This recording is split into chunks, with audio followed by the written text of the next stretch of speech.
Hey guys, how are you all? Welcome back to the channel. This is my new channel, so please support us.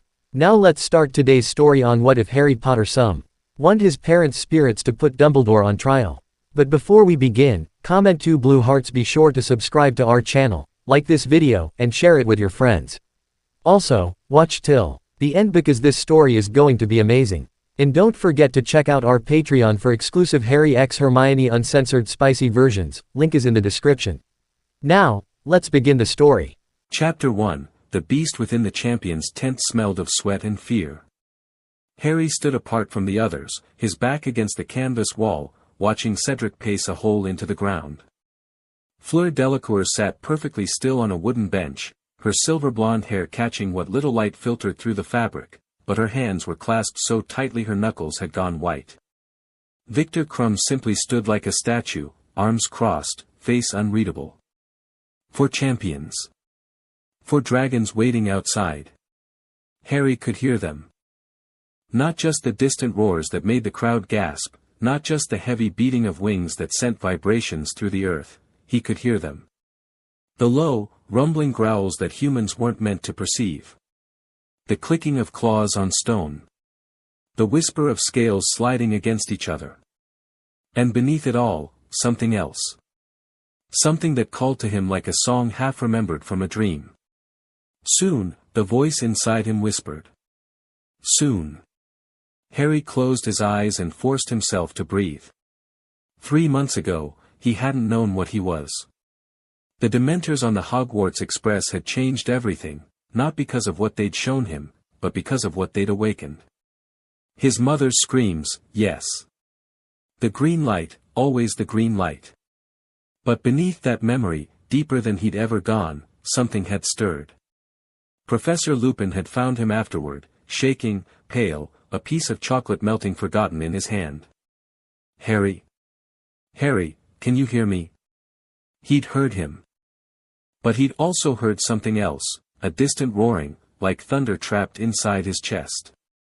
The Patronus lessons had started a week later. Think of your happiest memory, Lupin had said, standing across from him in the empty classroom, a Boggart Dementor rattling in the wardrobe behind him. Something powerful. Something that fills you with light. Harry had tried. Flying for the first time, the rush of wind, the freedom. His father's face in the mirror of Eriste. The moment Hagrid had told him he was a wizard. The silver mist that emerged from his wand was formless, weak, barely enough to push back the boggart's cold. Again, Lupin said, patient as ever. Dig deeper. Harry dug. And something dug back. It happened on the 4th lesson. Harry was exhausted, frustrated, angry at himself for failing again and again while the Boggart Dementor grew stronger with each attempt. He could feel the cold seeping into his bones, could hear his mother's voice growing louder, and something inside him simply snapped. Not his temper. Not his focus. Something deeper. The sensation was like falling into fire, not burning, but becoming. Heat surged through his veins, and for one impossible moment, Harry felt huge. His body stretched in directions that didn't exist. His senses expanded until he could taste the fierce sweat on Lupin's skin, could smell the magic crackling in the air, could see the boggart for what it truly was, a pathetic, shapeless thing wearing terror like a costume. The wardrobe exploded. Not from a spell. Harry hadn't cast anything. But the boggart was simply gone, banished by something that wasn't the Patronus charm, something older and wilder and infinitely more dangerous. Harry found himself on his hands and knees, gasping, smoke curling from his robes. Harry! Lupin rushed to his side. Harry, what? He looked up, and Lupin went very, very still. Your eyes, the professor whispered. There. Harry didn't need to see them to know. He could feel it, the fire behind them, the golden glow that shouldn't be there. It faded as he watched Lupin's face, bleeding away like embers dying in the dark. But it didn't disappear entirely. It never would again. Champions. Ludo Bagman's voice shattered Harry's reverie, booming through the tent with aggressive cheerfulness. Gather round, gather round. It's time to learn what you'll be facing. Harry pushed off from the wall and joined the others. Cedric had stopped pacing, his handsome face pale but determined. Fleur's mask of composure was flawless, though Harry could smell the adrenaline bleeding through her perfume. Victor simply unfolded his arms and stepped forward like a man walking toward an execution. Bagman held up a small purple bag that squirmed in his grip. "Inside this bag are your opponents," he said, grinning as if announcing a treat. "Each of you will select one, and that will determine both what you face and the order in which you face it. Your task is simple: retrieve the golden egg. The golden egg is essential, it holds the clue to the second task." He thrust the bag toward Fleur first. She reached in without hesitation, her face betraying nothing, and withdrew a tiny perfect model of a dragon. It was green, sleek, with a long number 2 hanging around its neck. The miniature creature snapped at her fingers, and she held it at arm's length with obvious distaste. "The common Welsh green," Bagman announced. "You'll face her second, Miss Delacour." Victor was next. His massive hand emerged holding a scarlet dragon that immediately tried to set his thumb on fire. He didn't flinch. "The Chinese fireball. Third for you, Mr. Crumb." Cedric drew the Swedish shortsnout, a bluish-gray model that actually looked almost docile compared to the others. He'd go first. Which meant Harry already knew what was waiting for him. The bag seemed lighter when Bagman extended it, almost eager. Harry reached inside, and the moment his fingers touched scales, heat flooded through him. "Yes," the voice whispered. "Her." He pulled out the Hungarian horntail. It was the largest of the models, black as coal with bronze horns and eyes like molten gold. Its tail was a weapon unto itself, covered in spikes that looked sharp even at this size. The miniature dragon didn't snap at him or try to burn him. It simply looked at him, tilting its head like a bird studying something interesting. "The Hungarian horntail," Bagman said, and for once his enthusiasm seemed forced. "The most dangerous of the 4. You'll go last, Mr. Potter." Harry stared at the tiny dragon, and the dragon stared back. Mother, something inside him recognized. Warrior. Queen. He tightened his fist around it, and the model didn't even try to bite. He'd told Sirius, eventually. 3 weeks after the incident with the boggart, when Harry could no longer pretend it had been a fluke. When the changes had become impossible to ignore. The fire in his chest that never quite went out. The way his temper flared hotter than it ever had before. The dreams of flying without a broom, of diving through clouds, of hunting. He'd snuck out to the Ollery at midnight and called Sirius through the mirror his godfather had given him. "Harry." Sirius's gaunt face had appeared in the glass, lined with worry. "What's wrong?" "You look, something's happening to me." Harry told him everything. The Dementor. The boggart. The fire in his eyes. The voice that sometimes whispered in a language he shouldn't understand but somehow did. Sirius had listened without interruption, his expression growing more complex with each revelation. When Harry finished, the silence stretched for nearly a minute. "I need to show you something," Harry finally said. "But you have to promise not to freak out." "Harry, I spent 12 years in Azkaban. I don't freak out anymore." Harry set the mirror down, propped against the stone wall, and stepped back. Then he let go. The transformation was still new enough to hurt, bones shifting, skin splitting only to reform as scales, his spine elongating as new muscles and tendons grew from nothing. His vision shattered into 1,000 new colors as his eyes changed, and for a moment the world was overwhelming, too much information flooding senses that shouldn't exist. But it only lasted a moment. When it ended, Harry was no longer standing in the Ollery. He was crouching, his massive bulk barely fitting in the circular tower, his wings folded tight against his sides, his tail curled around his legs to avoid knocking over owl perches. He was a Hungarian horntail. Smaller than a full-grown adult, 15 feet at the shoulder rather than 40, but unmistakably, impossibly a dragon. Black scales with a bronze sheen. Yellow eyes with slit pupils. Horns curving back from his skull like a crown. In the mirror, Sirius Black stared up at him with an expression Harry had never seen on anyone's face before. Not fear. Not disgust. Recognition. Bloody hell, Sirius breathed. You're an animagus. Harry transformed back, the process faster and less painful than the initial shift. He collapsed against the wall, panting, his skin tingling where scales had been. A what? An animagus. A wizard who can transform into an animal. Sirius laughed, but there was something wild in it. Your father was one. James. He could turn into a stag, that's why we called him Prongs. Peter was a rat. I'm a dog. We did it to keep Remus company during the full moon. Harry's heart clenched. My dad could do this? Not like that. Sirius shook his head, wonder and concern warring on his face. None of us could do that. Animagi become normal animals, Harry. Common creatures. Deer, dogs, rats, cats, I've never heard of anyone becoming a magical creature, let alone a dragon.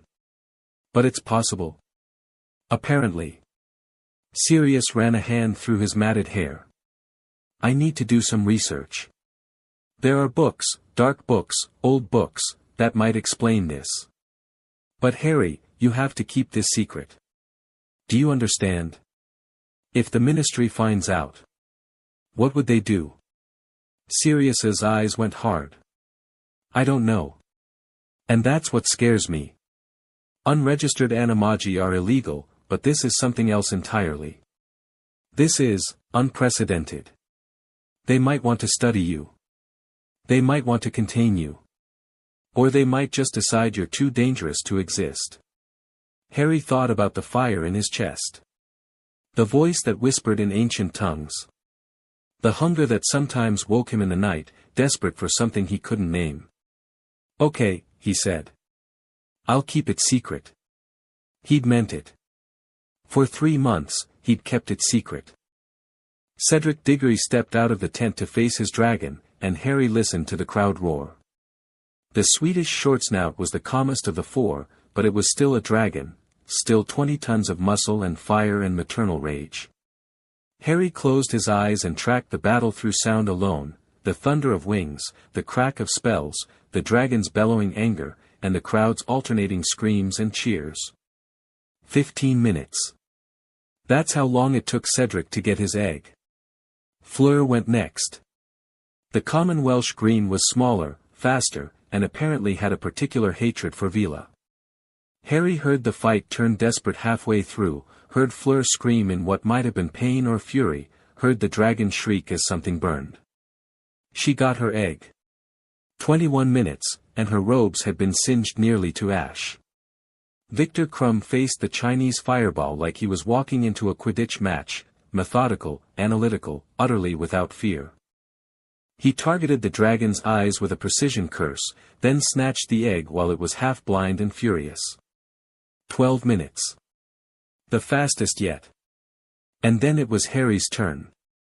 The tent flap opened, and Ludo Bagman's voice echoed across the grounds, and now, our fourth and final champion, Harry Potter.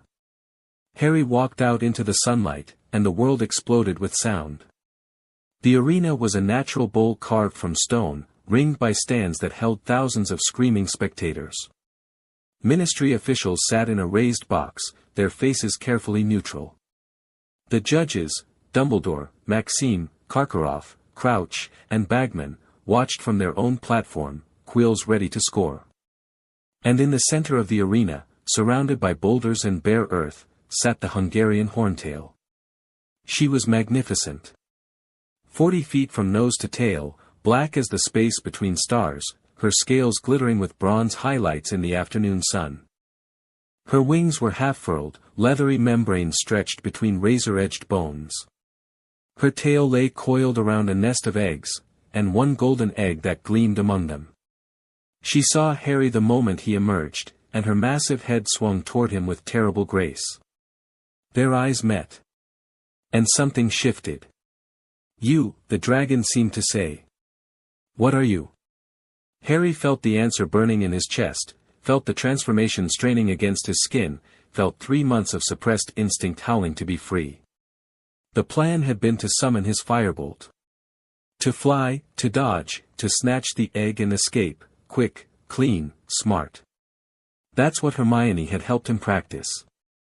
That's what Ron had grudgingly approved before they'd started speaking again yesterday. That plan had always been a lie. Harry had known, from the moment the goblet spat out his name, that this moment would come. The dragon inside him wouldn't allow anything else. He stopped walking. The crowd murmured, confused. Why wasn't he moving? Why wasn't he raising his wand? Harry dropped his wand.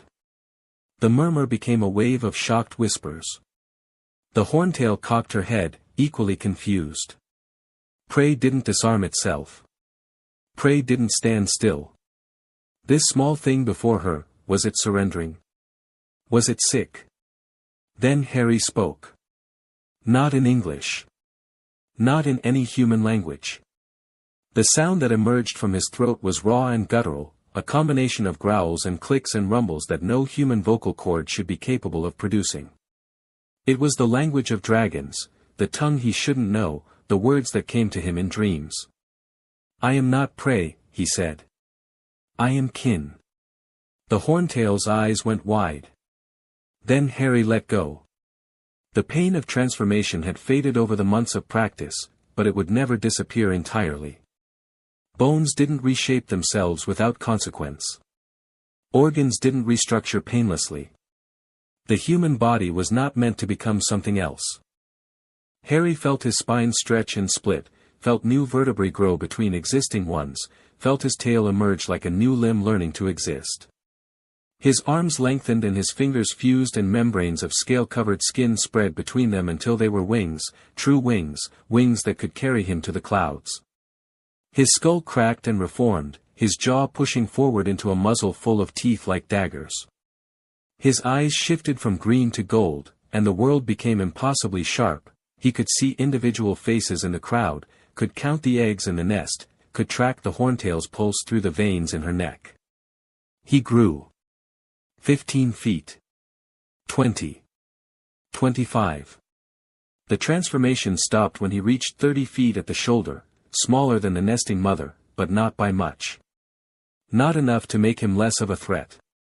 The arena had gone silent. 12,000 people had just watched Harry Potter turn into a dragon. For a moment, nobody moved. Not the judges, not the crowd, not the ministry officials scrambling for their wands. Even the Hungarian horntail stood frozen, her primitive brain struggling to process what her eyes were showing her. Then she attacked. It wasn't a conscious decision, maternal instinct overwhelmed higher thought, and the horntail launched herself forward with a shriek that shattered windows in the castle half a mile away. Her jaws opened wide enough to swallow a horse, fire already building in her throat. Harry met her in the middle of the arena. The collision shook the earth. Dragon fighting was nothing like wizard fighting. There were no spells, no incantations, no wands or words. There was only fire and fury, claw and fang, the primal mathematics of apex predators. The horntail was bigger. She was older, stronger, more experienced.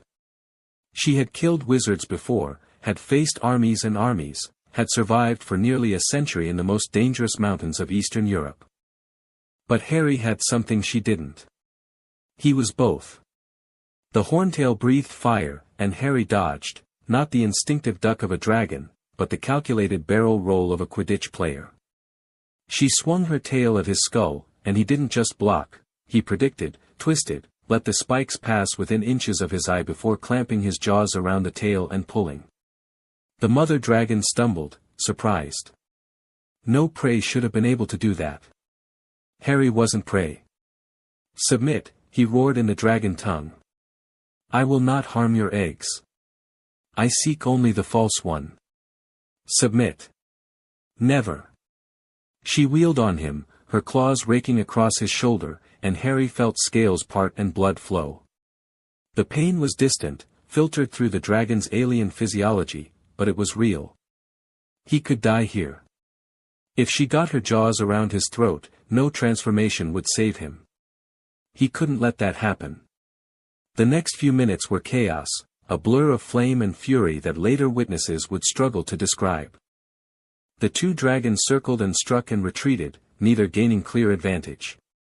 The horntail was stronger, Harry was faster. She had reach, he had flexibility.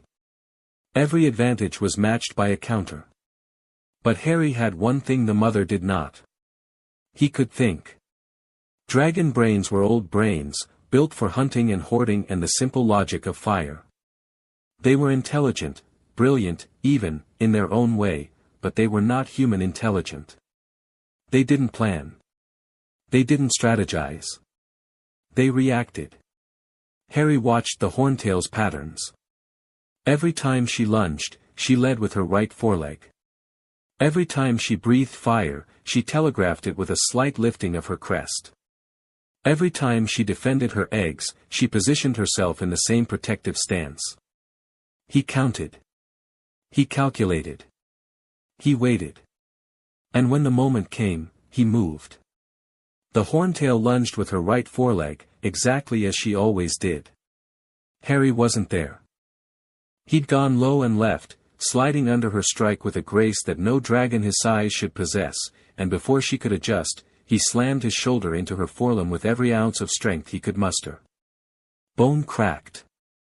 The horntail screamed, a sound of pain and rage that made the crowd cry out in sympathy, and collapsed onto her injured leg. Harry was on her in an instant, his jaws closing around her throat, not biting but holding. His weight bore her down, pinning her to the stone.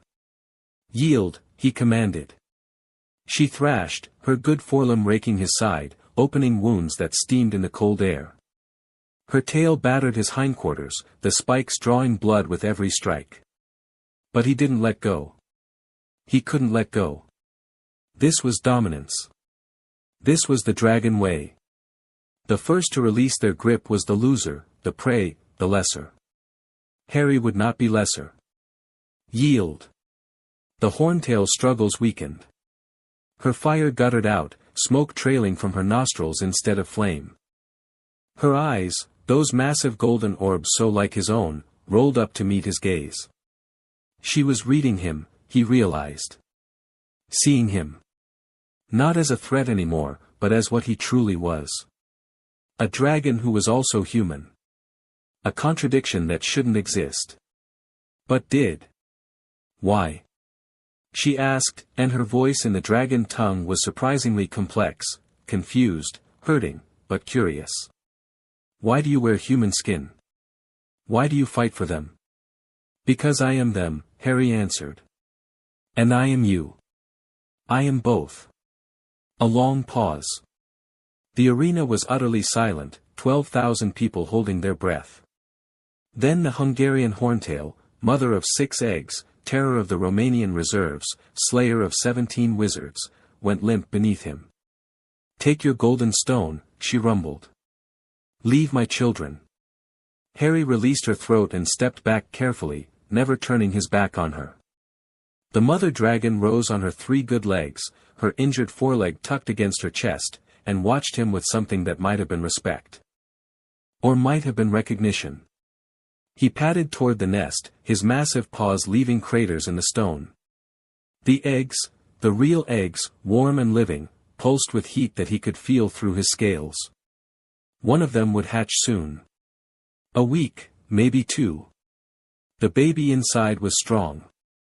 The golden egg sat among them, cold and false, obviously wrong to dragon senses. How could anyone mistake it for real? Harry picked it up in his jaws, gentle as lifting a kitten, and turned back toward the arena entrance. The transformation back was faster than the one that began it, the dragon's body collapsing inward, scales melting into skin, wings folding into arms. Harry stumbled as human legs tried to remember how to balance, caught himself, stood. He was bleeding from a dozen wounds. His robes were gone, shredded in the transformation, leaving him in torn trousers and nothing else. His chest and arms were covered in scratches and burns that were already starting to heal faster than they should. The golden egg gleamed in his hand. Harry looked up at the silent crowd. "First task complete," he said. For 3 full seconds, nothing happened. Then Hermione's scream of "Harry" broke the spell, and the world exploded. The hospital wing was chaos. Madame Pomfrey had taken one look at Harry, at his wounds, at his eyes that still flickered gold, at the scales that kept appearing and disappearing on the backs of his hands, and had nearly fainted. She'd recovered quickly, professionalism overriding shock, and had started treating him with the kind of determined efficiency that came from years of handling Hogwarts emergencies. But she kept muttering under her breath. "Dragon. The boy turns into a dragon." As if the basilisk wasn't enough. As if the Dementors weren't enough. Harry lay on the cot, staring at the ceiling, trying to ignore the storm happening around him. Hermione was crying. Not sad tears, overwhelmed tears, relief tears, the kind that came when you'd been more terrified than you'd ever admit and then suddenly weren't. She'd grabbed his hand the moment she'd found him and hadn't let go, her grip tight enough to hurt. "You could have told me," she kept saying. "You could have, I would have helped, I could have researched." "I know," Harry said. "I'm sorry." Ron stood at the foot of the bed, pale and quiet. They'd reconciled the day before, after Ron had finally admitted that his jealousy was ridiculous and Harry had finally admitted that he'd been too proud to reach out. The apology had been awkward but genuine. But this was something else entirely. "Mate," Ron said, his voice cracking. "You're a dragon." "Yeah." "A Hungarian bloody horntail." "Yeah." "That's." Ron trailed off, apparently unable to find words for what it was. "Wicked?" Harry offered. Ron's face split into a grin despite everything. "Completely mental, more like." "But yeah, okay, also pretty wicked." Hermione made a strangled sound that might have been a laugh or might have been a sob. "You two are impossible. Harry just transformed into a 40-foot magical creature and fought another dragon, and you're calling it wicked." 30 feet, Harry corrected. "She was 40. I was 30. "Oh, well, that makes it completely reasonable then." The hospital wing doors burst open before Harry could respond, and Dumbledore swept in with the kind of urgency that Harry had rarely seen from the usually unflappable headmaster. Behind him came McGonagall, Snape, and Mad-Eye Moody, their faces running a spectrum from astonishment to calculation to something Harry couldn't quite read. "Everyone out," Dumbledore said, his tone gentle but absolute. "I need to speak with Mr. Potter alone." "Professor, Hermione started. "Miss Granger." Dumbledore's blue eyes were kind but firm. "Please. This is not a request." Hermione shot Harry a look that promised extensive interrogation later, squeezed his hand once more, and let Ron lead her out. The teachers followed, except for Dumbledore, who conjured a comfortable chair and sat down beside Harry's bed with a heavy sigh. For a long moment, neither of them spoke. "How long have you known?" Harry finally asked. "Known?" Dumbledore's eyebrows rose. "I knew nothing, Harry. Suspected, perhaps, after certain incidents in your 3rd year that Professor Lupin reported to me. But this?" He gestured vaguely at Harry, at the scales still flickering on his skin. "This, I could not have imagined." "But you're not surprised." "I am extremely surprised." A faint smile crossed Dumbledore's face. "I am also, I confess, rather impressed. The magical theory alone, it should be impossible, Harry. Animagus transformations do not allow for magical creatures. The laws of transfiguration are quite explicit on this point." "Then how?" "I have 3 theories, none of which I find particularly satisfying." Dumbledore steepled his fingers. "The first is that your mother's sacrifice did more than protect you from Voldemort's curse. It fundamentally altered your magical nature, allowing for transformations that should be beyond human capability. Harry thought about this. And the second? The second is that the fragment of Voldemort's soul that resides in your scar, Harry flinched at the casual mention, has somehow merged with or influenced your animagus potential. Dragons are creatures of fire and fury, after all. It would not be entirely inconsistent. You think Voldemort made me this way? I think, Dumbledore said carefully, that your connection to Tom has consequences we do not fully understand. But no, I do not believe he made you anything. Whatever you are, Harry, you made yourself. The choices were always yours. And the third theory? Dumbledore was quiet for a long moment. The third theory, he said at last, is that you are not entirely human. That somewhere in your ancestry, perhaps through the Potter line, perhaps through the Evans, there is blood that is not wizard blood. Blood that is older. Wilder. Harry stared at him. You think I'm part dragon? I think, Dumbledore said, that magic is stranger and deeper than any of us truly comprehend. And I think that today, you have proven yourself to be something that our world has not seen in a very, very long time. The weight of those words settled over Harry like a physical thing. What happens now? He asked. Now. Dumbledore rose from his chair.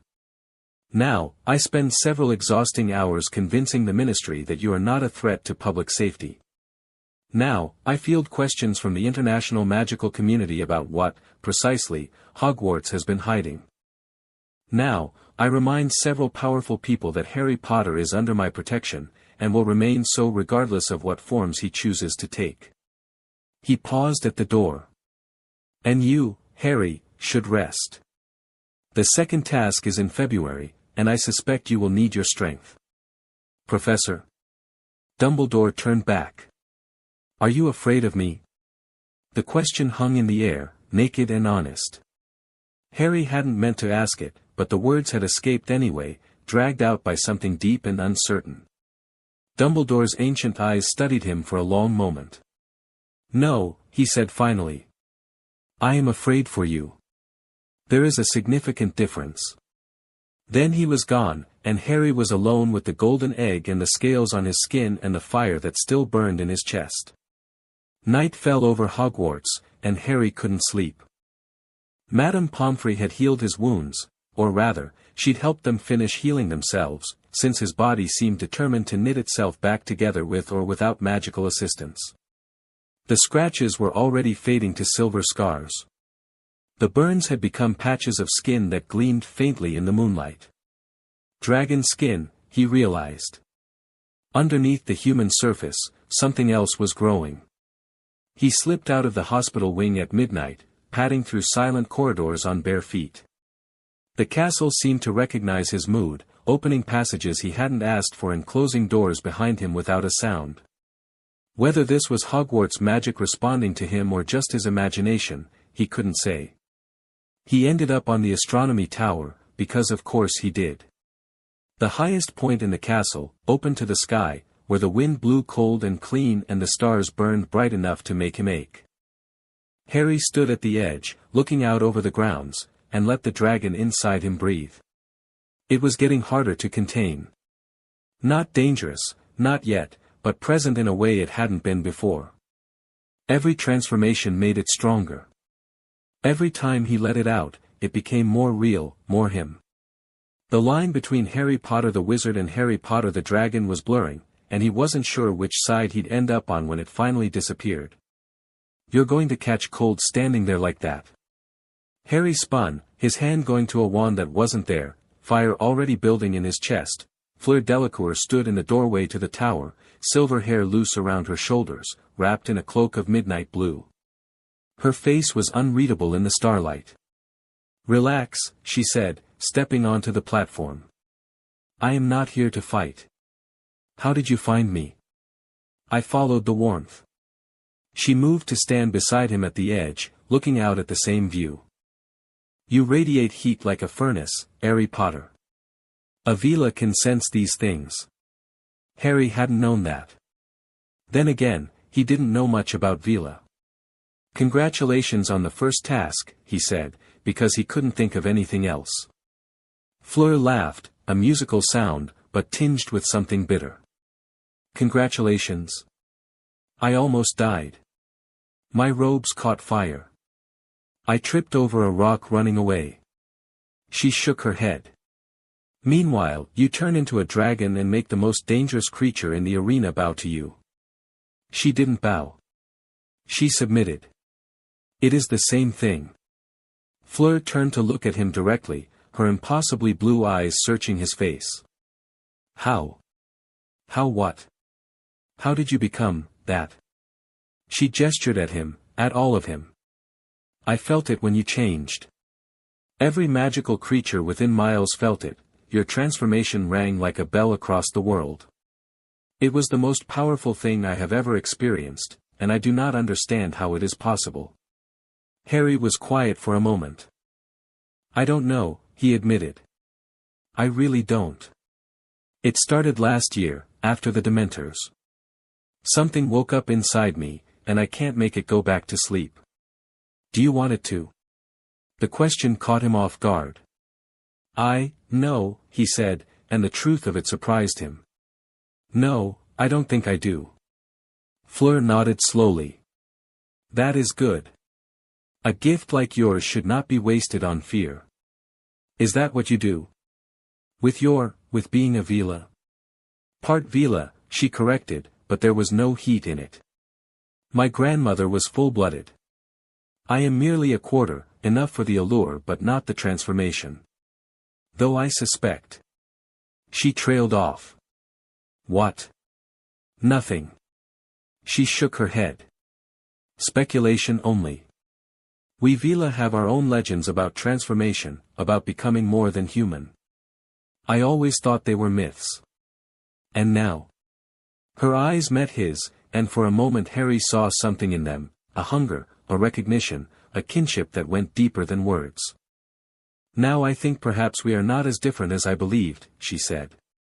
The wind picked up, cold and sharp, and Harry felt his skin ripple with scales that rose and fell like goosebumps. Fleur watched, fascinated, and didn't look away. We should talk more, she said. Properly. Not as competitors, but as whatever we are. What are we? Fleur smiled, the first genuine smile he'd seen from her, without artifice or calculation. I don't know yet, she said. But I think finding out will be interesting. She turned and walked back toward the door, her cloak billowing behind her. At the threshold, she paused. Oh, and Harry. Next time, wear a shirt. Some of us are trying to remain professional. Then she was gone, and Harry was alone again with the stars and the wind and the fire in his chest that suddenly burned a little brighter. Sleep found him eventually, back in the hospital wing, and with it came dreams. He was flying, not on a broom, but with wings that were part of him, great leather sails that caught the wind and carried him higher than he'd ever gone. The world spread out below him in perfect clarity, mountains and forests and rivers that gleamed like silver threads in the moonlight. He was hunting. Not for food, for something else. Something that called to him across impossible distances, a song of fire and ancient power that set his blood ablaze. Come, the voice sang. Come and see what you truly are. Harry flew toward it, faster and faster, the wind screaming past his scales, his wings beating a rhythm that matched his racing heart. The source was ahead, a light, a flame, a presence that existed outside of normal space and time. He was close now. So close. Yes, the voice crooned. Yes, dragon child. We have waited so long. Harry reached for it, and woke up screaming. Dawn light flooded the hospital wing. His hands were claws, black scales covering his forearms up to the elbows, and smoke was pouring from his mouth with every ragged breath. Harry. Hermione's voice, sharp with fear. She was there somehow, already there, her wand raised defensively even though they both knew it would do nothing against him. Harry, you have to calm down. He couldn't calm down. The fire was everywhere, burning through his veins, demanding release. The transformation wanted to complete itself, wanted to tear its way out of his human shell and, Harry. A new voice. Calm, quiet, utterly unafraid. Harry turned his head, his golden eyes meeting blue ones that held no fear. Fleur stood at the foot of his bed, still in her nightclothes, her silver hair wild and her face set with determination.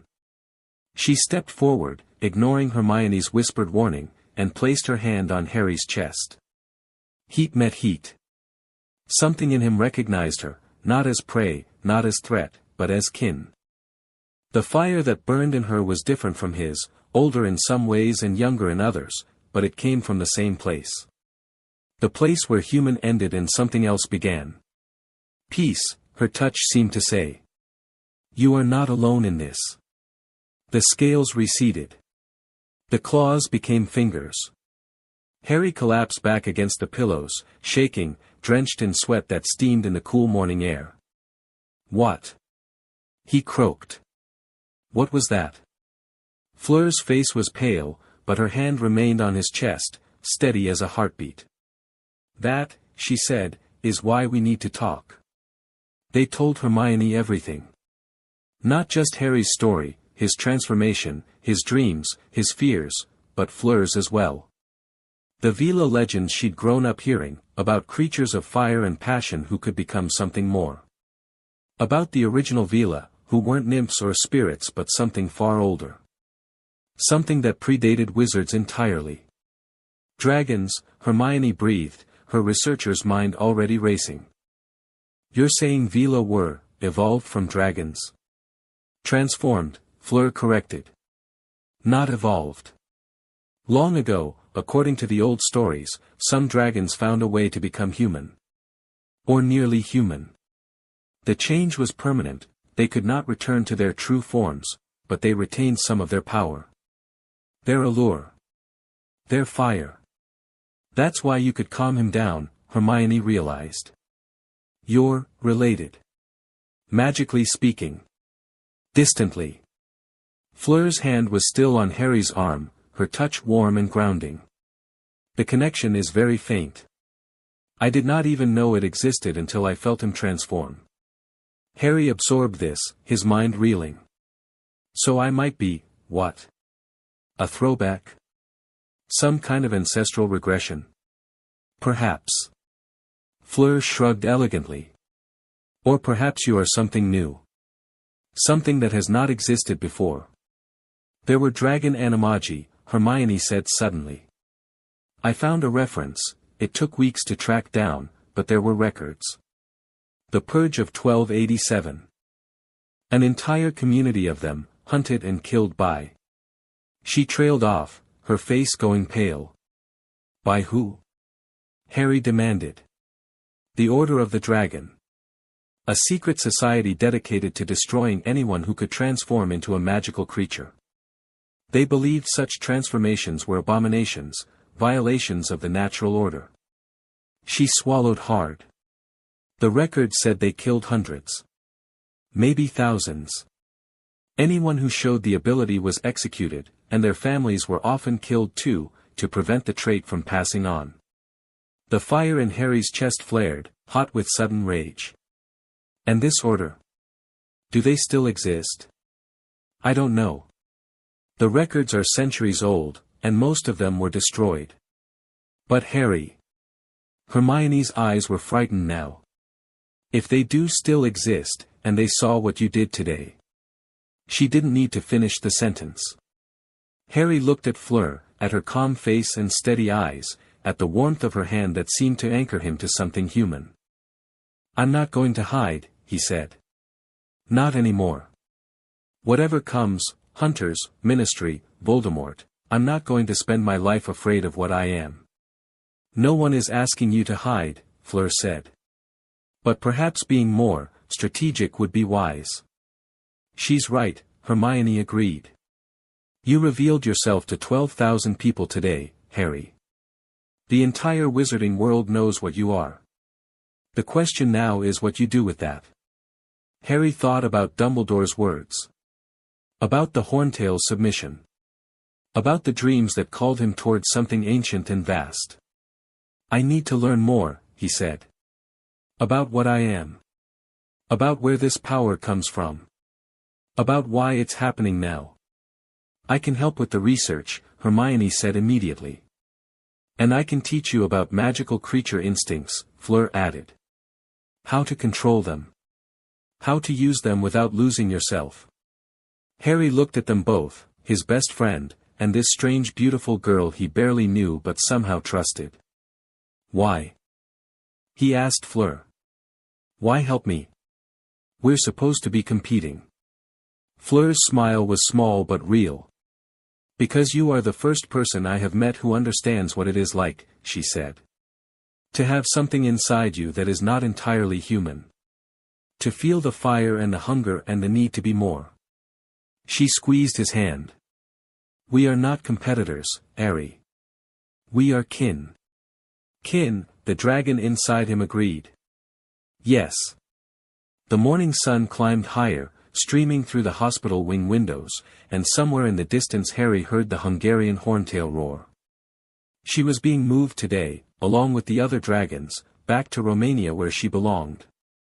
But Harry knew he would see her again, feel her, at least, in his dreams and his blood and the fire that bound all dragons together. He was part of something now. Something ancient and dangerous and utterly unknown. And despite everything, the fear, the uncertainty, the knowledge that powerful enemies were already moving against him, Harry felt something he hadn't felt in a long time. Hope. 3 days later, a letter arrived at breakfast. It wasn't delivered by Owl. It appeared directly on Harry's plate, materializing from thin air with a faint shimmer of heat. The envelope was black, sealed with wax the color of fresh blood, stamped with a symbol he didn't recognize, a dragon curled around a flame. Hermione went pale when she saw it. Don't, she whispered. Don't open it. But Harry was already breaking the seal. The parchment inside was old, ancient, really, yellowed and cracked but preserved by magic far beyond anything Hogwarts could teach. The handwriting was elegant but strange, shaped by a hand that wasn't quite human. Dragon child, it read. You have announced yourself to the world. How brave. How foolish. Know that you are not alone. Know that you are not the first. Know that we have watched your kind rise and fall for 3,000 years, and we will be watching long after the last of you has turned to ash. The Dragon Lords are coming for you. They cannot help themselves, it is what they were made for. But we offer you a choice, stand with us, and survive. Stand against us, and burn.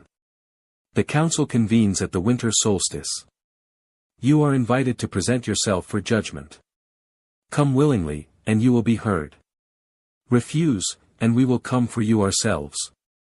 There are powers older than your teachers know, dragon child. We are one of them. With anticipation, Vraction the Unburnt first among equals Lord of the Dragon Council. Harry read the letter twice, then passed it to Hermione, who read it with a face like carved stone. This changes things, she said quietly. Yeah. Harry looked out the window, where the sky was gray with coming winter. It really does. Somewhere in the distance, thunder rolled, or maybe it was wings. The game had changed. The players had revealed themselves. And Harry Potter, the boy who lived, the dragon who chose to be human, was standing at the center of a board he hadn't known existed. He smiled. Let them come. Chapter 1 and Chapter 2, Fire Meets Fire. The Great Hall had never been quieter. 3 days since the first task, and the whispers still followed Harry everywhere he went. Students parted before him in corridors like water around a stone. Professors watched him with expressions that ranged from fascination to barely concealed fear. Even the ghosts gave him a wider berth than usual, nearly headless Nick nodding respectfully whenever they crossed paths instead of stopping for his usual rambling conversations. Harry hated it. He sat at the Gryffindor table, pushing eggs around his plate, trying to ignore the weight of 1,000 stares. Hermione was beside him, her nose buried in yet another ancient tome she'd somehow convinced Madame Pants to let her borrow from the restricted section. Ron sat across from them, steadily working his way through a mountain of sausages with the kind of determined normalcy that Harry appreciated more than he could say. "You're not eating," Hermione observed without looking up from her book. "Not hungry." "You're always hungry. You ate an entire roast chicken by yourself last night." That was true. His appetite had changed along with everything else. He ate more now, craved meat in a way he never had before, and sometimes caught himself eyeing the livestock in Hagrid's paddock with uncomfortable interest. "Just tired," he said. Ron snorted. "Tired of being famous, you mean? Welcome to the club, mate. Population, you. This is different." "Course it is. Before, everyone thought you were a celebrity. Now they think you're a monster." Ron said it casually, like he was discussing Quidditch scores, but his eyes were sharp. "Which is stupid, by the way. You're the same Harry who couldn't figure out how to tie his dress robes yesterday. Those buttons were confusing. They were regular buttons. Abnormally small buttons." Hermione made an exasperated sound. "Could you two focus? I think I've found something important." She turned the book toward them, revealing a page covered in spidery handwriting and faded illustrations. The drawing showed a figure mid-transformation, half human, half dragon, caught in the moment between forms. "This is from Aldrich Blackwood's personal journal," Hermione said. "He was the last known dragon animagus before the Purge. According to his notes, the transformation wasn't just physical, it fundamentally changed the way he perceived magic." Harry leaned in, interested despite himself. "Changed how?" "He describes it as, seeing the threads." Hermione traced a passage with her finger. "Magic is not a force but a fabric, woven through all things. In my dragon form, I can see each individual strand, can pluck them like a harpist plucks strings. What wizards call spells are merely crude manipulations of this fabric. What dragons do is something else entirely." "That's actually accurate," Harry said slowly. "When I'm transformed, I can see something. Colors that don't have names. Patterns in the air.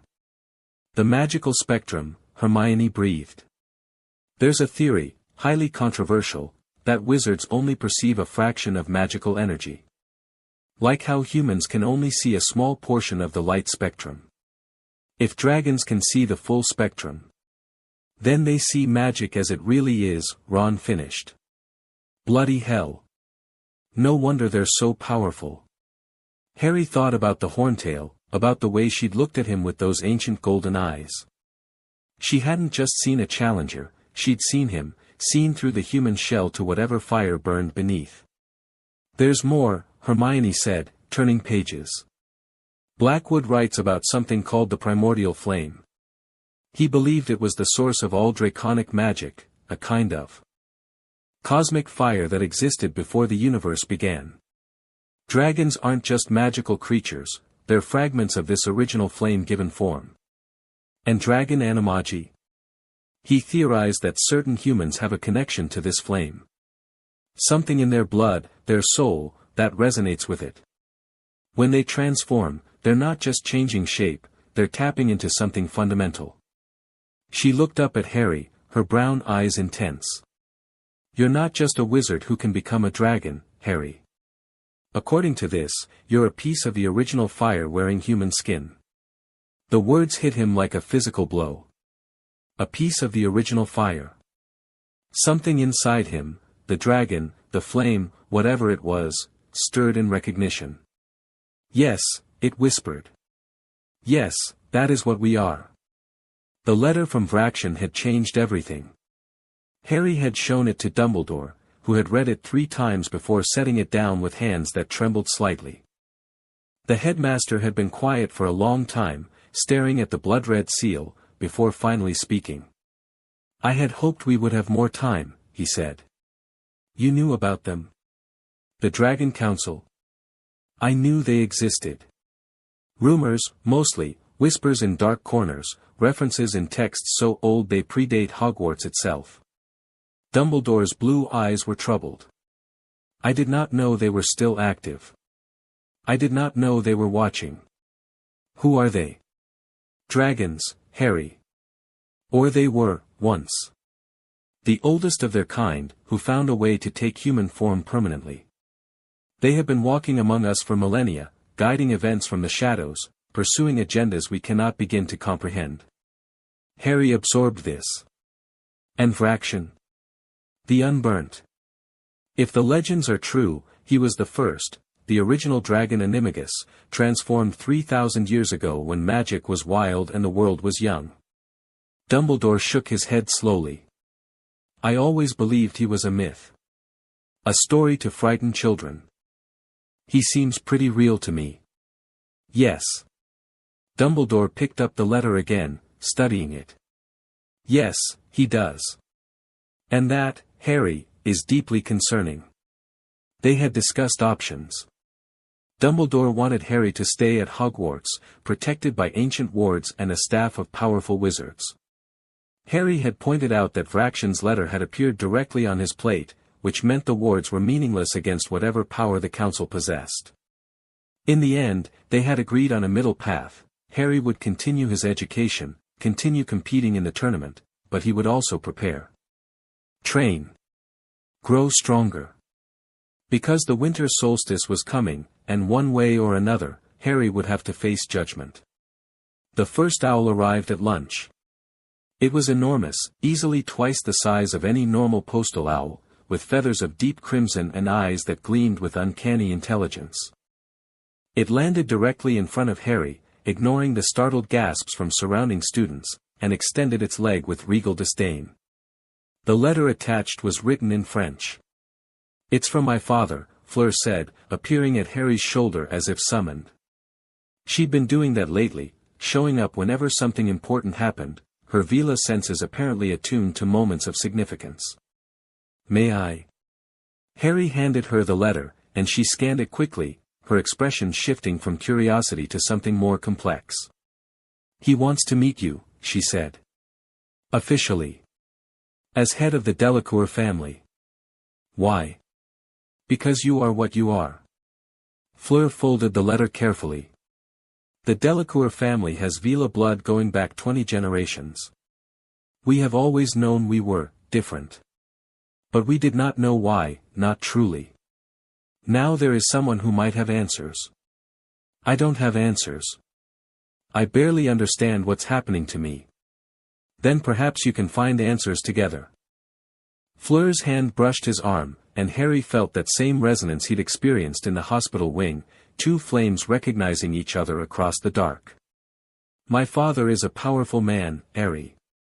Politically and magically. If you are going to face the Dragon Council, you will need allies. Harry looked at the Crimson Owl, which was now preening itself with an air of supreme patience. Tell him I'll meet him, he said. After the holidays. Fleur smiled, that rare genuine smile that transformed her face from merely beautiful to something luminous. He will be pleased. And Harry? She leaned closer, her breath warm against his ear. My family is not the only one who will be reaching out. What you did in that arena, it woke something. People who have been hiding for centuries are starting to emerge. The world is changing, and you are at the center of it. She walked away before he could respond, leaving Harry with the distinct impression that his life was about to become significantly more complicated. He was right. By dinner, 17 more letters had arrived.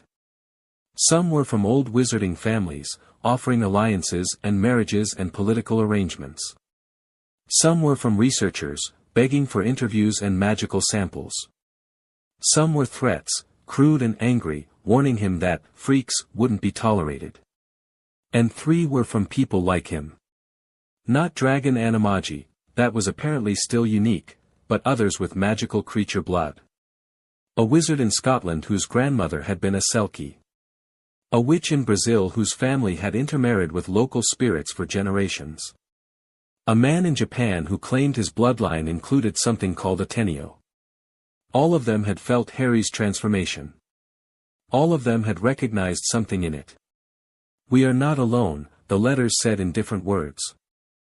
"We thought we were the last, but we are not alone." Harry read each one carefully, then handed them to Hermione for analysis. She was building a file, tracking patterns, trying to understand the scope of what Harry's revelation had uncovered. "There are more of us than anyone thought," she said that night, surrounded by parchment in the Gryffindor common room. "Hidden, scattered, terrified of exposure. But they're all connected somehow, all these different bloodlines, all these different creatures. They share something. The primordial flame," Harry guessed. "Maybe. Or maybe something even older." Hermione pushed her bushy hair out of her face. "I need more books. The Hogwarts library is good, but it's designed for wizard education, not, whatever this is. I need access to older collections. Private libraries. Maybe even, the Delacour family," Harry said. "Fleur mentioned they have records going back 20 generations." Hermione's eyes lit up. "That would be perfect. Do you think she'd let me? I'll ask." He did ask, the next morning, and Fleur agreed immediately. More than agreed, she seemed genuinely pleased by the request, as if Hermione's academic interest validated something important. "My mother will be delighted," she said. "She has always wished for someone to properly study our history. Most researchers are more interested in other aspects of Vila culture." Her tone made clear what aspects she meant. "Hermione's not like that," Harry said. "No."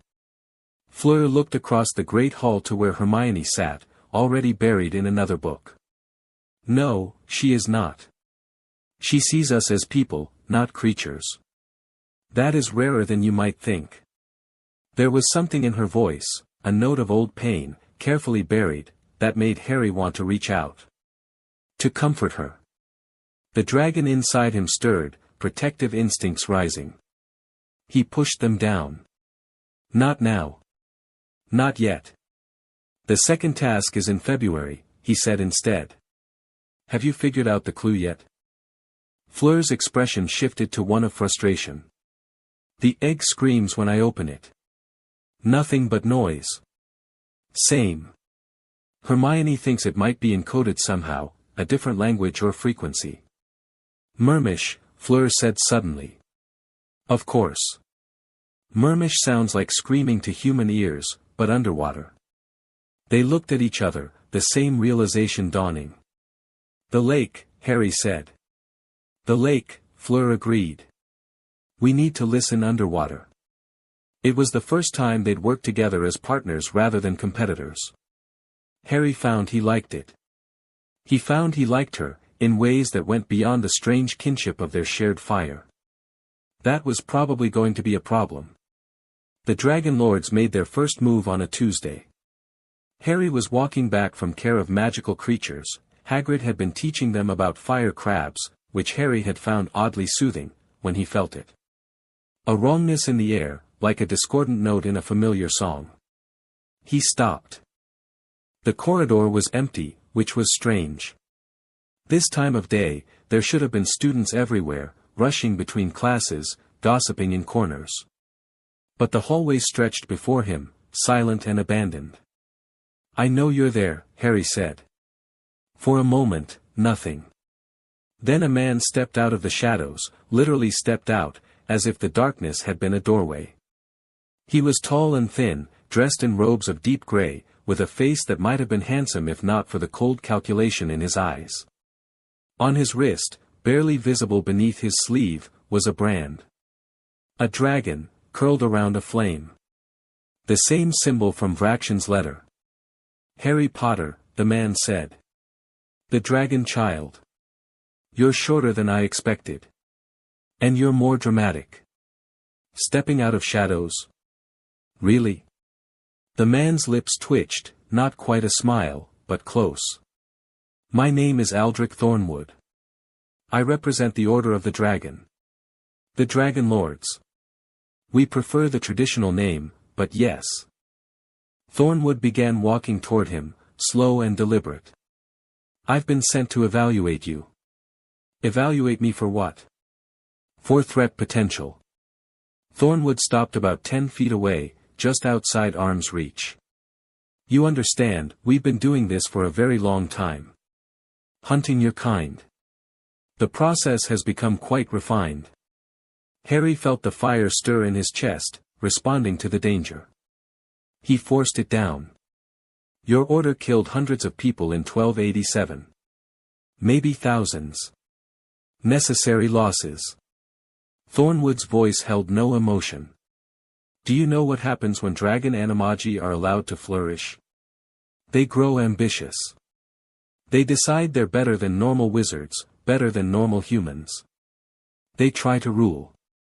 And that justifies murder. It justifies prevention." Thornwood's eyes were fixed on Harry's, searching for something. "The question is whether you can be prevented. Whether you'll accept limitations. Or whether you'll become what they always become, a tyrant in dragon's clothing." Harry was quiet for a moment. "I'm 14, he said. "Pardon?" "I'm 14 years old. 3 months ago, I didn't even know what I was.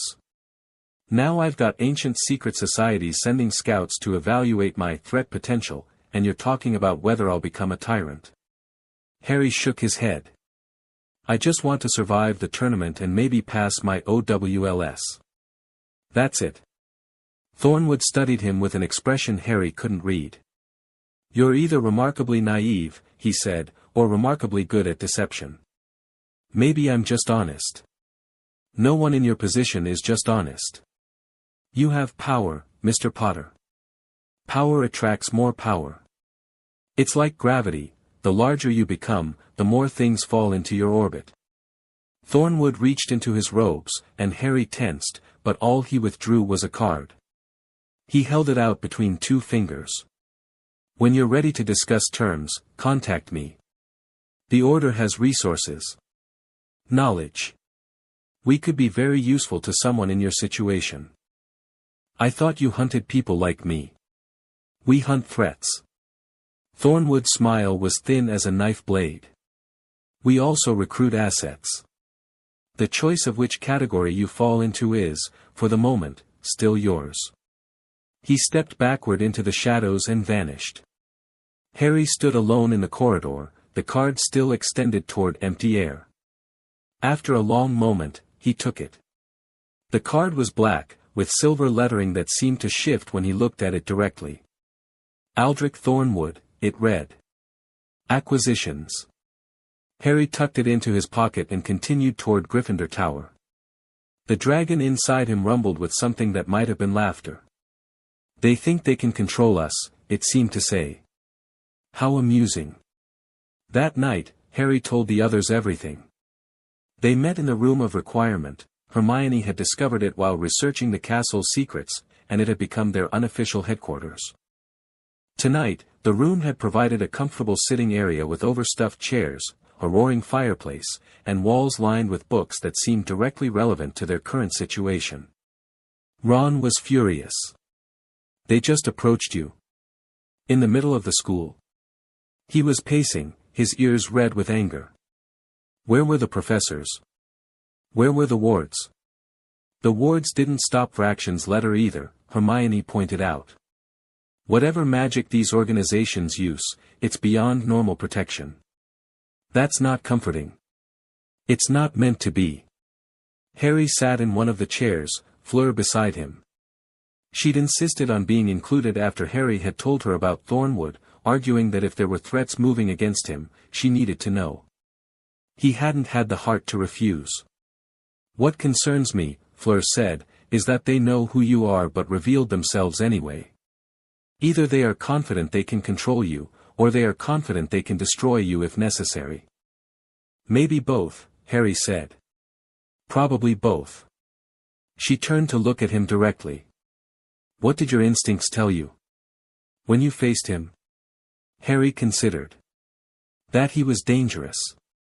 But not hostile. Not yet. He was genuinely evaluating me, trying to figure out what I was going to become.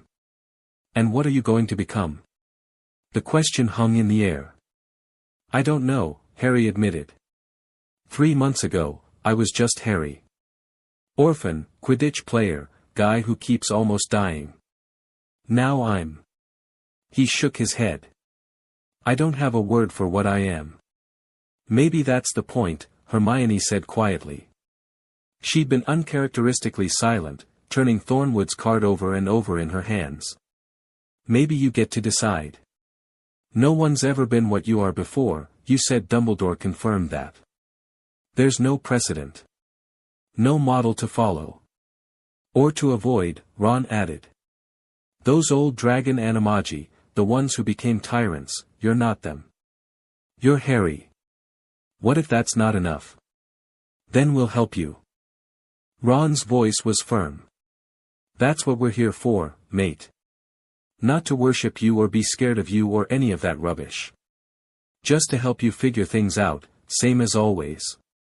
Harry felt something loosen in his chest. Thanks, he said. Don't mention it. Ron grinned. Besides, if you do go evil, Hermione probably has a plan to stop you already. I have 3 plans, Hermione said absently, still studying the card. For if we can get the goblins involved. See? Nothing to worry about. Fleur laughed, a genuine sound, warm and surprised. You are strange people, she said. I think I like you. Welcome to the team, Ron said. Meetings are whenever, snacks are bring your own, and the password is, Malfoy is a git. That's not, Hermione started. It should be. They spent the rest of the night planning. Hermione would continue her research, focusing on the Dragonlord's history and the magic they used. Ron would work on mapping the castle's hidden passages and potential escape routes. Fleur would reach out to her family's contacts in France, seeking information about the Dragon Council. And Harry would train. He needed to be stronger. Faster. More in control of his transformations. The winter solstice was less than 2 months away, and whatever was coming, Council, Dragon Lords, Voldemort, he needed to be ready. The fire in his chest burned in agreement.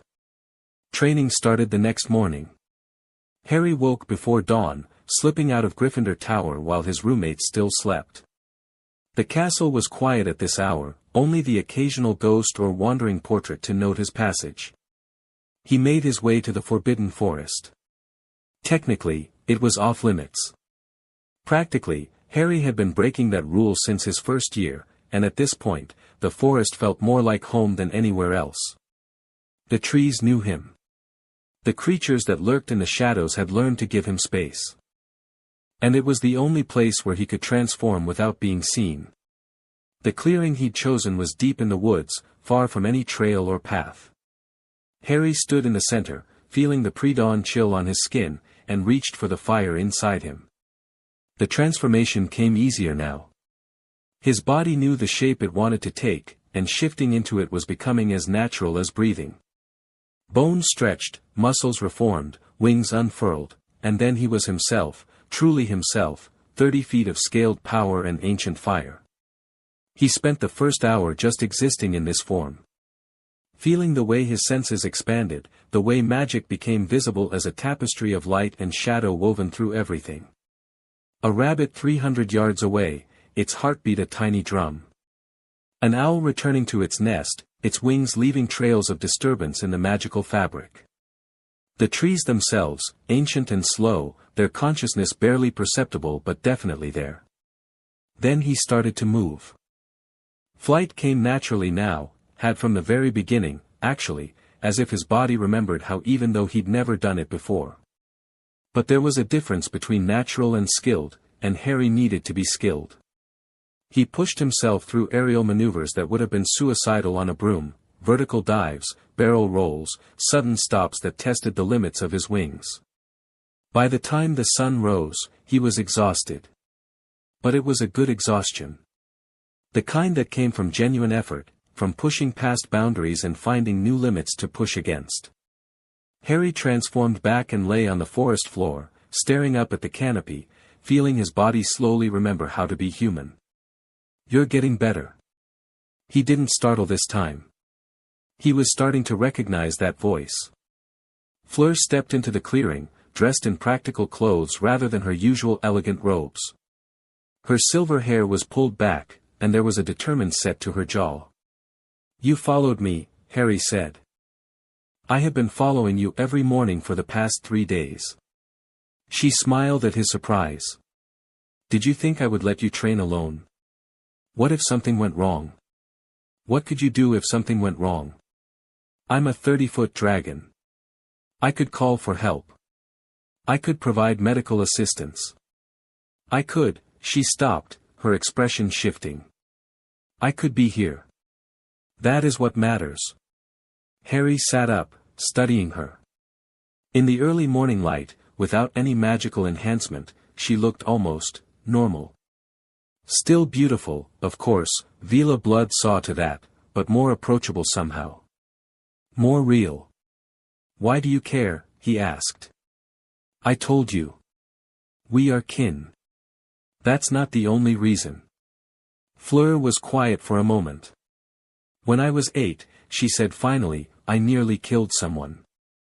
Harry blinked. "There was a boy. Older than me, bigger than me. He said things. About what Vila were good for. About what I would be good for when I was older." Her voice was flat, carefully controlled. "I became angry. And when Vila become angry. Fire. Fire." She nodded. "Not physical flames, not at that age, but the allure can become something else. Something that burns from the inside." The boy spent 3 months in St. Mungo's. He still cannot be in the same room as a beautiful woman without having a panic attack. Harry wasn't sure what to say. "I was terrified," Fleur continued. "Terrified of what I was, what I could do. For years, I controlled myself so tightly that I became cold. Distant. People thought I was arrogant, but I was just afraid. And now? Now I have met you." She looked at him, and there was something vulnerable in her eyes. "You do not hide what you are. You do not apologize for it. You transformed in front of 12,000 people and demanded that a dragon acknowledge you as an equal.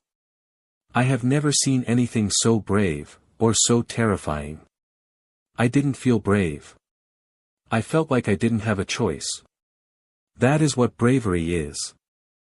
Fleur stepped closer, close enough to touch. "Harry, I have spent my whole life being afraid of the fire inside me. You are the first person I have met who makes me think, perhaps I do not have to be afraid." The moment stretched between them, charged with something neither of them was quite ready to name. "I'm not a role model," Harry said quietly. "I barely know what I'm doing." "Neither do I." Her hand found his, warm against the morning chill. "Perhaps we can figure it out together." Harry looked at their intertwined fingers, at the way her skin seemed to glow faintly in the dawn light. The dragon inside him purred with contentment. "Kin," it said. "More than kin. Partner." "Okay," he said.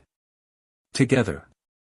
Fleur smiled, that real smile, the one that made her look like a person rather than a painting, and the world seemed a little brighter. The morning of the Yule Ball, Harry received another letter. This one came by Normal Owl, which was almost suspicious given everything else that had been arriving. It was written on plain parchment in neat, precise handwriting. "Mr. Potter, I hope this letter finds you well. I understand you have been receiving a great deal of correspondence lately, and I apologize for adding to the pile. My name is Aldrich Thornwood. Yes, the same Thornwood who approached you in the corridor last week. Before you destroy this letter, please know that I am writing not as a representative of the Order, but as myself. The Order has decided that you are too dangerous to recruit and too valuable to kill, for now. They are in a state of paralysis, which means I have a small window to act independently. I want to help you. Not because I believe in you, I don't. I've seen too many dragon animagi promise peace before bathing the world in fire. But I believe in information, and I have information you need. The Dragon Lords have been watching Hogwarts for months. Not just since your transformation, since the beginning of the year. They knew something was going to happen at the Triwizard Tournament. They had advance warning. Someone at Hogwarts is working with them. Someone close to you. I cannot prove this yet, but I can investigate. If you want my help, send an owl to the address below. If not, destroy this letter and pretend you never received it. Either way, be careful at the Yule Ball tonight. There are those who see it as an opportunity. Harry read the letter twice, then showed it to Hermione. It could be a trap, she said immediately. Obviously. But the information about advance warning. She frowned. It matches something I found.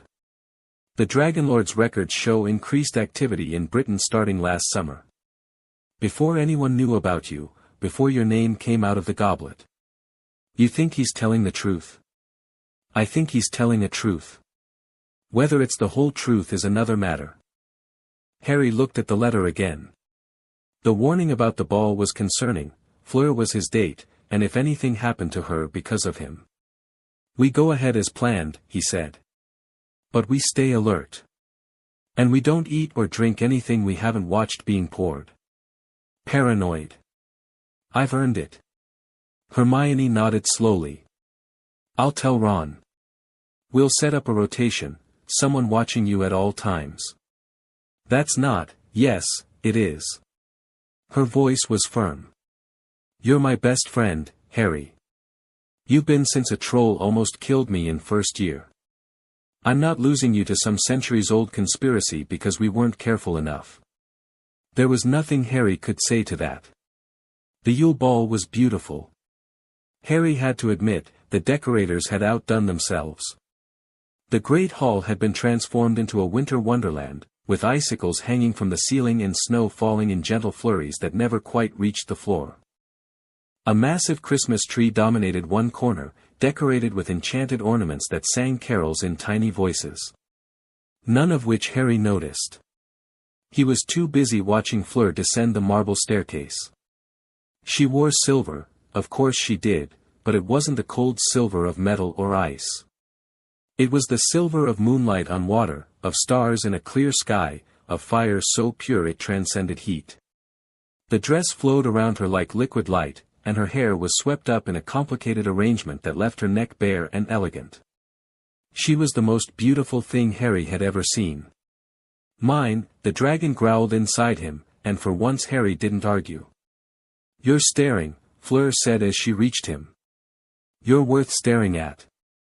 She smiled, and Harry felt that warmth spread through his chest again. You clean up well yourself, Harry. I was half afraid you would come in your Quidditch robes.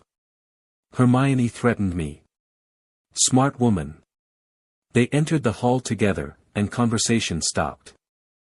Every eye turned toward them, the boy who lived, the dragon who chose to be human, and the Veela princess who had somehow claimed him. Harry could feel the weight of all those stares, the calculations running behind all those eyes. He ignored them. Shall we dance? He asked. Fleur's smile widened. I thought you would never ask.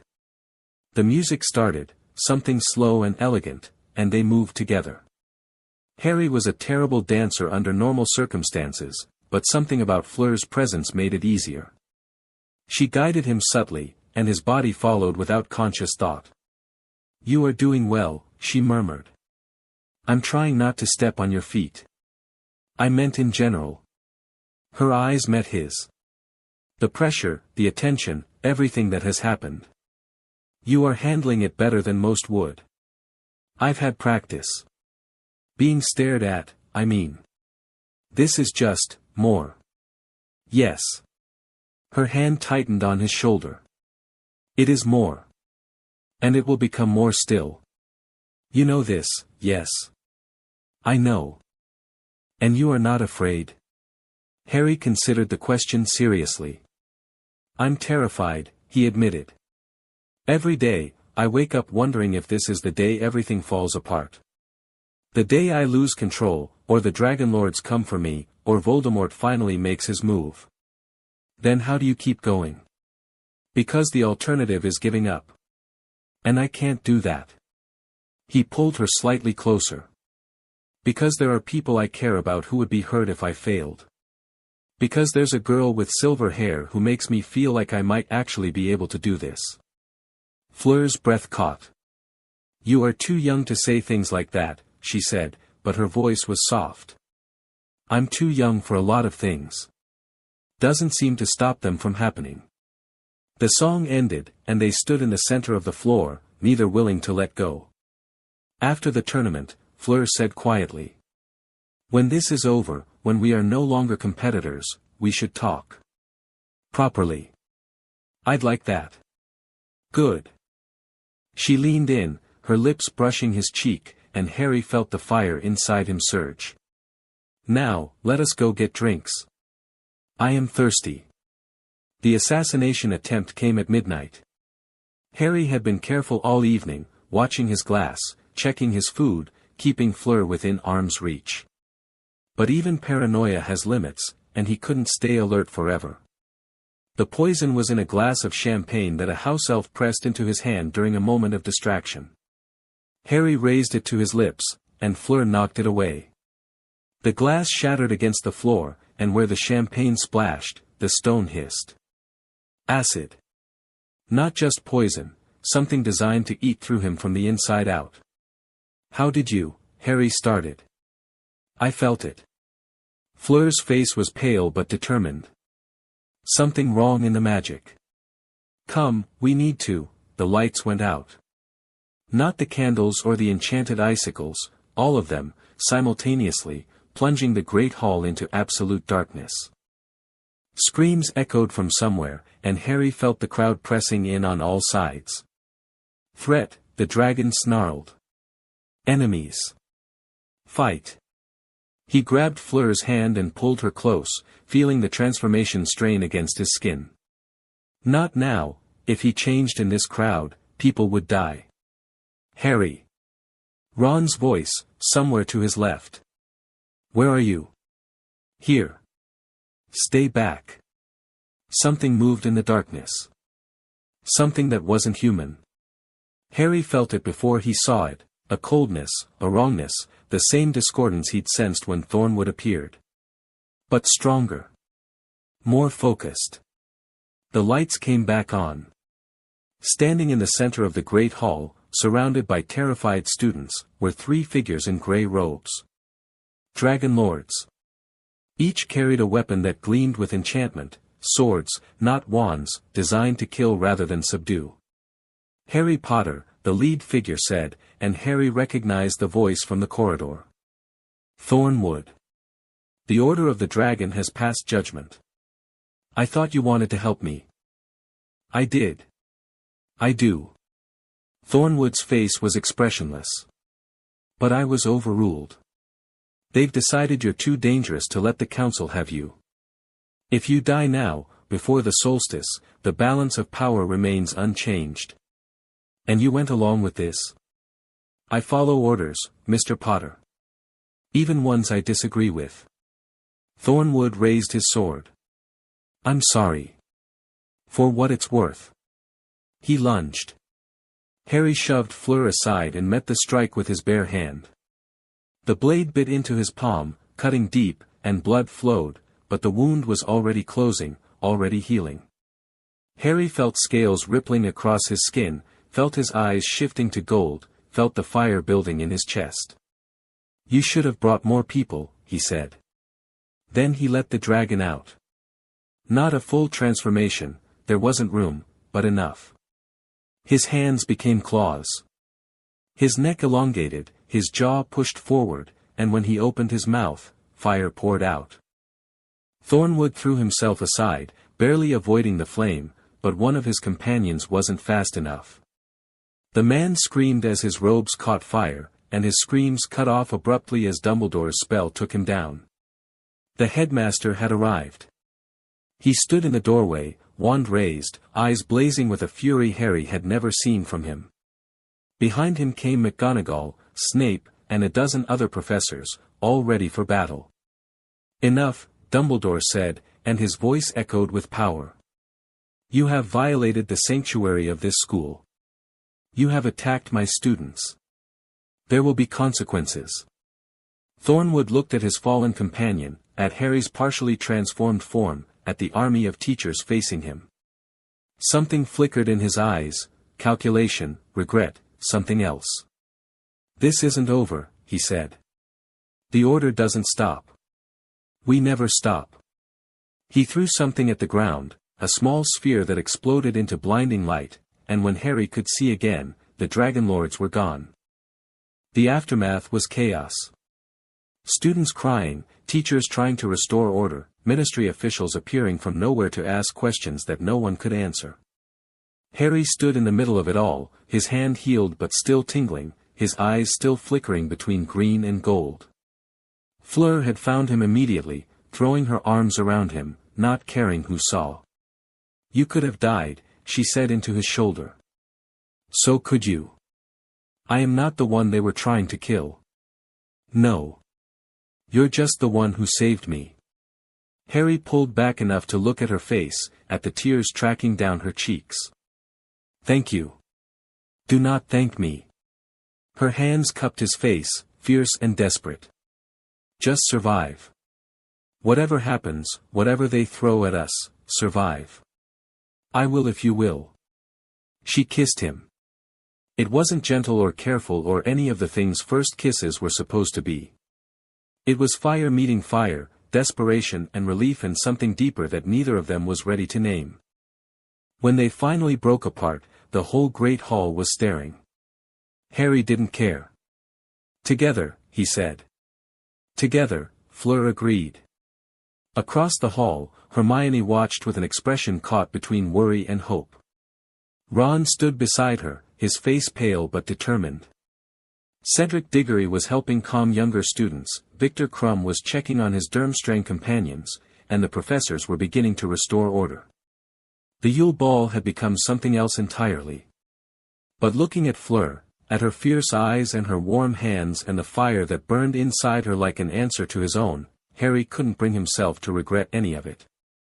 The Dragon Lords had tried to kill him. They had failed. And now, for the first time since his name had come out of the goblet, Harry wasn't alone. That night, after the chaos had settled and the students had been sent to bed, Harry met with Dumbledore in the headmaster's office. The old wizard looked tired, more tired than Harry had ever seen him. The attack had shaken something loose, some pretense of control that Dumbledore usually maintained. I failed you tonight, he said. The wards should have kept them out. The protections should have been sufficient.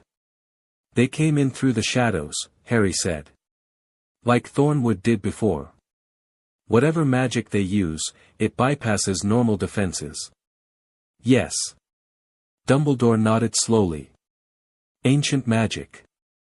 Dragon magic, perhaps, they have been hunting your kind long enough to learn some of its secrets. He paused. Harry, I must ask you something, and I need you to be honest with me. Okay. When you partially transformed, did you choose to stop? Or did you have to? Harry considered the question. Both, he admitted. I could have gone further. Part of me wanted to burn them all for threatening Fleur. But I held back. Why? Because there were innocent people everywhere. Because Fleur was right next to me. Because. He struggled for words. Because I'm not just a dragon. I'm Harry. And Harry doesn't kill people if he can help it. Dumbledore's expression softened. That, he said, is why I believe in you. Even after tonight. Especially after tonight. The headmaster leaned forward. Harry, the Dragon Lords are right about one thing, dragon animagi are dangerous. The power you possess could level cities, could reshape nations, could burn the world to ash if you chose. But you don't choose. Even under attack, even with every reason to lose control, you held yourself back. I didn't feel in control. I felt terrified. Control isn't the absence of fear. It's the presence of choice. Dumbledore smiled faintly. You had a choice tonight. You made the right one. That matters more than you know. Harry sat with that for a moment. What happens now? He asked. Now, we prepare. The winter solstice is approaching, and Vraxion's invitation still stands. We need to decide whether you'll attend. Do I have a choice? There is always a choice. Dumbledore's eyes were grave. But some choices carry heavier consequences than others. If you refuse the council's summons, they may see it as a declaration of war. If you accept, you walk into their power, under their rules. And if I go on my own terms? Dumbledore blinked. Explain. Vraxion invited me to present myself for judgment. But he didn't say I had to come alone. He didn't say I had to play by his rules. Harry felt the dragon stirring inside him, approving of this line of thought. What if I show up with allies? With information? With power they don't expect? That would be bold. I'm a dragon. Harry smiled without humor. Bold is what we do. The next few weeks were a blur of preparation. Harry trained harder than ever, pushing his transformations to their limits. He learned to shift partially at will, claws without wings, scales without size, fire without form. Fleur taught him about magical creature instincts, about the fine line between power and control. Hermione buried herself in research, compiling everything she could find about the Dragon Council and its members. And then, 2 days before the solstice, Aldrich Thornwood appeared again. He was waiting in the room of requirement when Harry arrived for his morning practice. The Dragon Lord looked different, haggard, his grey robes torn, a fresh scar running down his left cheek. Before you attack me, he said quickly, I'm not here for the order. You tried to kill me. I followed orders.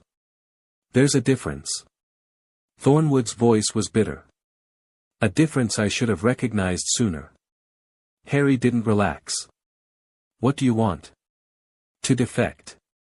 Thornwood pulled something from his robes, a bundle of documents, thick with seals and annotations. The Order's files on the Dragon Council. Their plans, their weaknesses, their history with your kind. Everything I could steal before they realized I was leaving. Why? Because you were right. Thornwood met his eyes. In the corridor, when you said you just wanted to survive. I believed you. And at the ball, when you could have killed us all, you didn't. The dragon animagi I've hunted before, they weren't like you. Maybe they would have been, if you'd given them a chance. Maybe. Thornwood's face twisted. But I can't change the past. I can only try to do better now. He held out the documents. Take these. Use them. And when you face the council, remember that not all dragon lords are your enemies. Harry took the files, still wary. How do I know this isn't a trap? You don't. But I've spent 300 years hunting monsters. Thornwood smiled grimly. I'd like to try hunting something else for a change. The winter solstice arrived on a night of absolute cold. Harry stood at the edge of the forbidden forest, wrapped in his warmest cloak, feeling the fire inside him burning brighter than ever. Behind him stood his allies, Fleur, her silver hair gleaming in the moonlight. Hermione and Ron, armed with research and contingency plans. Victor Crumb and Cedric Diggory, who had insisted on coming despite the danger. And Aldrich Thornwood, still uncertain but present. You know where we're going? Harry asked. The Dragon Council meets in a place outside normal space, Thornwood said. An ancient cave system in the Carpathian Mountains, folded into a pocket dimension. The entrance only appears on the solstice. How do we get there? The same way dragons have traveled for millennia. Thornwood looked at Harry. You fly. Harry took a deep breath. Everyone ready? Nods all around. Fleur squeezed his hand. Together, she reminded him. Together, he agreed. Then Harry transformed. The change was easier than ever, his body flowing into its true shape like water into a vessel. 30 feet of black scales and bronze horns, wings that spread wide enough to blot out the stars, eyes that burned with golden fire. His companions climbed onto his back, settling between the spikes along his spine. Fleur sat just behind his neck, her hands resting on scales that purred under her touch. "Ready," the dragon inside him said. "Let us show them who we are." Harry spread his wings and leaped into the sky. The night swallowed them, and the real battle began. Chapter 2 and Chapter 3, The Dragons Wake. The wind screamed past them at 200 miles an hour. Harry had never flown this high before. The clouds were below them now, a carpet of silver in the moonlight, and the air was so thin that his passengers had to use bubblehead charms just to breathe. But to Harry, to the dragon, the altitude felt like freedom. Like coming home. Higher, the instinct whispered. We could go higher still. Touch the stars themselves. He pushed the thought aside. There would be time for exploration later. Now, they had a destination. The Carpathian Mountains rose from the clouds like broken teeth, their peaks dusted with snow that glittered under the winter moon. Harry could feel something pulling at him, a resonance, a call, like a frequency only dragons could perceive. The council's meeting place was close. There. Thornwood shouted over the wind, pointing toward a peak that stood slightly taller than the rest. The entrance appears at midnight exactly. We have perhaps 10 minutes. Harry angled his wings and dove. The descent was exhilarating, a controlled fall through frozen air, the ground rushing up to meet them with terrifying speed. Behind him, he felt Fleur's hands tighten on his scales, felt Hermione's sharp intake of breath, heard Ron's muttered prayer to anyone who might be listening. He pulled up at the last moment, his wingtips brushing snow from the mountainside, and landed on a ledge that shouldn't have been able to support his weight. Magic hummed through the stone beneath his claws, old magic, dragon magic, the kind that predated wands and words. His passengers dismounted on shaky legs. That, Ron said, his face pale green, was the most terrifying thing I've ever experienced. And I've faced acromantulas. You did well, Victor said, clapping him on the shoulder. For first dragon flight. There shouldn't be a first dragon flight.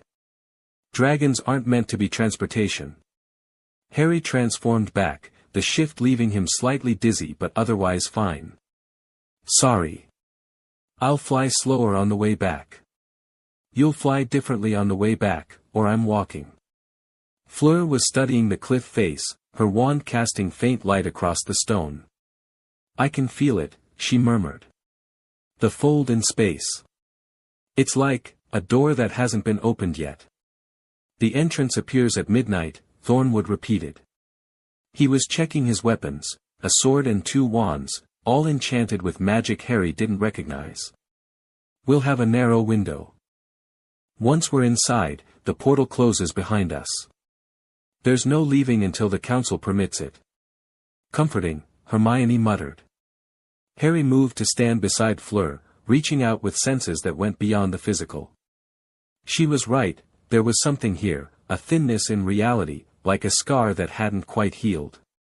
When we go in, he said quietly, stay close to me. Whatever happens, don't let them separate us. I had no intention of letting you face this alone. I know. But this is going to be dangerous in ways we can't predict. The council has existed for 3,000 years. They've seen dragon animagi come and go. They have no reason to fear me. Perhaps. Fleur's hand found his, their fingers interlacing. But they have never faced you and me together. They do not know what we can do. Harry wasn't sure they knew what they could do. But he appreciated the confidence. The moon reached its zenith. Midnight. The cliff face rippled.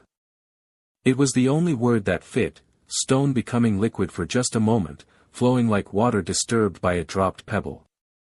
Where solid rock had been, there was now an opening, a cavern mouth that breathed warm air into the frozen night, lit from within by a red-gold glow that could only be fire. Now, Thornwood said. Quickly. They ran. The portal swallowed them, and the mountain disappeared. The Dragon Council's chamber was vast beyond comprehension. Harry stepped out of the entrance and stopped dead, his mind struggling to process what his eyes were showing him. The space before him stretched for what had to be miles, a cavern so immense that weather systems could have formed inside it. Stalactites the size of castle towers hung from a ceiling lost in shadow. Rivers of molten rock flowed through channels carved into the floor, providing the ruddy light that suffused everything. And there were dragons. Hundreds of them. Maybe thousands. They perched on ledges and outcroppings throughout the cavern, their scales gleaming in the firelight, red and gold and silver and black, every color Harry could imagine and some he couldn't. Most were enormous, dwarfing the Hungarian horntail he'd faced in the tournament. A few were smaller, closer to Harry's size when transformed. All of them were watching. Bloody hell, Ron whispered. There are that many. These are only the ones who chose to attend, Thornwood said grimly. There are more throughout the world. Hidden. Waiting. For what? For someone worth following. The crowd of dragons parted as Harry and his companions walked forward, creating a path toward the center of the chamber. There, on a raised platform of black stone, sat 5 figures that were unmistakably different from the rest. The Ancients. They had taken human form, or something close to it. 5 people sat on thrones carved from solidified lava, each radiating a presence that made Harry's skin crawl with equal parts fear and recognition. Vrakshan the Unburnt sat in the center, and Harry knew him instantly. He was tall and lean, with silver hair that fell past his shoulders and eyes that burned like molten gold. His features were sharp, almost cruel, but there was an intelligence in his gaze that went beyond mere wisdom. This was a being who had watched civilizations rise and fall for 3 millennia. Who had shaped history from the shadows. Who remembered a time when dragons ruled the skies and humans cowered in caves. To his right sat a woman of impossible beauty, ice-white skin, hair like frozen starlight, eyes the pale blue of glaciers. Seraphix, Harry guessed. The ice dragon. Beyond her was a figure shrouded in darkness, barely visible even in the firelight. Morvain, the shadow dragon. His presence was a void, an absence of light and warmth that made Harry want to look away. On Vrakshan's left sat a woman with sea-green skin and hair that moved like underwater currents. Thalassa, dragon of the depths. Her eyes were black as the ocean floor, and when she smiled, her teeth were sharp as coral.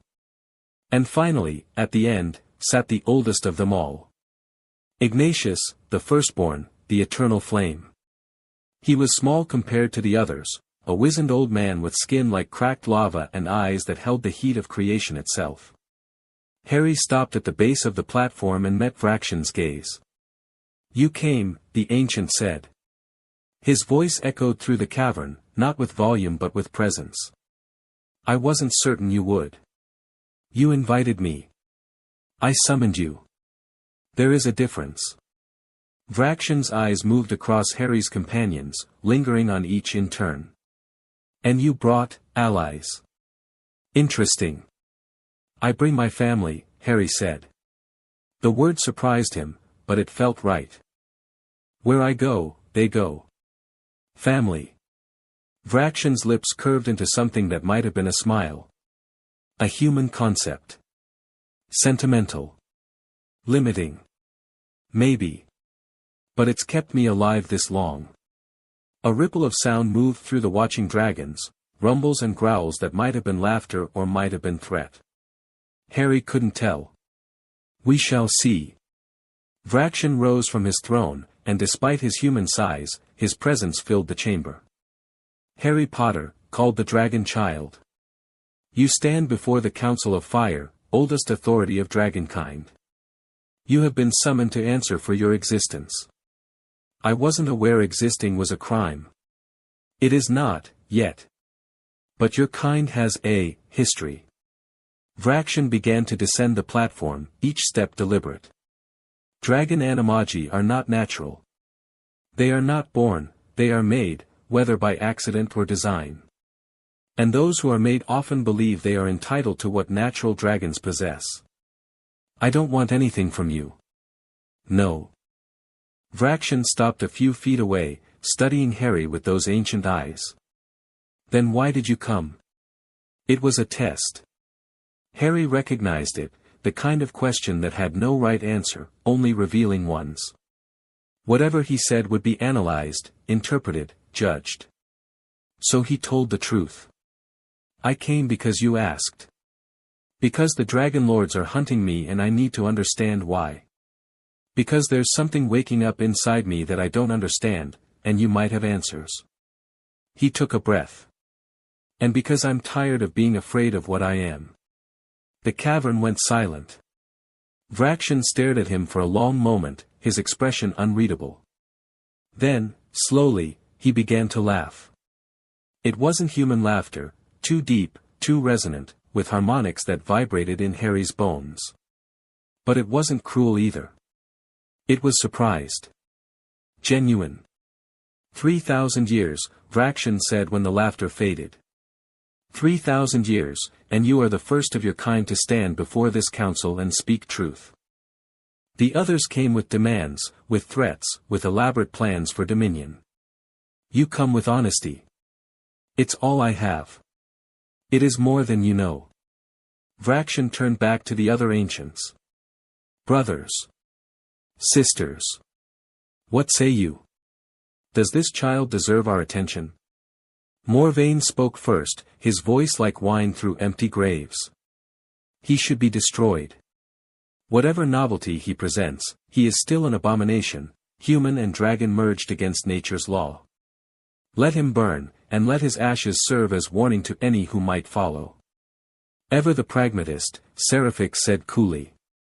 But destruction is wasteful. This boy defeated a nesting mother in single combat. That is not nothing. He is young, Thalassa added, her voice carrying the rhythm of tides. Unformed. He could be shaped into something useful, or something dangerous. The question is which? Ignatius had not spoken.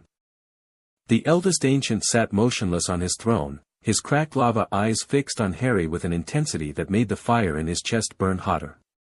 Grandfather? Vrakshan prompted. Your wisdom. He carries the flame, Ignatius said. The words dropped into silence like stones into still water. Impossible, Morvain hissed. No human could, I did not say he was human. Ignatius rose, and despite his apparent age, there was nothing weak in his movements. He descended the platform and approached Harry, stopping just inches away.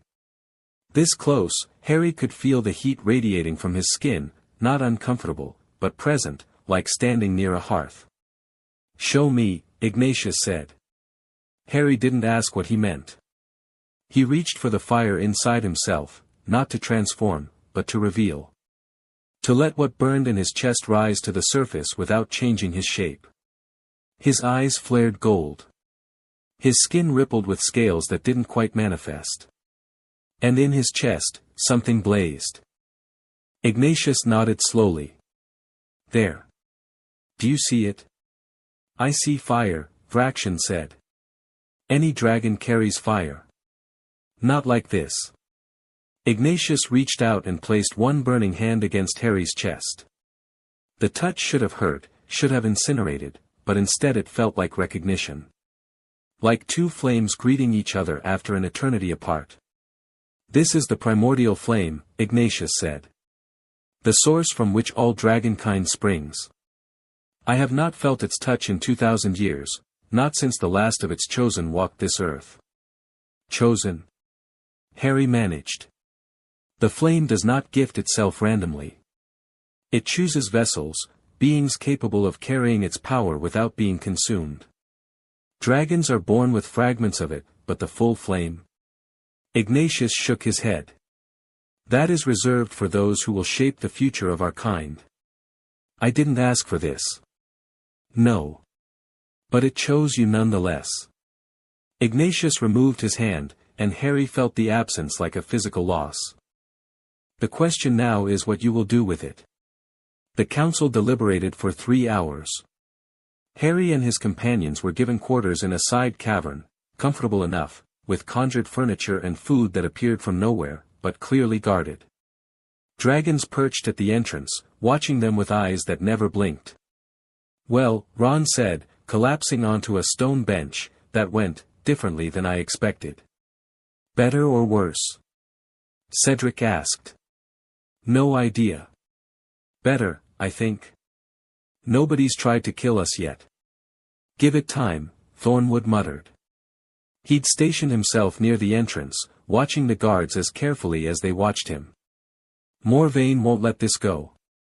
He's been arguing for the extermination of dragon animagi for centuries." But Ignatius spoke for Harry, Hermione pointed out. "That has to count for something. Ignatius is the eldest, but Vraction leads the council. And Vraction is complicated." Thornwood turned to face them. "He's not evil, exactly. He genuinely believes that dragons should reclaim their place as rulers of this world. But he's patient. 3,000 years have taught him that direct confrontation rarely works. So he manipulates," Fleur said. "He guides. He influences. He plants seeds and waits centuries for them to bloom." Thornwood's expression was grim. "If he decides Harry could be useful to his plans, he'll try to recruit him. If he decides Harry is a threat to those plans, he'll try to destroy me," Harry finished. "Eventually. But probably not today. Today, you've intrigued him. That's bought you time." Harry stood at the cavern's edge, staring out at the vast chamber beyond. Thousands of dragons, all watching, all waiting. And somewhere among them, 5 beings older than most civilizations, deciding his fate. Fleur came to stand beside him, her shoulder brushing his. "What are you thinking?" she asked. "That I'm tired of people deciding what I should be." Harry's voice was quiet but firm. "The wizarding world wanted a hero. Voldemort wants me dead. The Dragon Lords want to hunt me. And now the council wants to judge me, shape me, control me." He turned to meet her eyes. "I didn't choose any of this. But I'm done letting other people choose for me. What do you want to do?" "I want to show them what I am. Not what they expect, not what they fear, what I actually am. A human who became a dragon. A dragon who chooses to be human. Both and neither. That may anger them. Probably. But I'd rather be honest and hated than false and tolerated." Fleur studied his face for a long moment, then smiled, that real smile, the one that transformed her from beautiful to radiant. "I knew there was a reason I chose you," she said. "Chose me? Did you think I attended the Yule Ball with you by accident? That I happened to follow you to the forest every morning? That I kissed you in front of 1,000 witnesses on a whim?" She laughed at his expression. "I am Vila, Harry. We do not do anything by accident. I saw what you were the moment you transformed in that arena, and I decided then that I would stand beside you." "Why?" "Because you are the first person I have ever met who understands what it is like to be more than human." Her hand found his, their fingers intertwining. "And because, when I look at you, I see the future I want. Not the one my family planned for me. Not the one my blood demands. The one I choose." Harry felt the fire in his chest surge, felt his dragon nature responding to her words with something that went beyond instinct. "Mate," it whispered. "Partner. Equal. I choose you too," he said. The words felt inadequate, too small for what they meant. But Fleur seemed to understand. She leaned into him, her head resting against his shoulder, and they stood together watching the dragons circle in the distance. Whatever the council decided, they would face it together. The summons came at midnight. A dragon appeared at their quarters, smaller than most, with copper scales and intelligent eyes, and announced that the council had reached a decision. Harry and his companions followed it through winding passages carved from living rock, past chambers where dragons nested and fed and argued in rumbling voices. The main chamber was different now. The watching dragons had formed a loose circle around the central platform, creating an arena of sorts. The 5 ancients stood at its edge, no longer seated but alert, ready. And in the center of the arena stood Vraction. "Harry Potter," he called out, his voice echoing across the cavern. "The council has deliberated. We have heard testimony, examined evidence, consulted prophecy. And we have reached a verdict." Harry stepped forward, leaving his companions at the arena's edge. Fleur's hand tightened on his for a moment before releasing him. "What verdict?" Harry asked. "You are unique," Vraction said. "Not just a dragon animagus, but a carrier of the primordial flame. The council recognizes this, and recognizes that you cannot be judged by the standards we apply to others of your kind. So what? I go free. Nothing is free." Vraction's smile was thin as a blade. "You must prove yourself worthy of what you carry. The flame chose you, but choice must be earned." Harry felt the temperature in the cavern rise, or maybe that was just his blood. "How?" "Combat." The word rippled through the watching dragons like a wave. Vraction raised his hand, and the murmuring subsided. "You defeated a nesting mother through dominance, through the ancient way. We would see if that victory was chance or destiny." His eyes glittered with something that might have been anticipation. "You will face a champion of the council's choosing. If you win, you leave here with our blessing and our protection. If you lose, I die. That depends on the champion." Vraction gestured, and a figure stepped from the ranks of watching dragons. Harry's breath caught. She was beautiful, more beautiful than Fleur, more beautiful than anyone he'd ever seen. Her human form was perfection incarnate, with hair like spun gold and eyes like liquid amber and a body that seemed to have been designed by artists obsessed with ideals. But beneath the beauty, Harry's dragon senses saw something else. Power. Ancient, terrible power, coiled like a serpent and waiting to strike. "Seraphix," he said. "Indeed." The ice dragon smiled, and frost crept across the floor at her feet. "I volunteered for this honor. It has been centuries since I faced a worthy opponent. I'm not sure I'm worthy. Then this will be brief." She began to shift, her human form dissolving like snow in spring. "Show me what you are, dragon child. Show me if the flame chose wisely." Harry felt the transformation calling to him, felt his other form straining against his skin. He let it free. The change was faster than ever, almost instantaneous, his body flowing into dragon shape like water finding its level. 30 feet of black scales and bronze horns, wings spreading wide enough to cast shadows across the arena floor. Seraphix completed her transformation a moment later, and Harry understood why the council called her ancient. She was enormous. 50 feet at the shoulder, maybe more, with scales like frozen diamonds and wings that glittered with internal light. Her breath misted in the air, dropping the temperature so sharply that Harry could feel it even through his scales. Big, his dragon mind observed. Old. Strong. Not unbeatable. Seraphix attacked without warning, a blast of ice that would have frozen Harry solid if he hadn't thrown himself aside at the last instant. The ground where he'd been standing turned to glacial stone, creaking with cold. Harry responded with fire, a stream of white-hot flame that melted through the ice and kept going. But Seraphix was already moving, her massive body surprisingly agile, dancing around his attack with the ease of 3,000 years of experience. She's faster than she looks, Harry realized. I can't win a straight fight. So he wouldn't fight straight. The arena was large, but not infinite. Harry launched himself into the air, climbing rapidly, feeling the heat of the cavern's magma rivers below him. Seraphix followed, her wings cracking with each beat as ice formed and shattered around them. They clashed in midair, claws and teeth in elemental fury. Harry caught a slash across his shoulder, scales parting under her diamond-hard talons. He responded with a bite that would have crushed a car, but her neck twisted away at the last second. Faster, he pushed himself. Smarter. He dove suddenly, dropping toward the arena floor with reckless speed. Seraphix followed, her ice breath lashing out, trying to catch him, freeze him, end him. Harry hit the ground and bounced, using his momentum to launch himself backward, directly into her descending form. His horns caught her chest, scales grinding against scales, and they tumbled together across the arena in a tangle of wings and claws.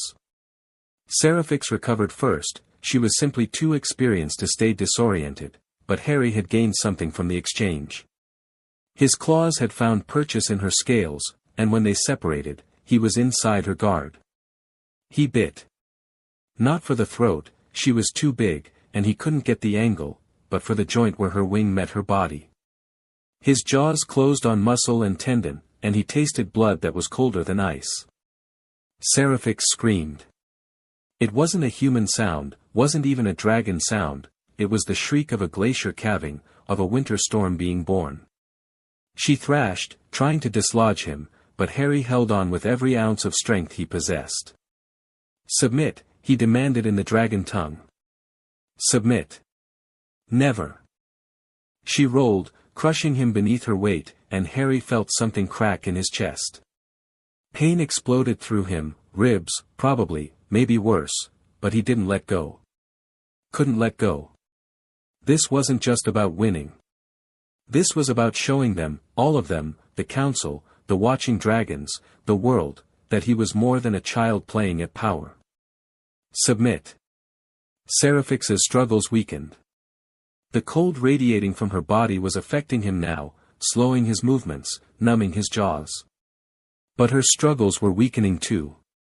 The damage to her wing was severe, she couldn't fly, could barely stand. Enough. The voice wasn't Seraphix's. It was Vraxion's, echoing through the cavern with absolute authority. Harry released his grip and stumbled back, blood dripping from his jaws, his broken ribs screaming with every breath.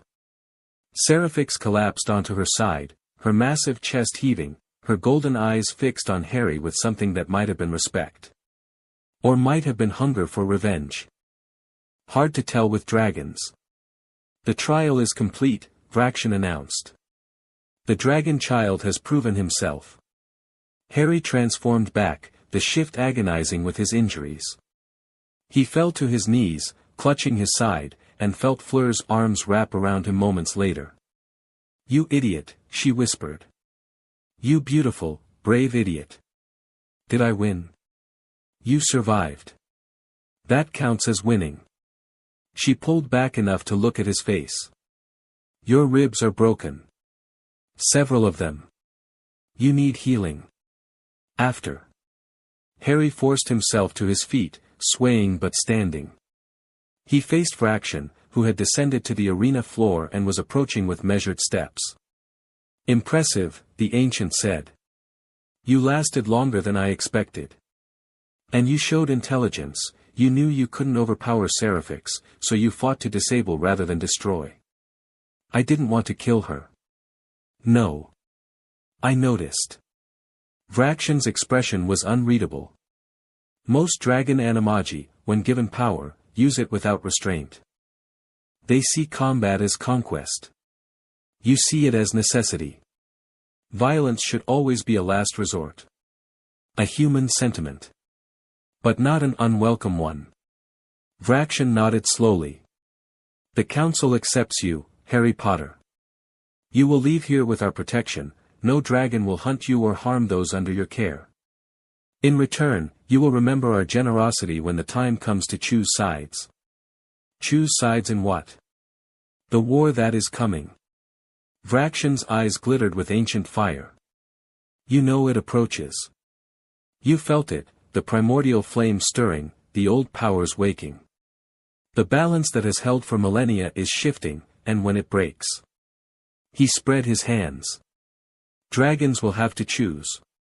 The council will have to act. And you, carrier of the flame, will have to decide where you stand. I stand with my family. Yes. You've said that before. Vrakshan smiled, and there was something almost warm in it. Hold to that, dragon child. When the fire comes, those who have something to protect often burn brightest. He turned and walked away, leaving Harry swaying on his feet with Fleur's arms the only thing keeping him upright. The trial was over. But Harry had the distinct feeling that the real test was just beginning. They stayed in the council's domain for 3 days while Harry healed. Dragon medicine was different from human medicine, cruder in some ways, more effective in others. Ignatius himself tended to Harry's injuries, his burning hands somehow soothing rather than destructive.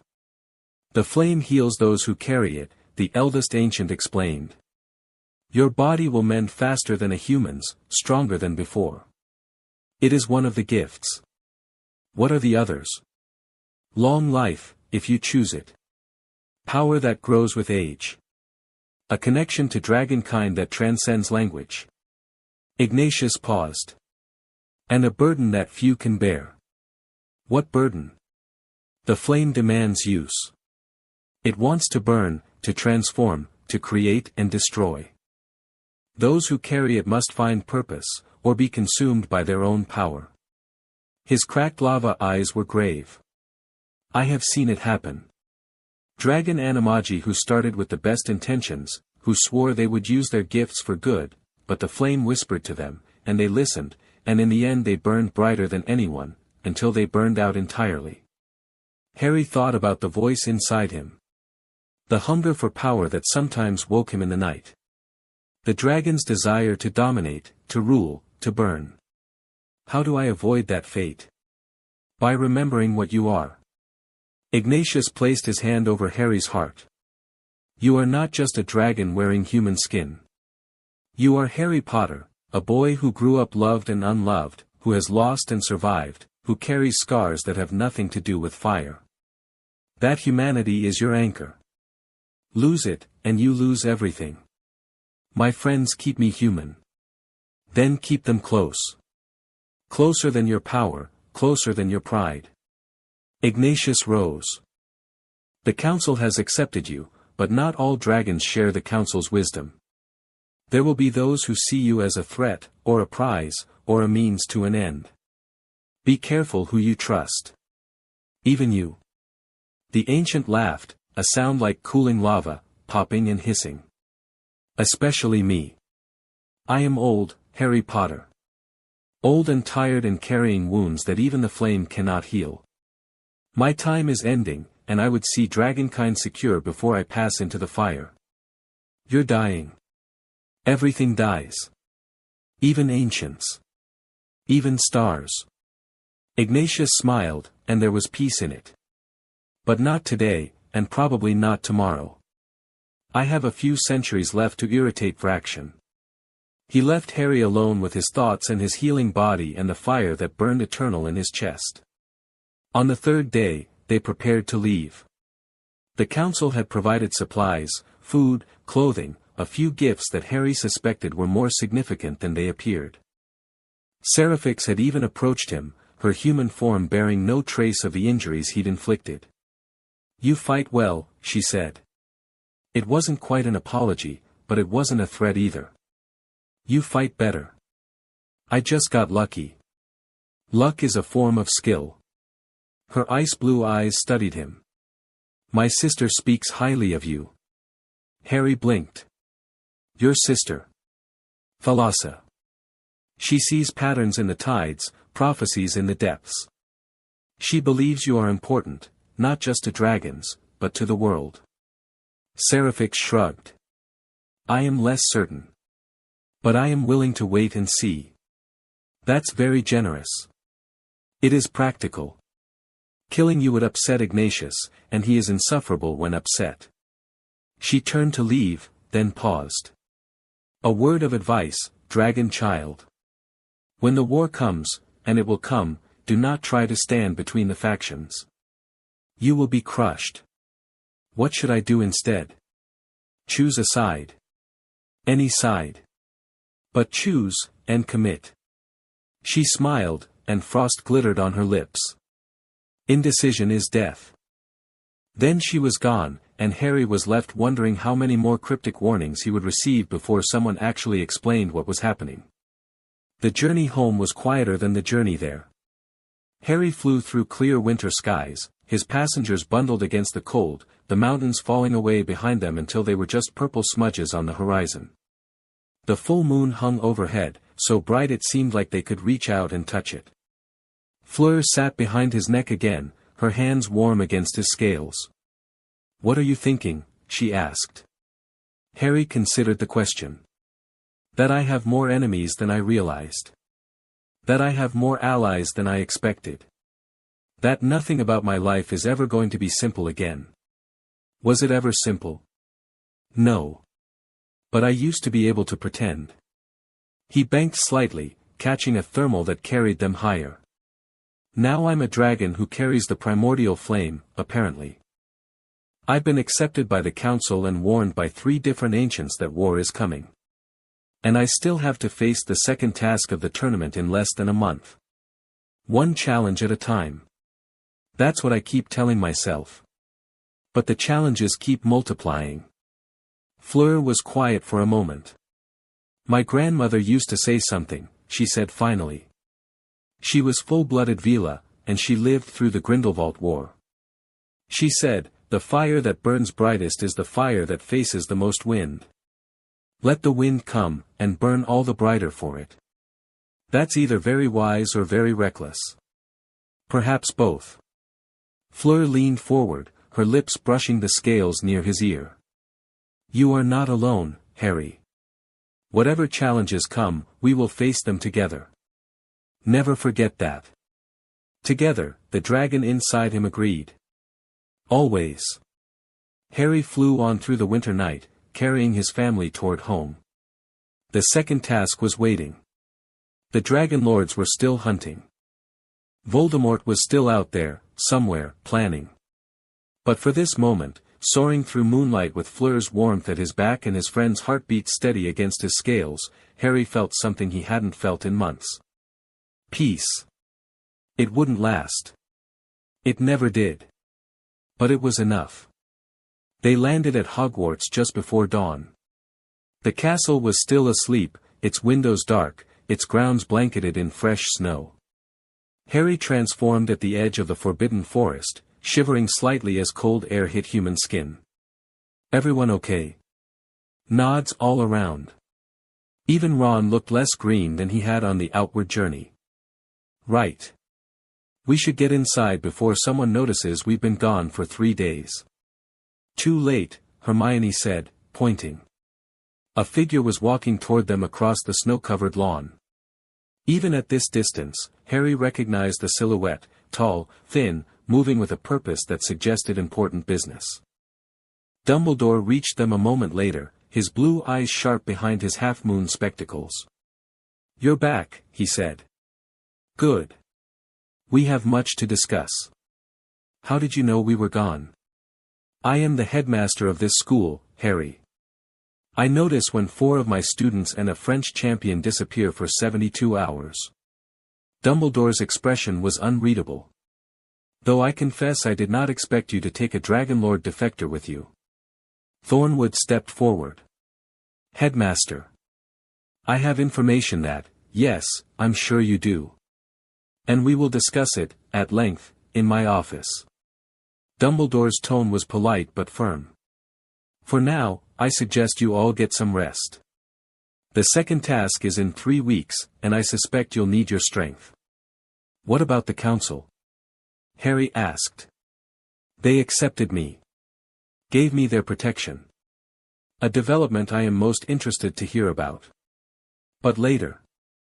Dumbledore turned back toward the castle, clearly expecting them to follow. "There have been incidents. While you were away.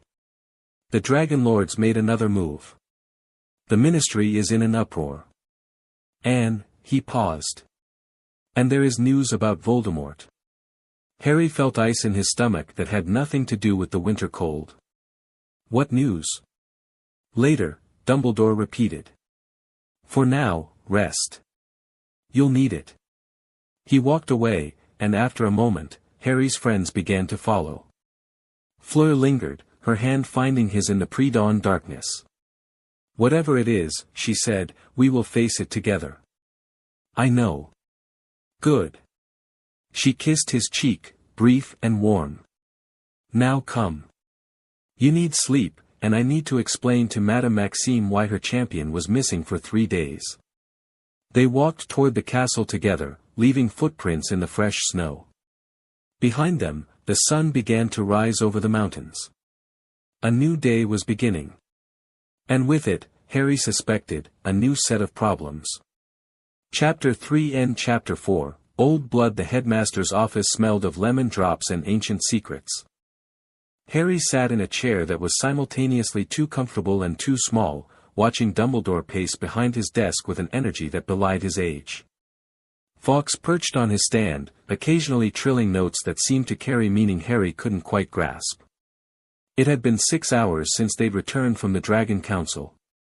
6 hours of sleep that felt like 6 minutes, interrupted by a house elf's insistent knocking and the message that the headmaster required his presence immediately. "The Dragon Lords attacked Hogsmeade while you were away," Dumbledore said without preamble. 3 shops destroyed, 17 injured, 2 dead. Harry's stomach dropped.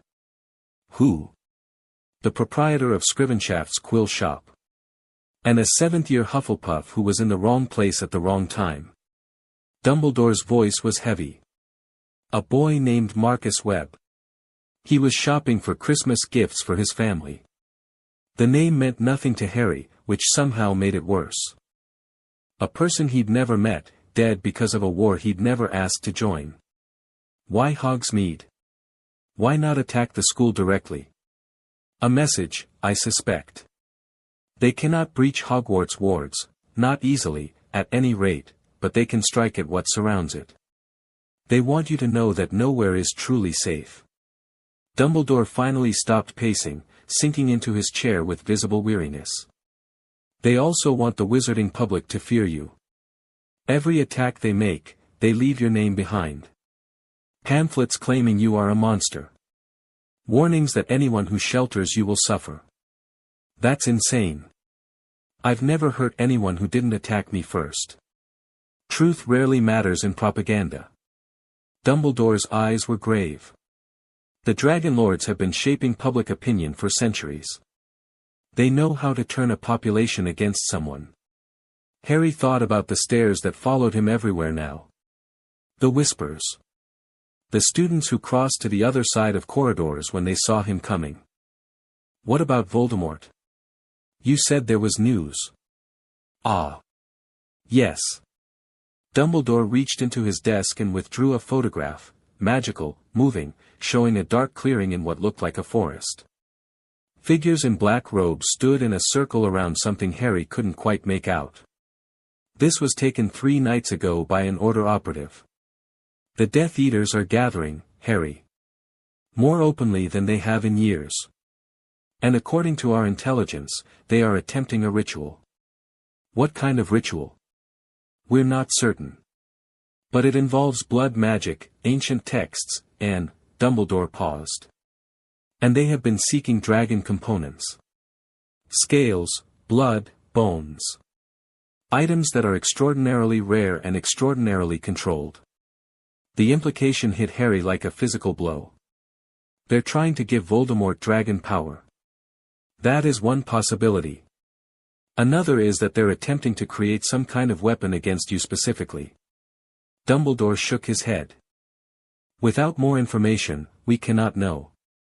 But the timing is concerning.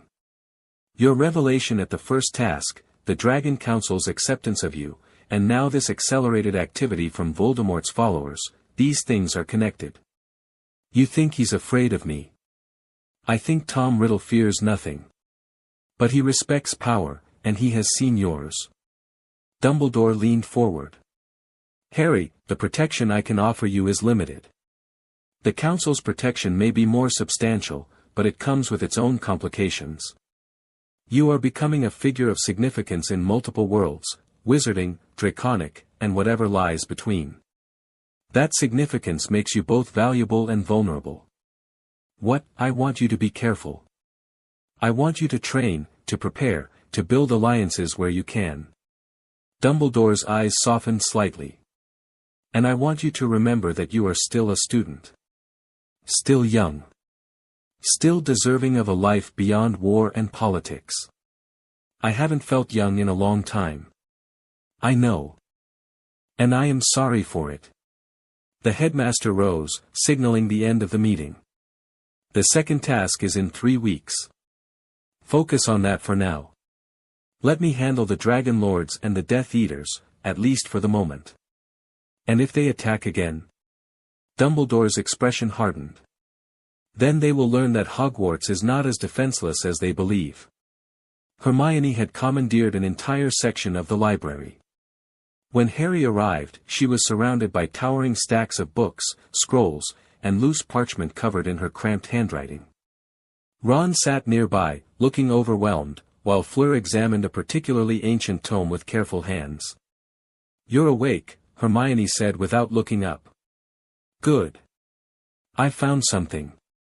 "You found approximately 7,000 somethings," Ron muttered. "Most of which make no sense. They make perfect sense if you understand the underlying theoretical framework. Which I don't. Which is why I'm explaining it." Hermione finally looked at Harry, her eyes bright with the particular excitement she got when unraveling a mystery. "The Dragon Lords.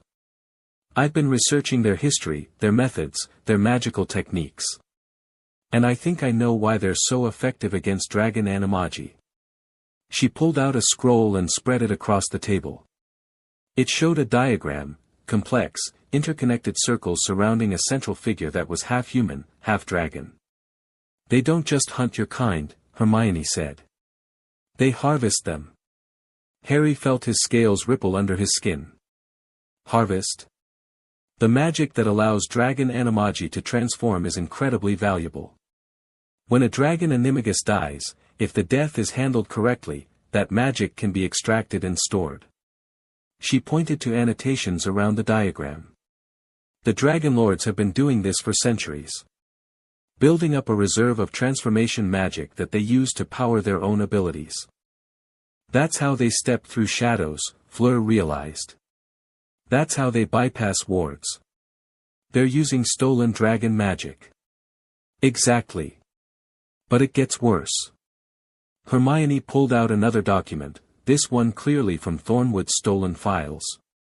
They're not just using the magic for transportation and stealth. They're trying to create artificial dragon animagi. Soldiers who can transform on command, controlled through magical bonds. "That's impossible," Harry said. "Transformation isn't something you can force." "Not yet. But they've been working on it for 300 years. And according to this," she tapped the document. "They're getting close." Harry stared at the diagram, at the clinical annotations describing how to vivisect a dragon animagus while keeping them alive long enough to extract maximum magical essence. "They did this to others like me. Many others. The Purge of 1287 wasn't just about killing threats, it was about collecting resources." Hermione's voice was grim. "Every dragon animagus they've ever killed has contributed to their power. They're walking around wearing the stolen magic of your predecessors." The fire in Harry's chest flared, hot and angry. He felt his vision tinge gold, felt claws trying to form at his fingertips. Fleur's hand closed over his, warm and grounding.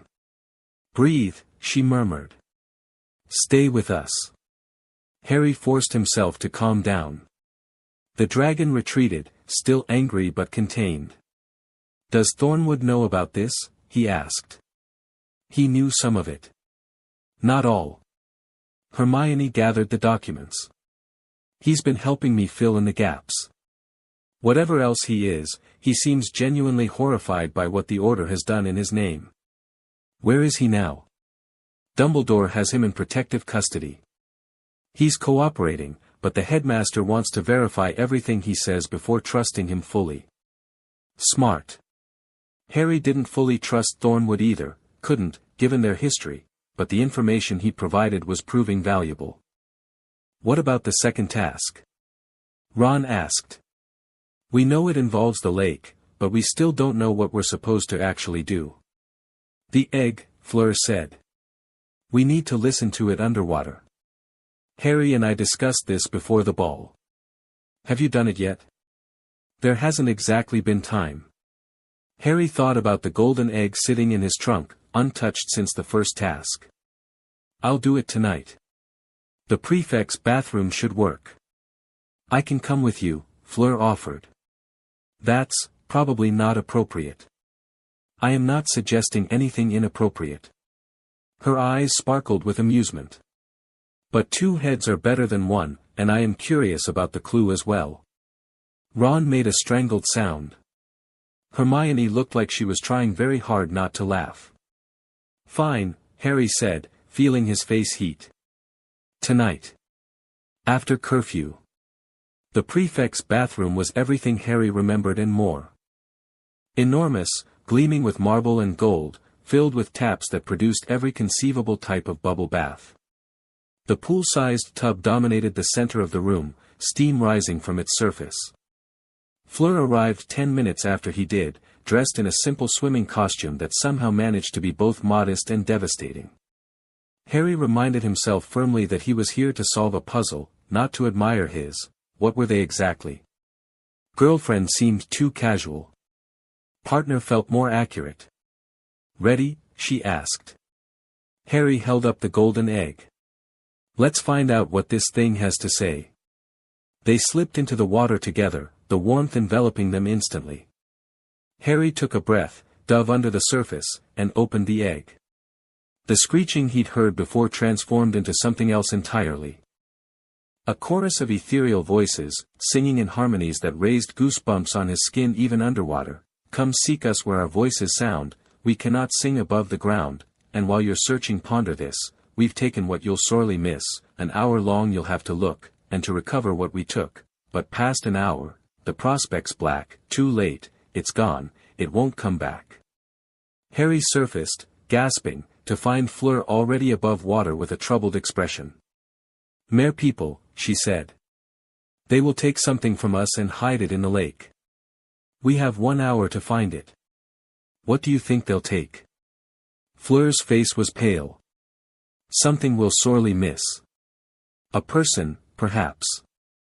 Someone we care about. Harry thought about the people he cared about. Ron. Hermione. Fleur herself. The lake is enormous, he said. And I can't breathe underwater. Not even as a dragon. There are ways. Gillyweed. Bubblehead charms. Transfiguration. Fleur was already thinking tactically. But you have an advantage the other champions do not. What's that? Dragons are apex predators. Even underwater, you would be feared. She moved closer in the water, her hand finding his beneath the surface.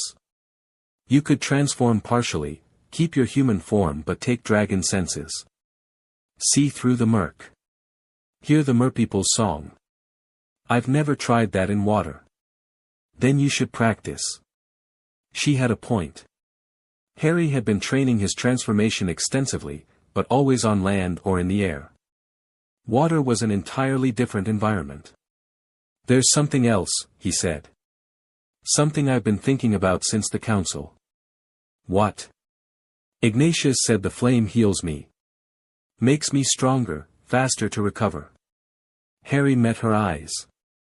But it also demands use. The more I transform, the more I want to transform. And I've been transforming a lot lately. You are worried about losing control? I'm worried about losing myself. The human part. He looked at his hands beneath the water, ordinary hands, no scales, no claws. When I'm a dragon, everything is simpler. Clearer. Threats are dealt with, problems are solved, and there's this, peace that I don't feel as a human. What if I start preferring that? What if I stop wanting to change back? Fleur was quiet for a long moment. My grandmother faced something similar, she finally said. The Vila allure, it can be addictive. When you know you can make anyone desire you, it becomes tempting to use that power constantly. She told me that the key was remembering what she wanted for herself, not what she could make others want. What did she want? A family. A home. A life that was hers and not defined by her nature. Fleur squeezed his hand. What do you want, Harry? Not what you're supposed to want, or what others expect of you. What do you want? The question hit harder than Harry expected. What did he want? He thought about the life he'd imagined as a child, a normal family, a normal home, a life without lightning bolt scars and dark lords. That dream felt impossibly distant now, like something from another world. But there were other things. Smaller things. Real things. I want to survive this year, he said slowly.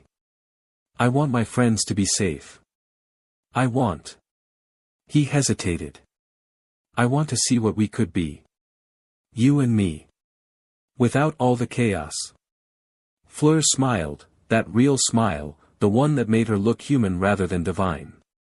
Then we must ensure you survive, she said. And perhaps, when this is over, we can find out together. She kissed him, soft and warm in the steaming water, and Harry felt the fire in his chest burn with something that wasn't hunger or rage. Something better. The next 3 weeks passed in a blur of training and preparation. Harry spent hours in the lake, practicing partial transformations that let him breathe underwater while maintaining human form. It was difficult, water fought against fire, and his dragon nature rebelled at the cold and the dark, but gradually he found a balance. Gills that filtered the water. Eyes that could see through murk. Skin that regulated temperature. Not quite human. Not quite dragon. Something in between. Hermione threw herself into research with characteristic intensity, uncovering everything she could about Mermish culture, lake geography, and the specific challenges of underwater magic. She created detailed maps of the lake based on historical records, marking likely locations where hostages might be held. Ron took on a different role, intelligence gathering among the students. He had a talent for making people talk, for picking up rumors and whispers that others missed. Within days, he had a network of informants throughout Hogwarts, feeding him information about everything from teacher movements to suspicious visitors. The Dragon Lords have people inside the castle, he reported during one of their evening meetings. At least 3, maybe more. They're posing as ministry officials here to observe the tournament. Can you identify them? Harry asked. Working on it. But they're careful. Never use their real names, never stay in one place too long. Keep watching. If we can figure out who they are, we might be able to feed them false information. Ron grinned. Already thinking about that. Hermione's helping me work out a system. They were becoming a team, Harry realized. A real team, with complementary skills and shared purpose. It felt good, felt right, in a way that transcended the danger they faced. Fleur trained with him daily, her Vila instincts meshing surprisingly well with his dragon nature. She taught him about predatory patience, about reading body language, about the subtle art of intimidation without violence. In return, he helped her push past her fear of her own power, helped her embrace the fire inside her rather than suppressing it. You're stronger than you know, he told her one evening, after a particularly grueling session. As are you. She wiped sweat from her brow. But strength means nothing without control. The second task will test both. Are you worried? About the task itself? No. She met his eyes. About what they might take from me? Yes.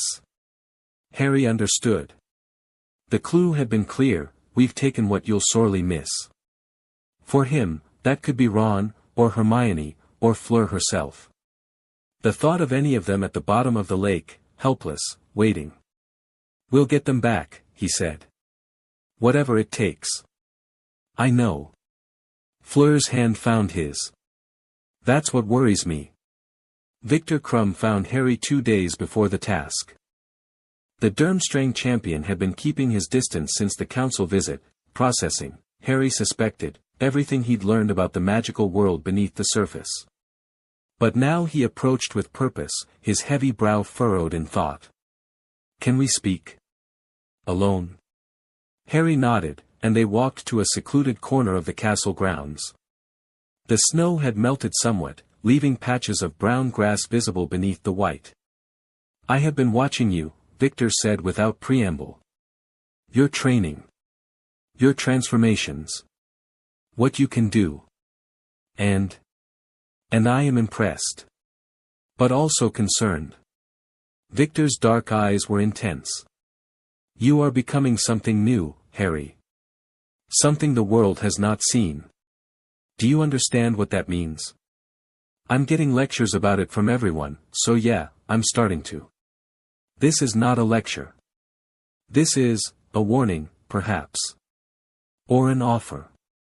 Victor paused, gathering his thoughts. "In my country, there are old stories about men who became beasts. Werewolves, vampires, things with no names in English.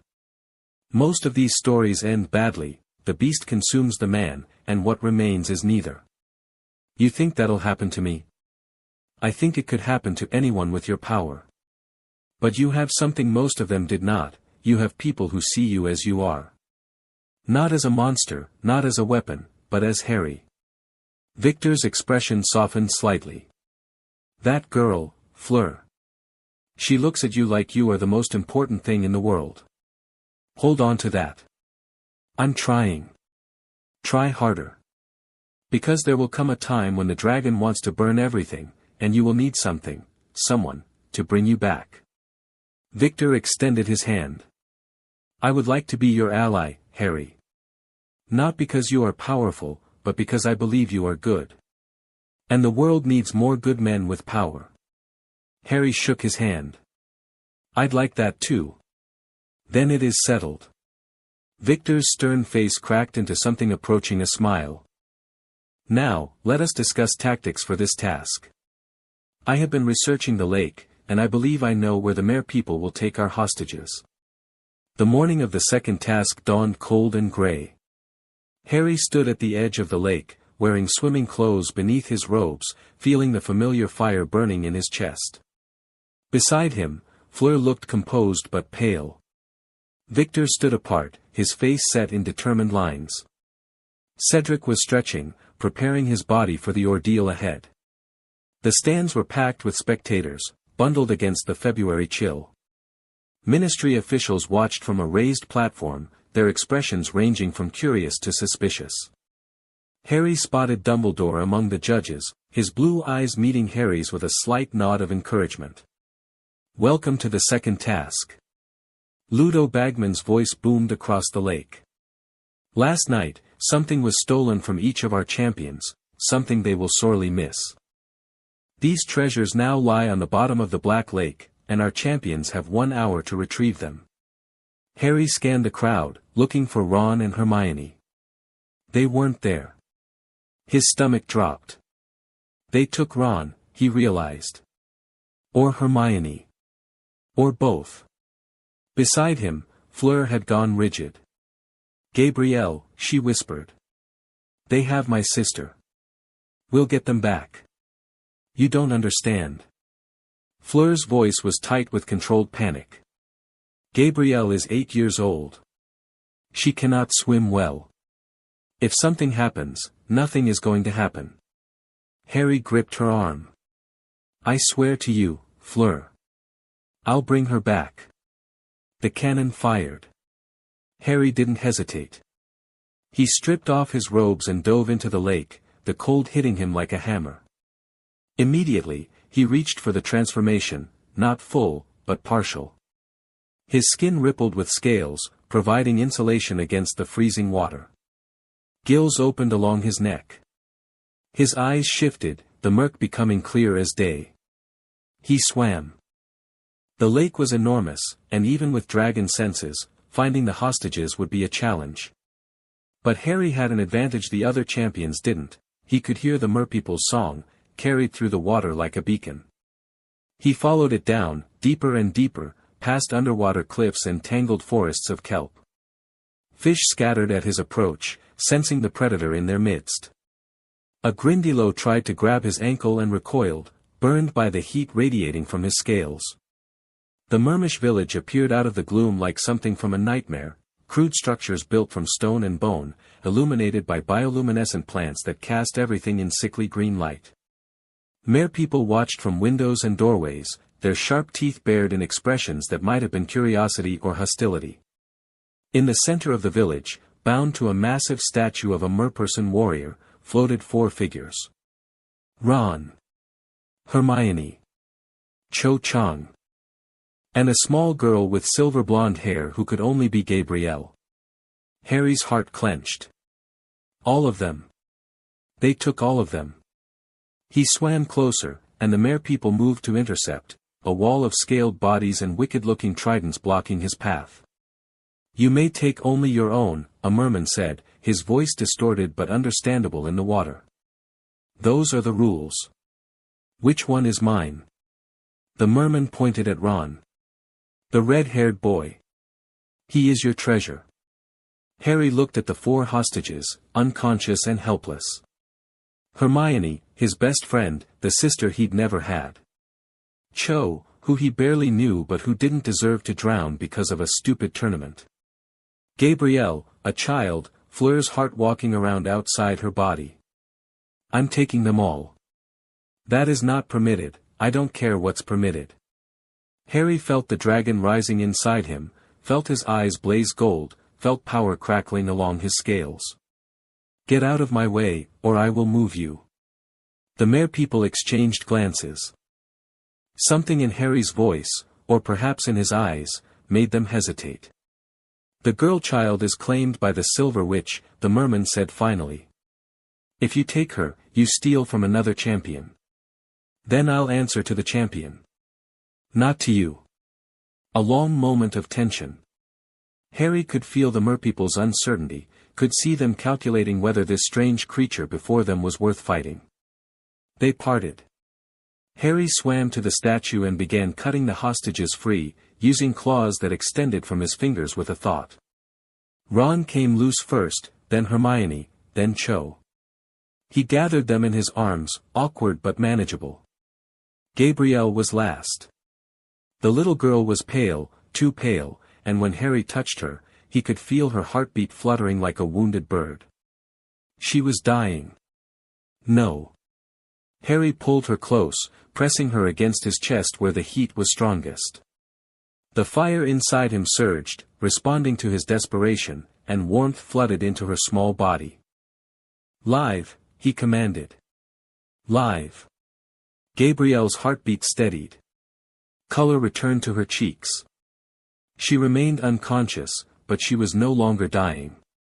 Harry gathered all 4 hostages and began the long swim back to the surface. He emerged from the lake to chaos. The crowd was screaming, some in excitement, some in confusion, some in what sounded like anger. Ministry officials were shouting at each other.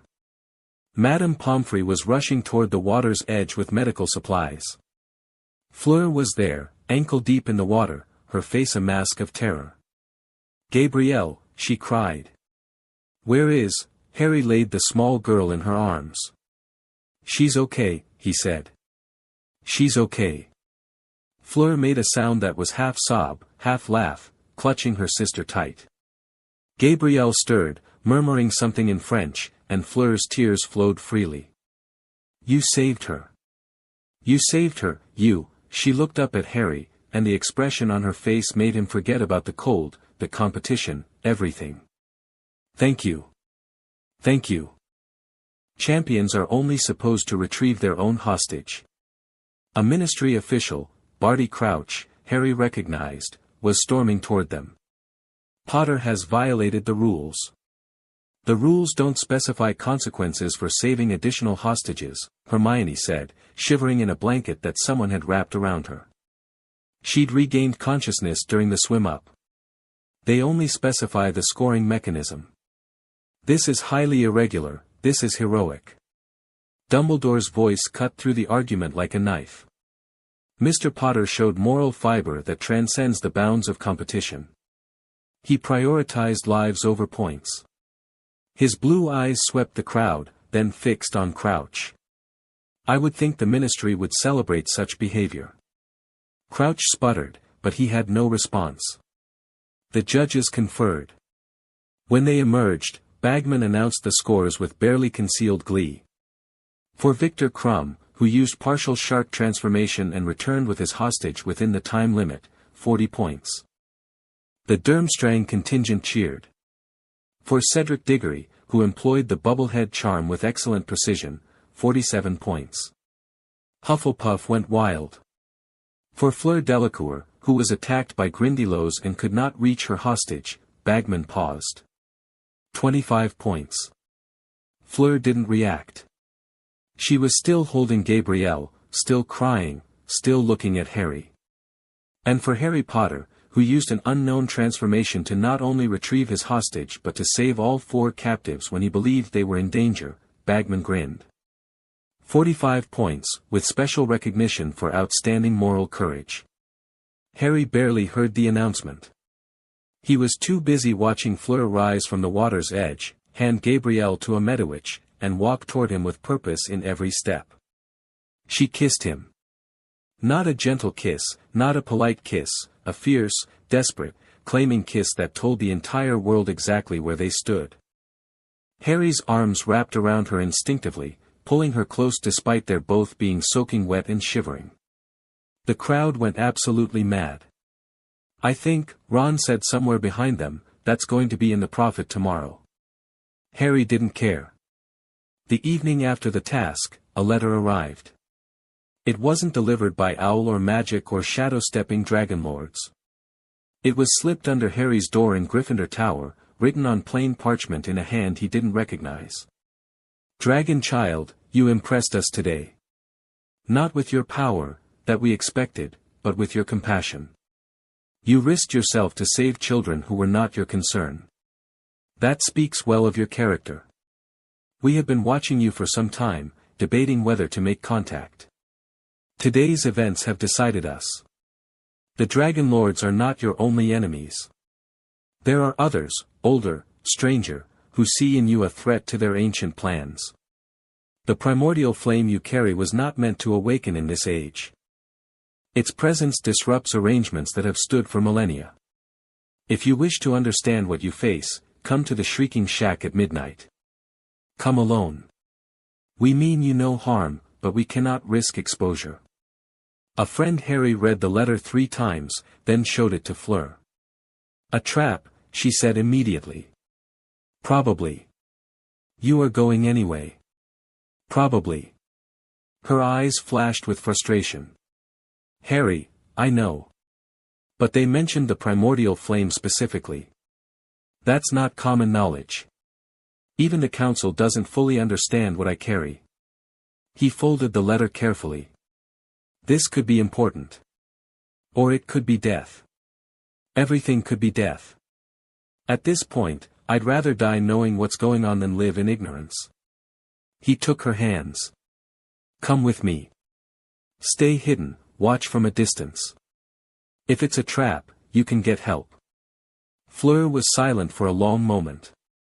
I should tell you this is foolish, she finally said. You should. I should refuse to participate in your recklessness. You should. I should. She sighed. I should stop expecting you to be sensible. Her fingers tightened on his. Midnight. The Shrieking Shack. I will be there. The Shrieking Shack looked different in winter. Snow covered the crooked roof, softened the sharp angles, made it look almost peaceful instead of haunted. Harry approached carefully, his senses extended to their limits, feeling for any hint of ambush. Nothing. The building felt empty, abandoned, exactly as it should. He entered through the gap in the boards, climbing familiar stairs to the room where he'd learned the truth about Sirius and Pettigrew. The floorboards creaked beneath his feet, and dust motes danced in the moonlight streaming through broken windows. A figure sat in the corner. It was a woman, old, ancient even, with skin like parchment and eyes that glowed faintly green in the darkness. She wore robes of deep forest colors, and when she moved, Harry heard the rustle of leaves despite the winter outside. "Harry Potter," she said, and her voice was like wine through ancient branches. "The dragon child. The flame bearer. The unexpected variable. Who are you?" "I am many things, and none of them would mean much to you." She rose, and despite her apparent age, her movements were fluid, graceful. "I am what your kind calls a dryad, though that word captures only a fraction of what I am. I am old, Harry Potter. Old as the forests that covered this land before humans came. Old as the magic that still sleeps beneath these stones. What do you want?" "To warn you." Her green eyes were intense. "The primordial flame you carry, it is not just dragon magic. It is something older. Something that predates the division between creature and wizard, between magical and mundane. It is the fire of creation itself." Harry felt the flames in his chest stir, responding to her words. "I know this already. You know the words. You do not understand what they mean." The dryad moved closer, and Harry smelled pine and earth and the sharp tang of sap. When the world was young, there was no difference between humans and dragons, between Vila and mermaids, between any of the beings that now exist separately. All was one, united by the flame. The differentiation came later, a great sundering that split the original whole into countless fragments. "Why are you telling me this?" "Because the flame in you is trying to reunite those fragments. Every transformation you undergo, every being you connect with, your Vila partner, your human friends, even the dragons you have met, you are drawing them back together." Her voice dropped to a whisper. "There are those who do not wish this reunification to occur. They have benefited from the sundering for too long. They will try to stop you. The Dragon Lords. They are tools. Puppets. The real enemies are older and far more dangerous." She reached out and touched his chest, her fingers cold as winter bark. "The flame knows what it needs to do. Your task is to survive long enough to let it work." "How do I do that?" "By trusting those who love you. By not facing your enemies alone." Her eyes met his, ancient wisdom gleaming in their depths. "And by accepting that you cannot control what you have become. The flame will burn, Harry Potter. The only choice you have is what it burns for." She stepped back, and shadows began to swirl around her. "Wait," Harry started. "We will meet again. When the time is right." Her voice was already fading, becoming part of the wind. "Remember what I have told you. And remember, even in the darkest winter, spring is already preparing to return." Then she was gone, and Harry stood alone in the ruined room, Fleur's warmth appearing at his side as she emerged from her hiding place. "What was that?" she asked. "I'm not sure." Harry stared at the space where the dryad had been. "But I think we just got another piece of the puzzle. The puzzle of what you are. The puzzle of everything." He turned to face her. "She said the flame wants to reunite what was sundered. That I'm drawing people together." Fleur's hand found his. "I could have told you that. Since you transformed at the first task, people have been drawn to you. Not just me, Victor, Cedric, even that Dragon Lord defector. You are becoming a center of gravity. Is that good or bad? That depends entirely on what you do with it." They walked back to the castle together, hand in hand, while the winter wind whispered secrets neither of them could quite understand. The next morning, Harry received word that Charlie Weasley was coming to Hogwarts. The dragon handler had sent an urgent message to Dumbledore, requesting permission to meet with Harry immediately. The headmaster had agreed, and Charlie arrived before lunch, windswept, travel-worn, and clearly carrying heavy news. "The dragons are restless," he said without preamble. "All of them, everywhere. The handlers in Romania, China, New Zealand, everyone's reporting the same thing. Increased aggression, strange vocalizations, patterns of movement that don't make sense." "When did it start?" Harry asked. Immediately after your transformation at the first task. The horntail you faced. She's been different ever since. Calmer, actually, the only dragon in the reserve who isn't acting strange. Like she's waiting for something. She submitted to me. She more than submitted. Charlie's eyes were intense. She bonded with you, Harry. Dragon handlers have studied these creatures for centuries, and we've never seen anything like it.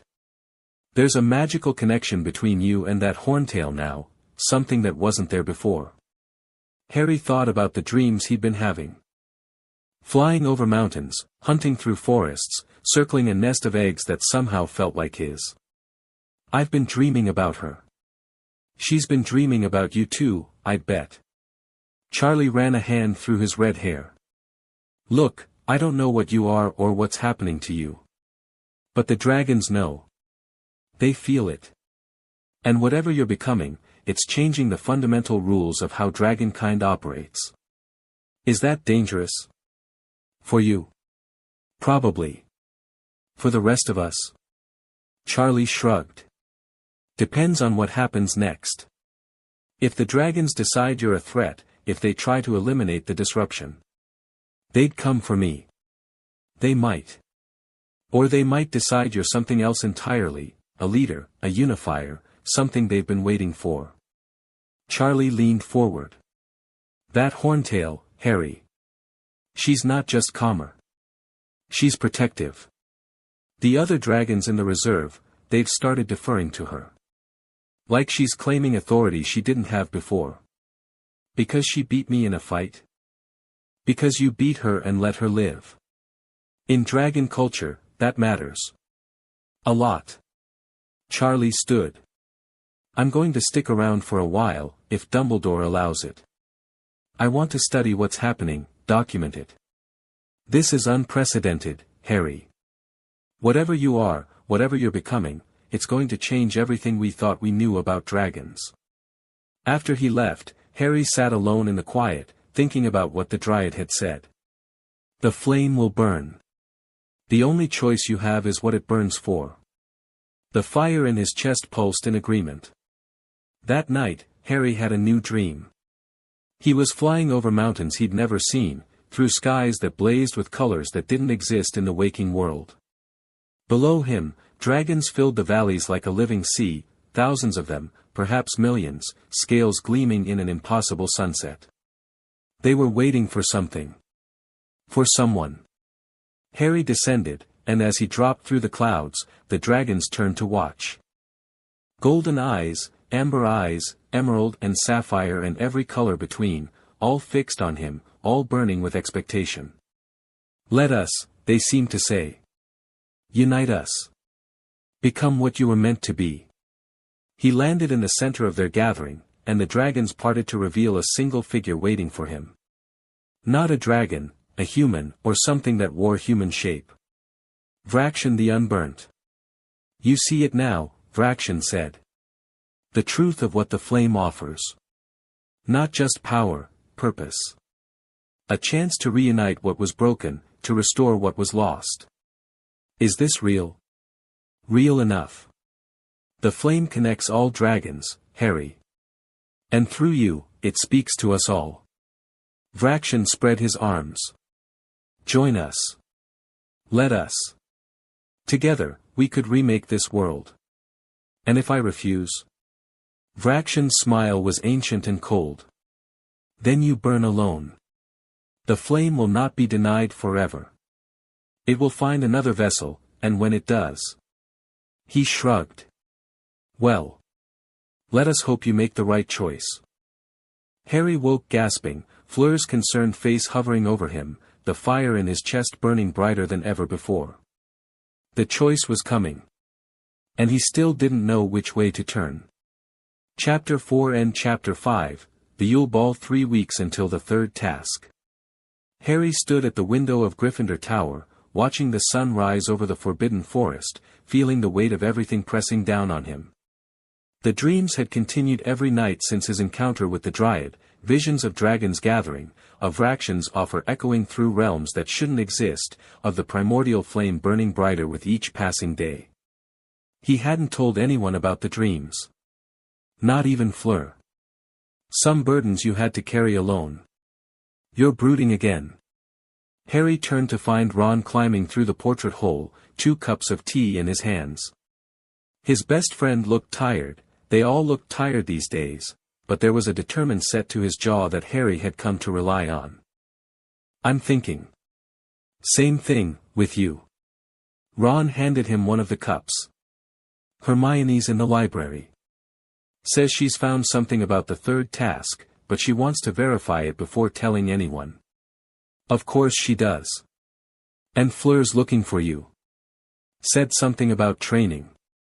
Harry nodded, sipping his tea.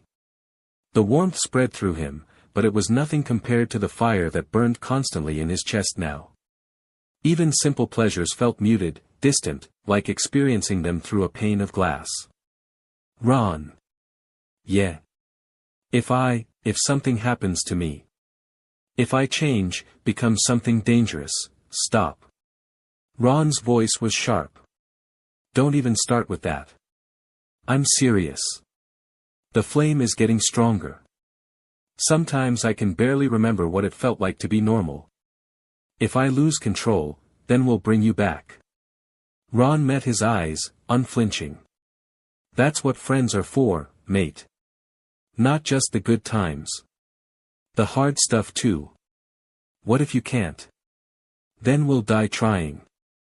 Ron said it simply, like it was the most obvious thing in the world. You'd do the same for me.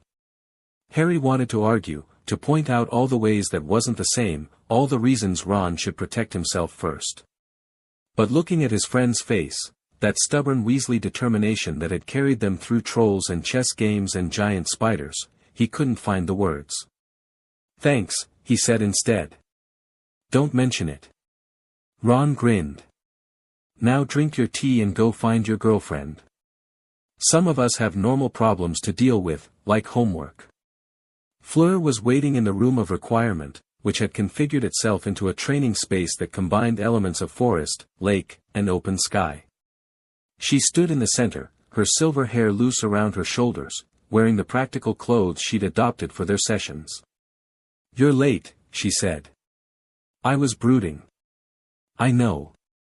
I could feel it from across the castle. She moved toward him, her hand rising to rest against his chest. The flame is stronger today. It's stronger every day. Yes. Her blue eyes searched his face. That worries you. Shouldn't it worry you too? Perhaps. But I have learned that worrying about things I cannot control is wasteful. She stepped back, assuming a combat stance. Today, we practice something new. Partial transformation while maintaining emotional equilibrium. We've done that before. Not like this. Fleur's eyes began to glow, and Harry felt her Vila allure surge, not seductive, but aggressive, pressing against his mind like a physical force. I am going to attack your control. You are going to resist while holding a transformation. That sounds dangerous. Yes. Necessary. Also yes. She struck without warning, a blast of Vila fire that crashed against Harry's mental shields like a wave against a cliff. The third task will test you in ways we cannot predict. You must be able to maintain control under pressure. Harry felt the dragon rising in response to the attack, instinct screaming at him to transform, to burn, to dominate. He forced it down, channeling the energy into a partial shift instead. Scales rippled across his arms. His eyes flared gold. But he remained human-shaped, human-sized. Good. Fleur pressed harder, her allure battering at his defenses. Now move. Fight. Show me you can act while holding this balance. They sparred for an hour, Fleur attacking with Vila fire and Harry defending with dragon instinct. It was exhausting, maintaining partial transformation while fighting took concentration he hadn't known he possessed. But gradually, he found a rhythm. A balance point where the dragon and the human work together instead of struggling for dominance. When they finally stopped, both of them were breathing hard, sweat dripping despite the room's temperature control. Better, Fleur said. Much better. It felt different. Like I wasn't fighting myself anymore. That is the goal.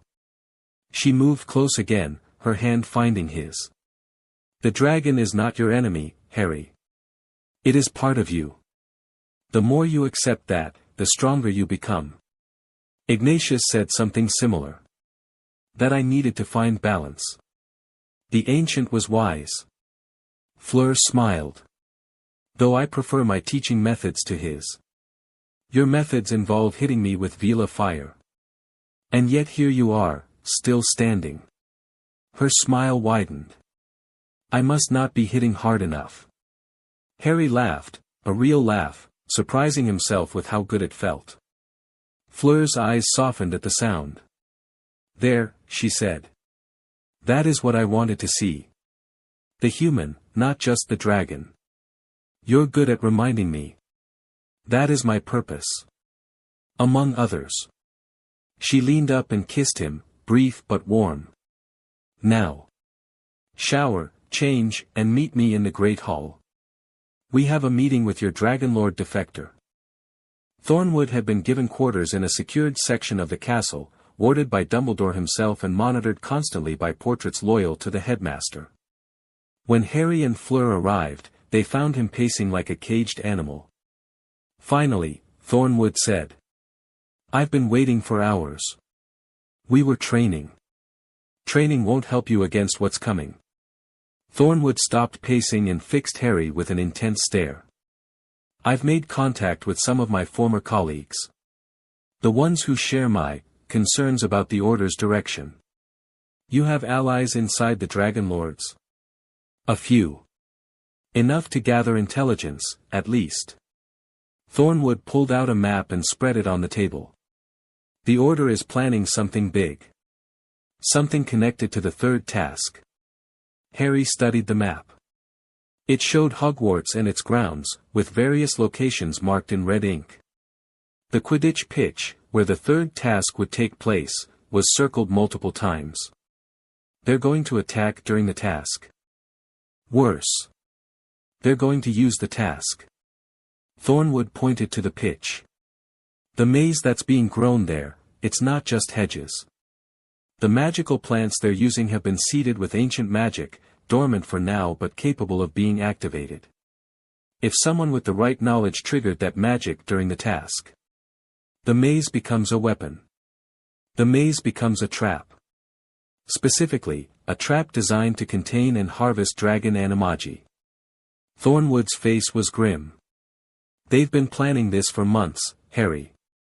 Since before your name came out of the goblet. Someone inside Hogwarts has been helping them prepare. The room went cold. We already knew there was a spy, Fleur said. Your people in the ministry. This is different. Those are observers, watchers. What I'm talking about is someone with actual access. Someone who could influence the tournament itself. Thornwood met Harry's eyes. Someone who made sure you were entered, whether you wanted to be or not. Harry thought about the goblet, about his name emerging from flames, about the year of chaos that had followed. You're saying the whole tournament was a setup? I'm saying the Dragonlords have been playing a longer game than anyone realized. They knew about your potential before you did. They've been maneuvering to put you in a position where they could capture you, study you, harvest your power. Thornwood's voice was bitter. I was part of it, for years. Hunting your kind, thinking I was protecting the world. I didn't realize I was just feeding the Order's hunger. How do we stop them? First, we identify the spy. Then we neutralize the trap before the third task. Thornwood began rolling up the map. I have some ideas about who the spy might be, but I need more information. Your friend, the one who's building an intelligence network among the students, Ron. Yes. I need to coordinate with him. If we can cross-reference what he's learned with what I know about Dragonlord operatives. I'll set up a meeting. Harry's mind was racing. What about the maze itself? Can we disarm whatever they've planted? Maybe. I'd need to examine it directly, which is risky. The magical plants are sensitive, they might react to my presence. Thornwood hesitated. There's another option. The trap is designed for dragon animagi specifically. If you went into the maze in full human form, never transforming, that defeats the purpose of being what I am. But it keeps you alive. For how long? The Dragon Lords won't stop. Voldemort won't stop. If I spend my life hiding what I am, never using the power I've been given, what's the point? Harry felt the flame surge in agreement. I won't live in fear of my own nature. Fleur's hand found his, squeezing gently. He's right. We cannot plan around avoidance. We must plan around victory. Thornwood looked between them, something shifting in his expression. You're different from the others, he said slowly. The dragon animagi I've hunted before, they were scared, hiding, desperately trying to survive.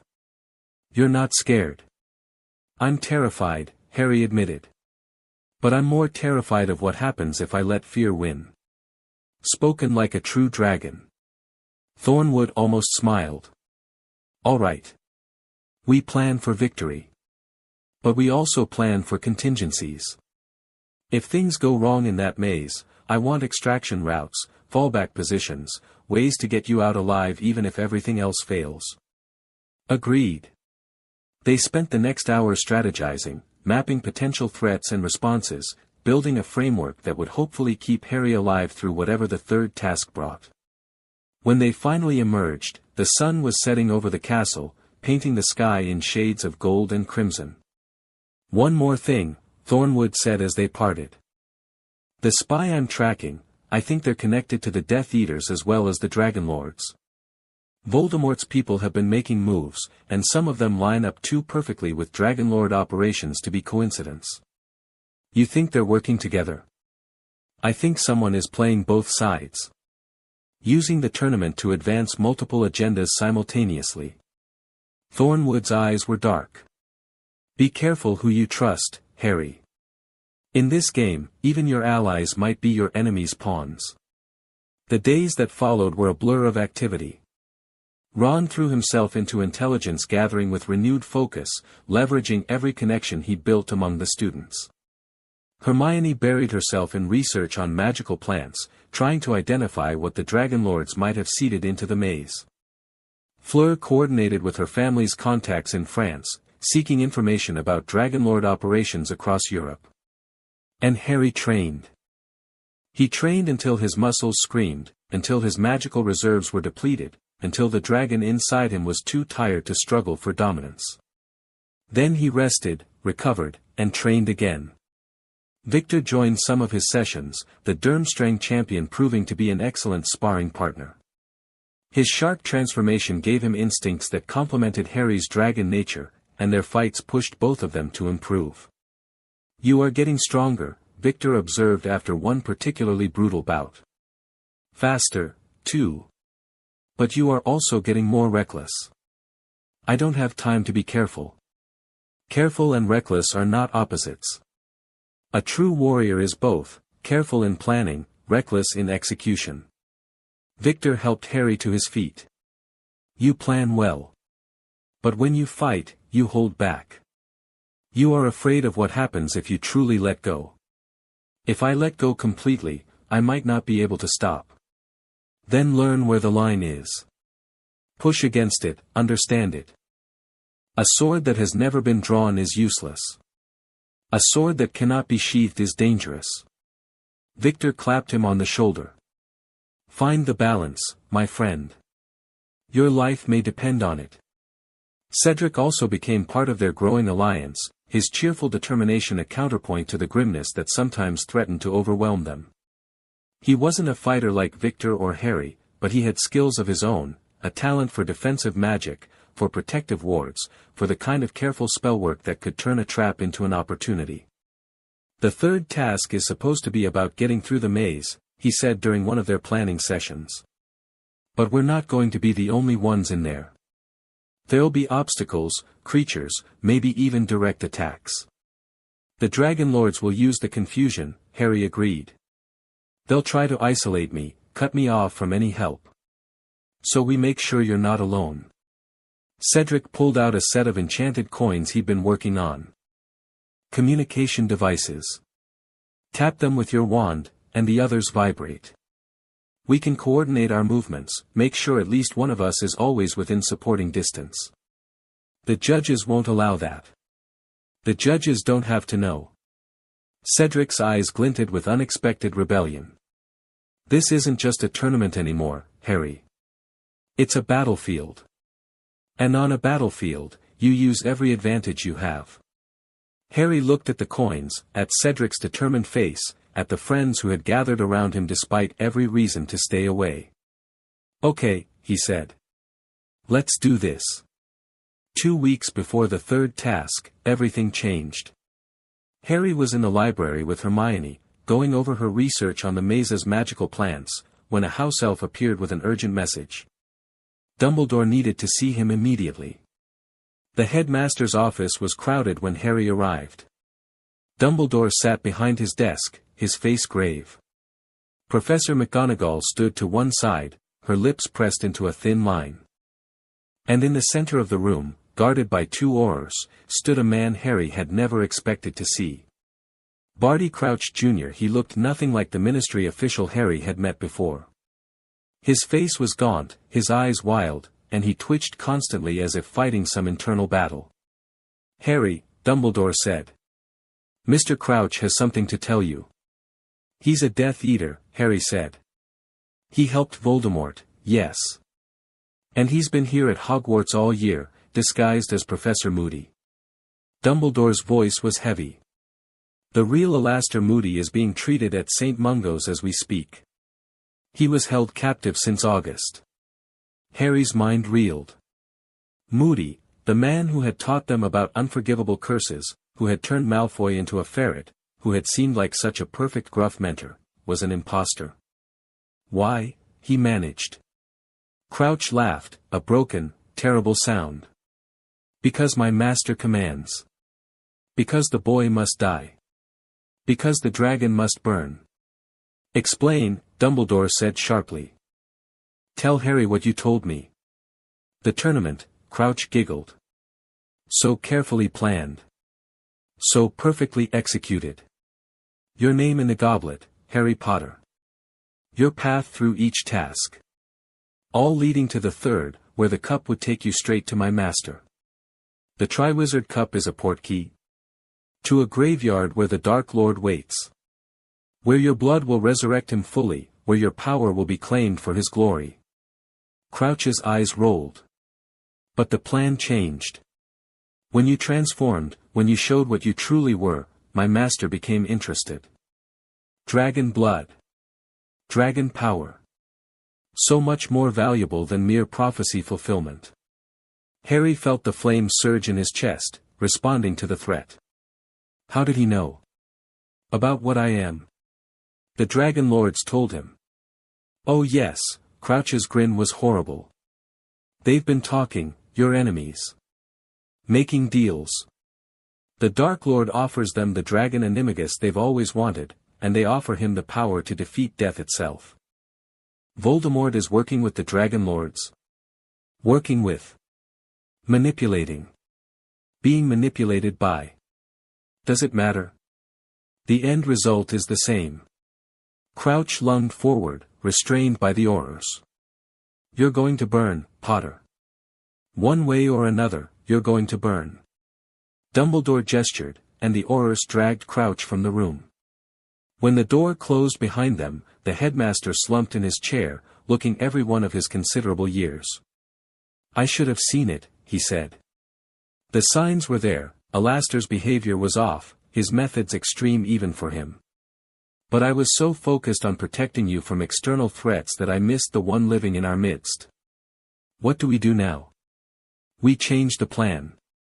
The third task cannot proceed as scheduled, the cup must be examined, the maze must be searched, the entire tournament must be re-evaluated. Dumbledore straightened. I'm convening an emergency meeting of the judges and the ministry. You should prepare for the possibility that the task will be cancelled. They won't cancel it. The political pressure alone will have to be managed. Your life is more important than political convenience. Dumbledore's eyes met his. I have failed you too many times already, Harry. I will not fail you in this. The emergency meeting lasted 12 hours. In the end, a compromise was reached.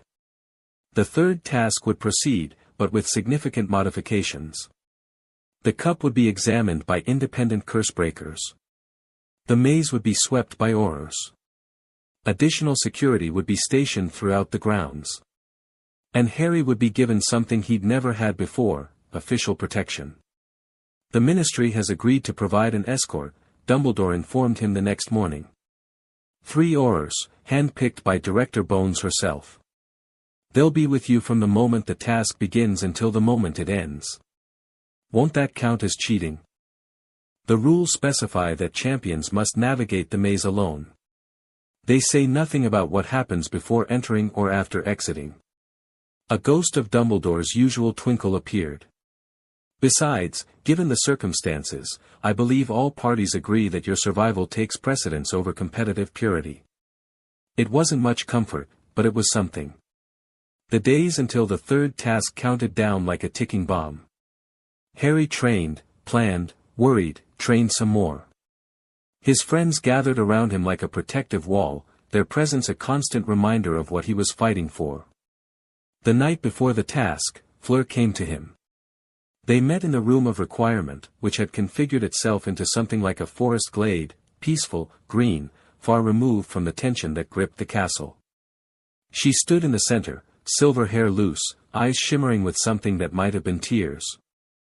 I am afraid, she said without preamble. So am I. No. I am afraid for you. She moved toward him, her hands finding his. Tomorrow, you walk into a trap designed specifically to destroy you. Even with all our preparations, all our allies, there is so much that could go wrong. I know. And yet you're calm. Not calm. Resigned, maybe. Harry pulled her closer. Fleur, I've been in danger my whole life. Since I was a baby, people have wanted me dead. At some point, you just accept it. Not that you're going to die, but that death is always possible.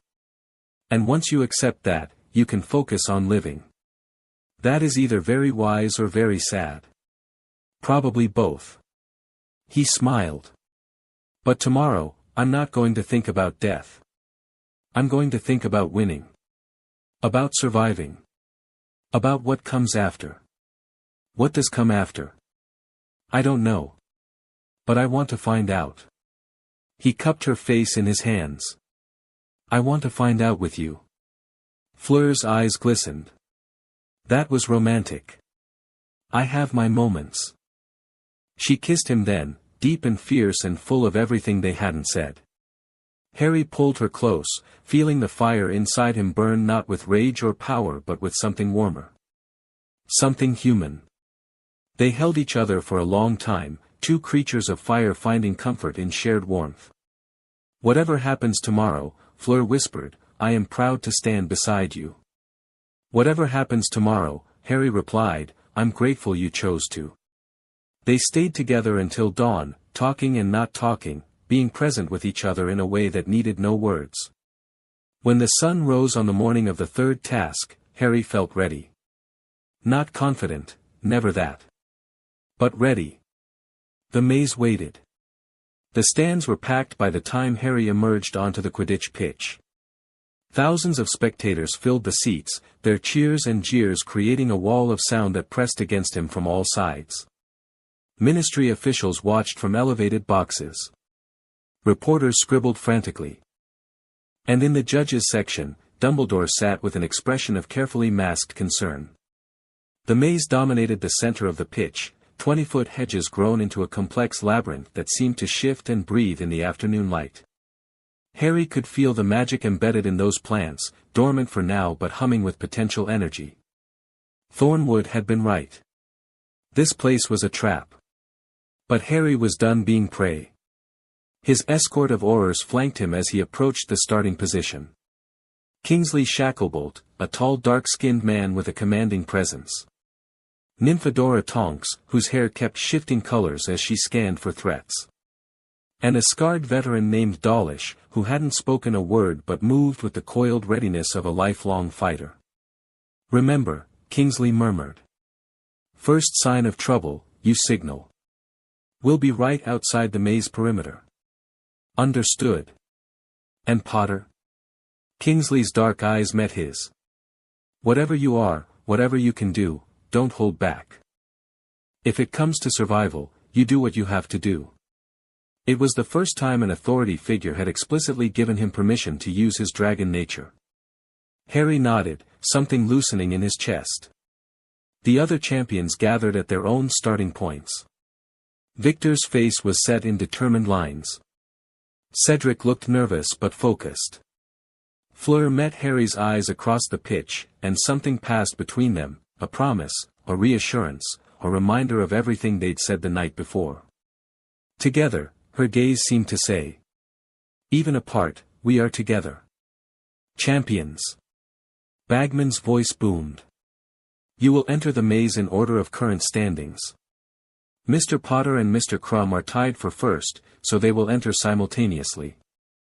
Mr. Diggory and Miss Delacour will follow at intervals." Harry positioned himself at the maze entrance. The hedges loomed above him, their leaves rustling in a wind that didn't touch anything else. "On my signal," Bagman called. 3, 2, 1. The cannon fired. Harry plunged into the maze. Darkness swallowed him instantly. Not the natural darkness of night, but something deeper, magical shadow that seemed to drink the light from his wand. Harry pushed forward anyway, his dragon senses extending outward, mapping the path ahead through sound and smell and the faint tremors of magic.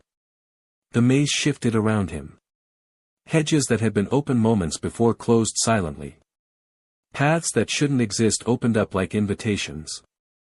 The trap was already working, trying to disorient him, separate him from any chance of help. Harry ignored it. He moved with purpose, not following the maze's suggestions but carving his own path. He encountered his first obstacle within minutes, a blast-ended scrut, its shell gleaming in the magical darkness, fire spurting from its rear end as it charged. Harry didn't even slow down. He transformed just enough to breathe fire of his own, overwhelming the creature's flames, driving it back into a side passage with a roar that echoed through the hedges.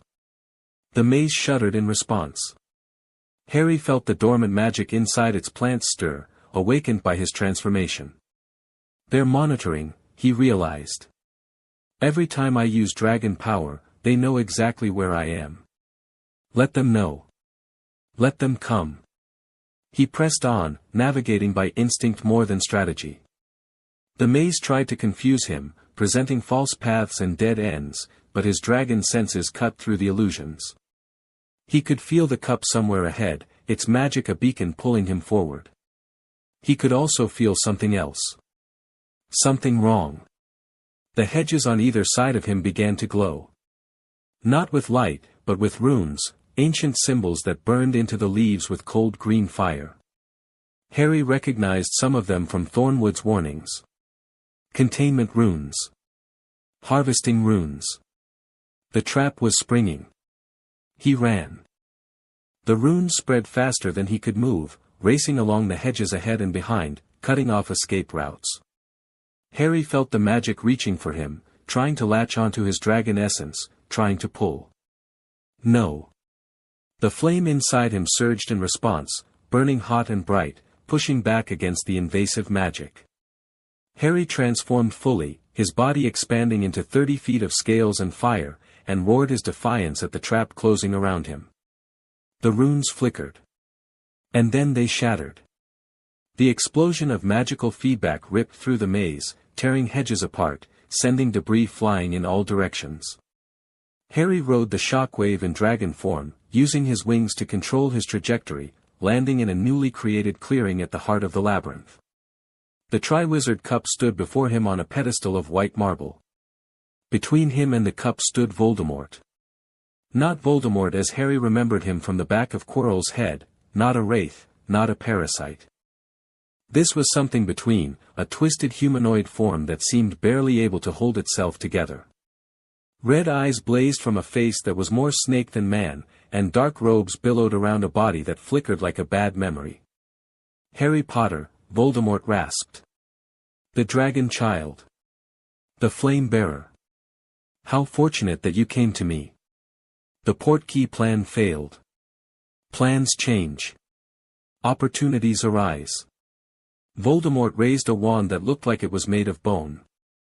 When the maze fell apart, the protections fell with it. I seized my chance. "You're not strong enough to face me. Not like this. Not to destroy you, no. But to delay you." Voldemort smiled, a horrible expression on that inhuman face. "Long enough for my allies to arrive." The sound of tearing fabric filled the air, and shadows began to coalesce around the clearing. Dragon Lords. 5 of them, emerging from darkness itself, their weapons gleaming with enchanted malice. "You see." Voldemort stepped back, letting his allies take the fore. "We have common interests, the Order and I. You are too dangerous to exist. Your power threatens everything we have built. My power threatens your control. That's not the same thing. Isn't it?" Voldemort's red eyes glittered. "The primordial flame you carry, do you understand what it represents? It's the power to reshape reality itself. To remake the world according to the will of whoever wields it. Did you think we would let such power remain in the hands of a child?" Harry felt the flame pulse inside him, responding to the truth in Voldemort's words. The Dryad had tried to tell him. Ignatius had warned him. The power he carried was bigger than he'd understood. But power was only power. What mattered was choice. "You can't have it," Harry said. "Any of you. Then you'll die." The Dragon Lords attacked. They moved like shadows, their weapons trailing dark fire. Harry met them with dragon fire of his own, 30 feet of scaled fury crashing into their formation. Steel met scales. Magic clashed with magic. The clearing became a storm of violence and flame. Harry fought like he'd never fought before. Not defensively, not cautiously, but with everything he had. Claws raked through enchanted armor. Teeth crushed weapons that had tasted dragon blood for centuries. Fire poured from his maw in streams that turned stone to slag. But there were 5 of them, and they were ancient, experienced, honed by generations of hunting his kind. They began to wear him down. Cuts accumulated on his scales. Burns that his fire couldn't heal fast enough. His wings were torn, limiting his mobility. One eye was nearly blinded by a glancing blow. And Voldemort stood at the edge of the clearing, watching, waiting, conserving his strength for the killing blow. "This is it," Harry thought. "This is where I die." The flame inside him surged in response, not acceptance, but refusal. Raw, primal, absolute refusal to end here. No. Power exploded outward. Not fire, not magic, not anything Harry had felt before. This was the primordial flame itself, awakened by his desperation, unleashed by his will to survive. It poured through him like a river through a broken dam, burning away limitations, burning away fear, burning away everything that wasn't pure and essential. The Dragon Lords screamed. Their enchanted armor, their stolen dragon magic, their centuries of accumulated power, all of it burned away in an instant. 5 warriors who had killed hundreds of Harry's kind reduced to ash in the space of a heartbeat. Voldemort's eyes widened. Impossible, Harry turned to face him, and the dark wizard flinched. Because Harry wasn't a dragon anymore. He was something else, something more. A form of pure flame given shape, burning with colors that existed outside the normal spectrum. Not human. Not dragon. Something that the flame had been waiting millennia to create. "Leave," Harry said, and his voice echoed with harmonics that vibrated in the soul. Leave, and never return. This is your only warning. Voldemort, for all his ambition, was not stupid. He recognized absolute power when he saw it. He ran. The shadows swallowed his fleeing form, and Harry was alone in the clearing with the cup and the ashes of his enemies. The flame receded slowly, reluctantly, leaving Harry standing in his normal human body, trembling with exhaustion. He had no idea what had just happened, no idea what he had become, even briefly, but he was alive. He was alive. He grabbed the cup with shaking hands. The portkey activated. Not to the graveyard, that magic had been disrupted by the maze's collapse, but back to the edge of the pitch. Harry appeared in a flash of light, collapsing to his knees, the cup falling from his nerveless fingers. Chaos erupted around him. Screaming spectators, rushing oars, the sounds of spells being cast at threats that had already vanished. But none of it reached Harry through the fog of exhaustion that wrapped around him. Fleur was there first. She caught him before he could collapse completely, her arms wrapping around him, her voice a constant stream of French and English mixed together. You're alive, thank God you're alive, Voldemort, Harry managed. He was there. And Dragon Lords. Later. Tell us later. Fleur pulled back to look at his face, her eyes wet with tears. You're hurt. I won. Harry tried to laugh, but it came out as a cough. I won the bloody tournament. You won more than that. Dumbledore's voice, cutting through the chaos. The headmaster knelt beside them, his face a complex mixture of relief and concern. The magical backlash from whatever happened in that maze was felt across the country. Harry. What did you do? I don't know. The flame just activated. Burned everything. Dumbledore's eyes went distant for a moment, as if consulting some internal catalogue of impossible things. We'll discuss it later, he finally said. For now, rest. You've earned it. Harry let himself be helped up, let himself be supported by Fleur on one side and Dumbledore on the other, let himself be led away from the pitch while the crowd roared and reporters shouted questions and the world tried to make sense of what had happened. He was alive. Voldemort had fled. The Dragon Lords were ashes. And the primordial flame had awakened in a way that changed everything. But for now, for this moment, Harry let himself feel something simple: victory. Chapter 5 and Chapter 6, The Lake Secret. 2 weeks after the third task, Harry still couldn't sleep properly. Every time he closed his eyes, he saw flames. Not the orange warmth of normal fire, but the impossible colors of the primordial flame, hues that existed outside the visible spectrum, burning with a hunger that terrified him even in memory. He'd killed 5 people with that power. Turned them to ash without even trying. And some part of him had enjoyed it. He sat on the edge of the astronomy tower, feet dangling over hundreds of feet of empty air, watching the sun rise over the black lake. The water was still and dark, reflecting the lightning sky like a mirror. You're brooding again. Harry didn't turn. He'd felt Fleur's approach through the strange new sensitivity that had developed since the maze. The flame had changed him in ways he was still discovering. I'm thinking. Same thing. She settled beside him, close enough that their shoulders touched. You did not come to bed last night. Couldn't sleep. The dreams? Among other things. Harry finally looked at her, taking in the concern on her face, the silver hair that caught the dawn light like threads of moonlight. I killed them, Fleur. 5 people, just, gone. I barely even felt resistance. They were trying to kill you. That's not the point. He turned back to the lake. The point is how easy it was. How right it felt in the moment. The flame wanted to burn them, and I let it. I didn't even hesitate.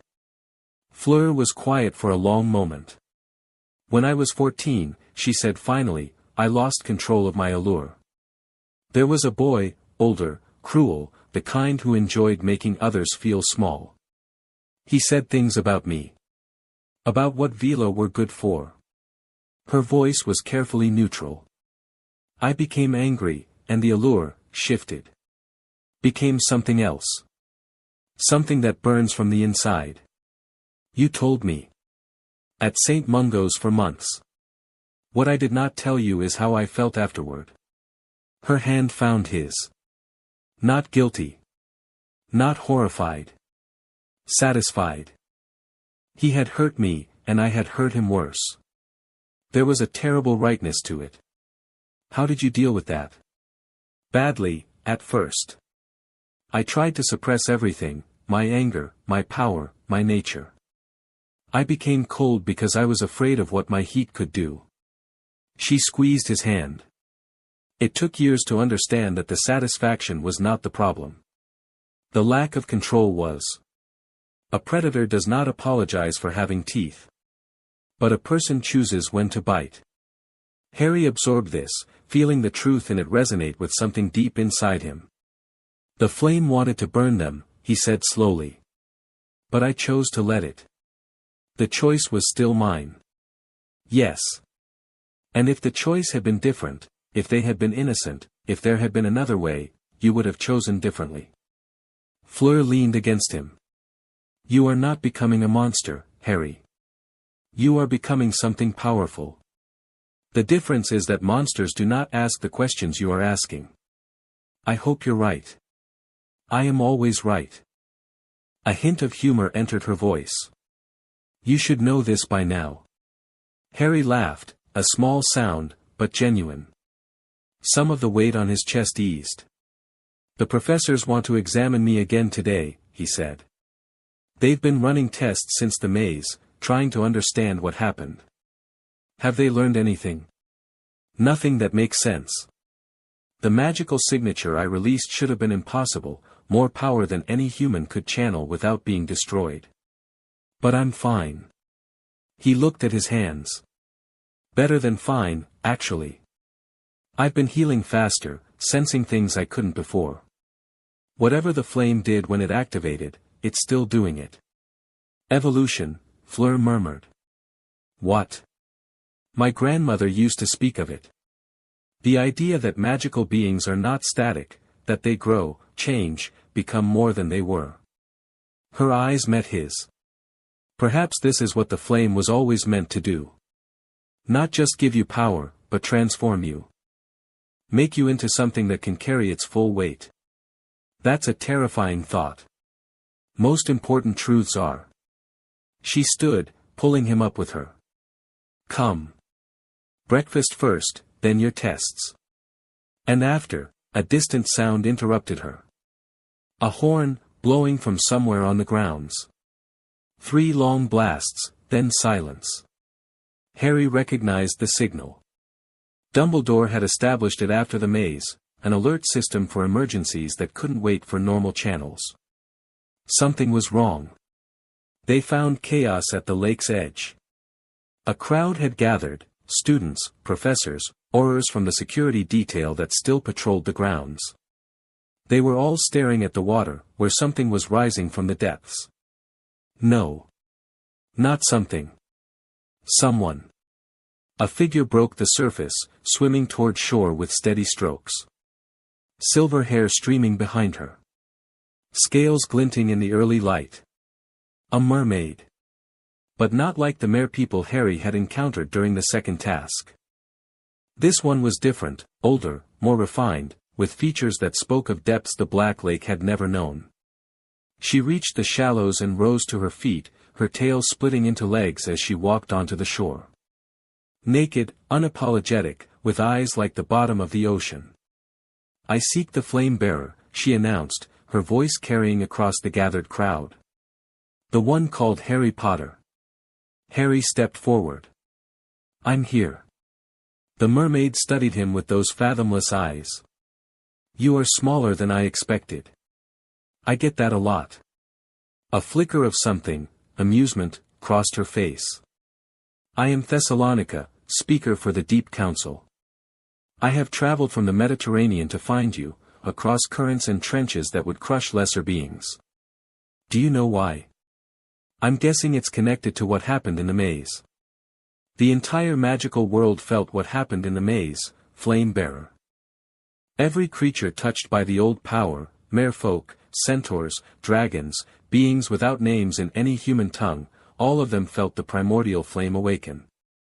Thessalonica's expression was unreadable. Some rejoiced. Some fled in terror. And some came to see for themselves. See what? Whether you are what the prophecies foretold. Or merely another pretender who will burn out and fade. She stepped closer, close enough that Harry could smell the salt and depth on her skin. The Deep Council wishes to meet you, Harry Potter. We wish to judge you as the Dragon Council judged you. And we wish to make you an offer. What kind of offer? Alliance. Knowledge. Access to powers that have been hidden since the Sundering. Her eyes bored into his. The deep places remember what was, before the world was divided. We remember unity. And some of us believe that unity could come again, if the right flame lit the way. Harry felt the flame stir inside him, responding to her words. The same stirring he'd felt when Ignatius spoke of the primordial power. The same resonance he'd experienced with Fleur, with the dragons, with every being of magical heritage he'd encountered. The Dryad told me something similar, he said. That the flame was trying to reunite what was broken. The forest knows truth, in its slow way. Thessalonica nodded. But the deep knows more. We have watched the surface world for eons, Harry Potter. We have seen empires rise and fall, seen magic wax and wane, seen countless bearers of power promise change and deliver only ashes. And yet you're here. And yet I am here. Something softened in her expression, not warmth, exactly, but a kind of respect. Because what you released in that maze was not destruction. It was creation. The flame you carry is different from any we have seen before. It does not merely burn, it transforms. And transformation is what this world needs. Dumbledore stepped forward, his face carefully neutral. Thessalonica. I have read of your kind, but never expected to meet one. The deep merfolk were thought to be myths. Many things are thought to be myths, Albus Dumbledore. Including, until recently, dragons who wear human skin. Thessalonica's attention shifted to the headmaster. I remember when you were young, wizard. When you sought the deathly hallows and nearly destroyed yourself in the seeking. You have grown wise since then. Wiser than most who walk the surface. Dumbledore inclined his head. I have tried. Try harder. The boy will need guidance that your kind can barely comprehend. Thessalonica turned back to Harry. The Deep Council meets at the next full moon. You will find a way to reach us, the flame will guide you. Come alone or with companions, as you choose. But come. And if I don't? Then you will face what is coming without our help. Her eyes darkened. And what is coming, Harry Potter, is worse than anything your world has seen in 1,000 years. The Sundering was not natural. It was imposed, by beings who benefited from a fractured world. They have noticed your awakening. They are moving against you even now. Who? The Dragon Lords? Voldemort? Puppets? Tools? The true enemy has no name in any tongue you know. But they are ancient, and patient, and they will not allow the reunification to proceed. Thessalonica began walking back toward the water. Full moon, flame-bearer. Do not be late. She dove into the lake without a splash and vanished into the depths. The meeting in Dumbledore's office lasted 3 hours. Everyone was there, McGonagall, Snape, Fleur, Hermione, Ron, Thornwood, even Victor, and Cedric. They dissected Thessalonica's words from every angle, debating meanings and implications while Harry sat in silence, feeling the flame pulse in his chest. The Deep Council is real, Thornwood said, consulting notes he'd brought from his Dragonlord files. We have references going back millennia. They're older than the Dragon Council, older than most organized magical societies. If they're extending an invitation. It could be a trap, Snape interjected, his voice sharp. The merfolk have no love for surface dwellers. This could be an elaborate scheme to lure Potter into an environment where he's helpless. Dragons can't breathe underwater, Victor agreed. Even with partial transformation. The Deep Council would have absolute advantage in their realm. Which is why I'll have to adapt. Harry spoke for the first time in nearly an hour, and everyone turned to look at him. The flame is changing me. I felt it during the second task. I could extend gills, modify my senses. If I push harder, I might be able to go deeper. That's insanely dangerous, Hermione said. The pressure at serious depth would crush a normal human. Even with magical protection, I'm not normal anymore. Harry met her eyes. You've seen the test results, Hermione. My body is becoming something else. Something that might be able to survive where humans can't. Or something that might die trying. Everything I do might kill me. That hasn't stopped me yet. The room fell silent. Dumbledore, who had been listening with steepled fingers, finally spoke. Thessalonica mentioned beings who imposed the sundering. Beings who benefit from a fractured world. His blue eyes were troubled. In all my research, all my years of study, I have found only hints of such entities. Shadows at the edges of history, gaps in the record where knowledge should be. The Dragon Lords know something, Thornwood said. The Order's oldest texts reference the architects, entities responsible for the current order of magical reality. But the references are vague, almost afraid. Like even writing about them was dangerous. Could these architects be what we're really fighting? Ron asked. Not Voldemort, not the Dragon Lords, but something behind them? Perhaps. Or perhaps Thessalonica is exaggerating to increase her leverage. Dumbledore shook his head. We simply don't have enough information. Then I get more information. Harry stood, his chair scraping against the stone floor. I'll meet with the Deep Council. I'll learn what they know. And if there really are architects behind everything we've faced. Then what? Snape demanded. You'll challenge beings who have shaped reality itself.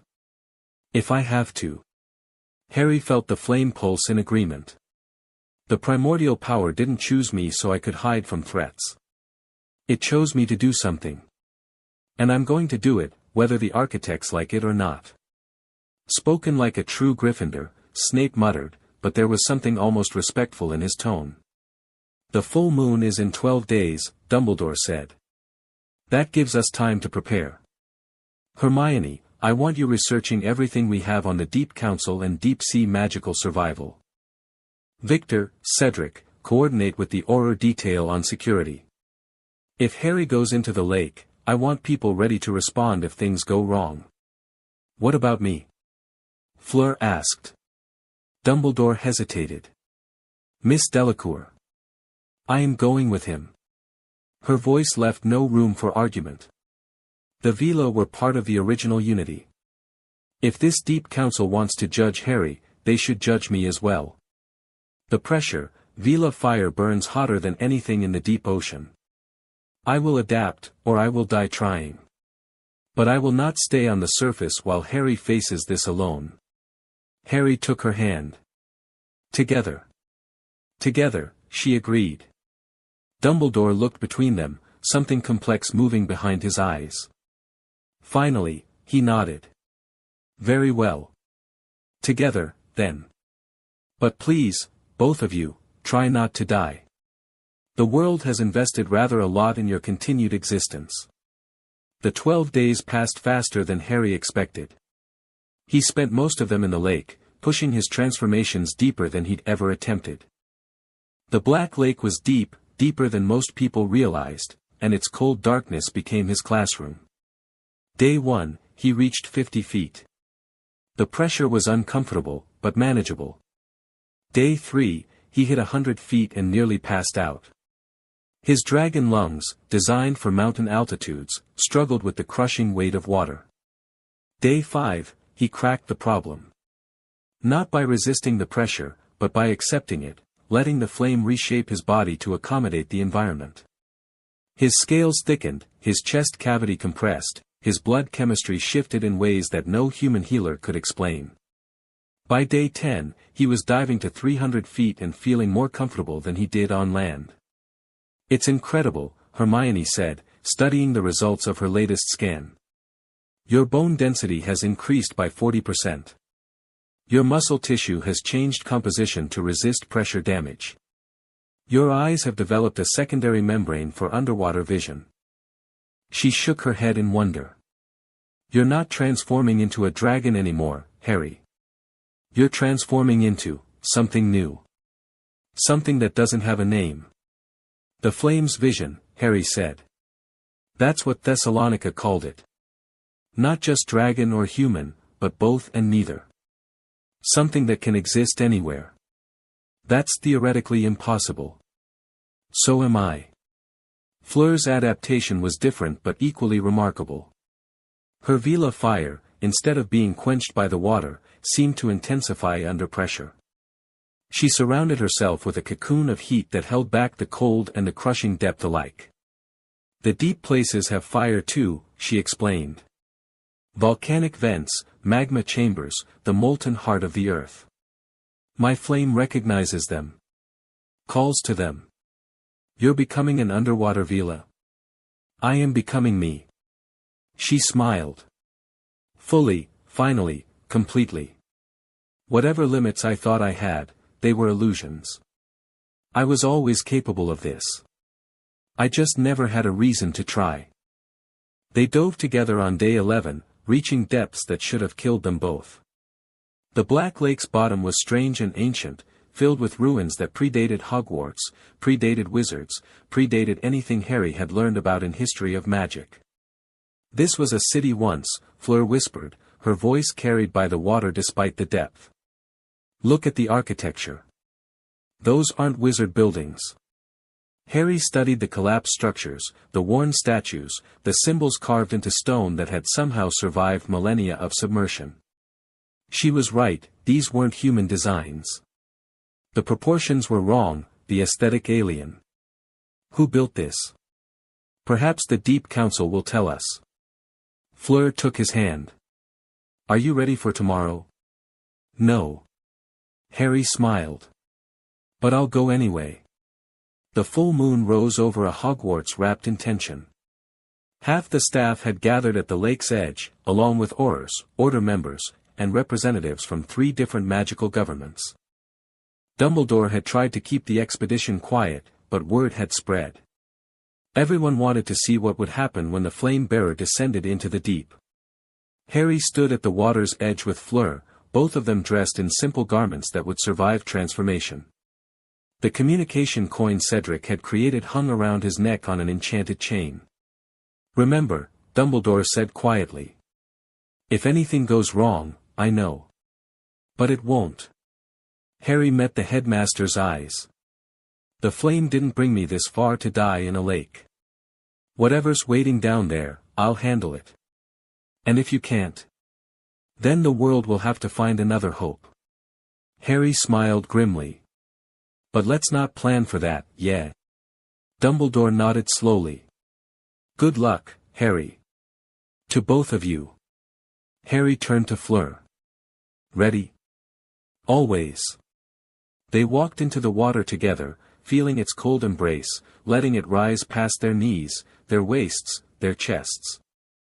At neck depth, they paused and transformed, Harry's scales rippling across his skin, Fleur's fire igniting in a corona of light.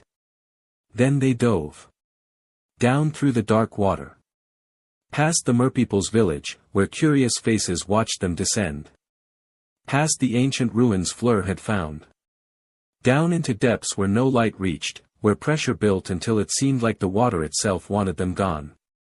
The flame guided them. Harry felt it like a compass in his chest, pulling him towards something vast and ancient. Fleur's fire burned beside him, a beacon in the absolute darkness. They swam for what felt like hours. And then, suddenly, the water changed. They emerged into an air pocket, impossibly large, impossibly deep, a cavern beneath the lake that should not have existed. Bioluminescent plants covered the walls, casting everything in soft blue-green light.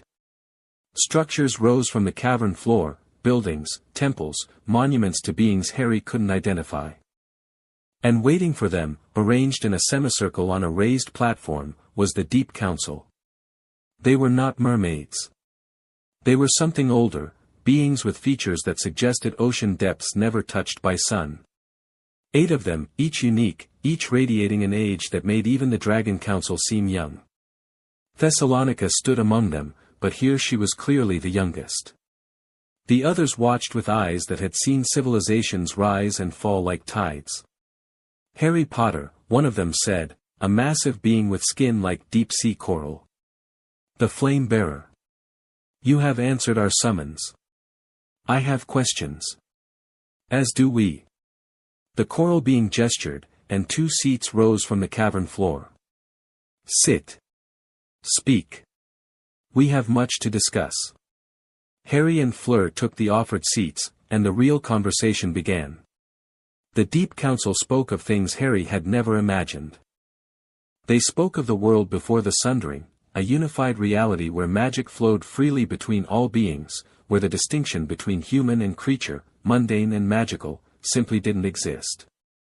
A paradise of connection and power, where the primordial flame burned at the heart of everything. It was not meant to last, said the oldest of them, a being so ancient that its features had worn away to near smoothness. The architects saw to that. Who are the architects? Harry asked. Beings from beyond our reality.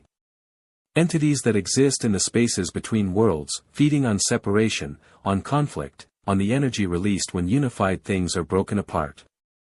The ancient's voice was like water over stone. They found our world when it was young and whole. They saw its unity as a threat, or perhaps as a resource. And they sundered it. How? With a curse woven into the fabric of reality itself. A division that separated magic by type, by species, by nature. What was one became many, dragons and Vila and merfolk and humans and 1,000 other fragments, each convinced of its own superiority, each in conflict with the rest. Harry felt the flame pulse angrily in his chest.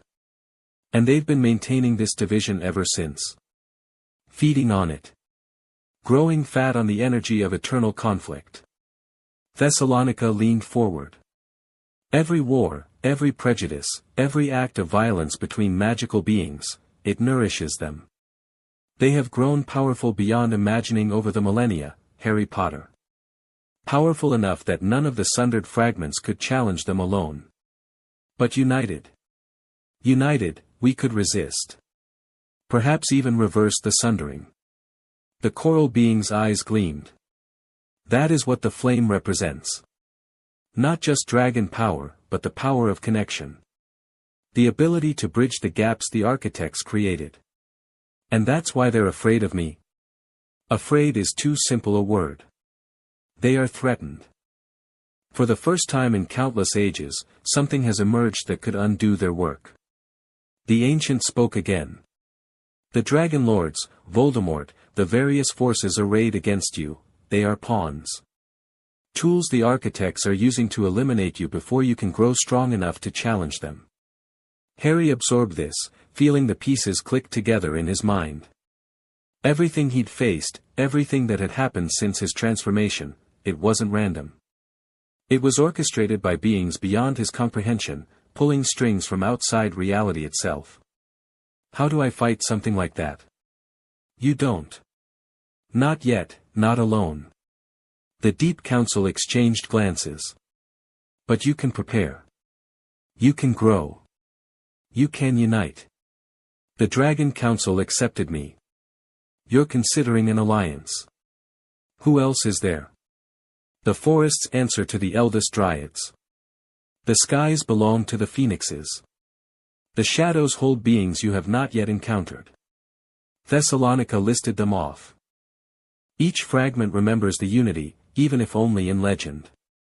Each could potentially be brought back to the whole. And you want me to do that? Unite everyone. We want you to try.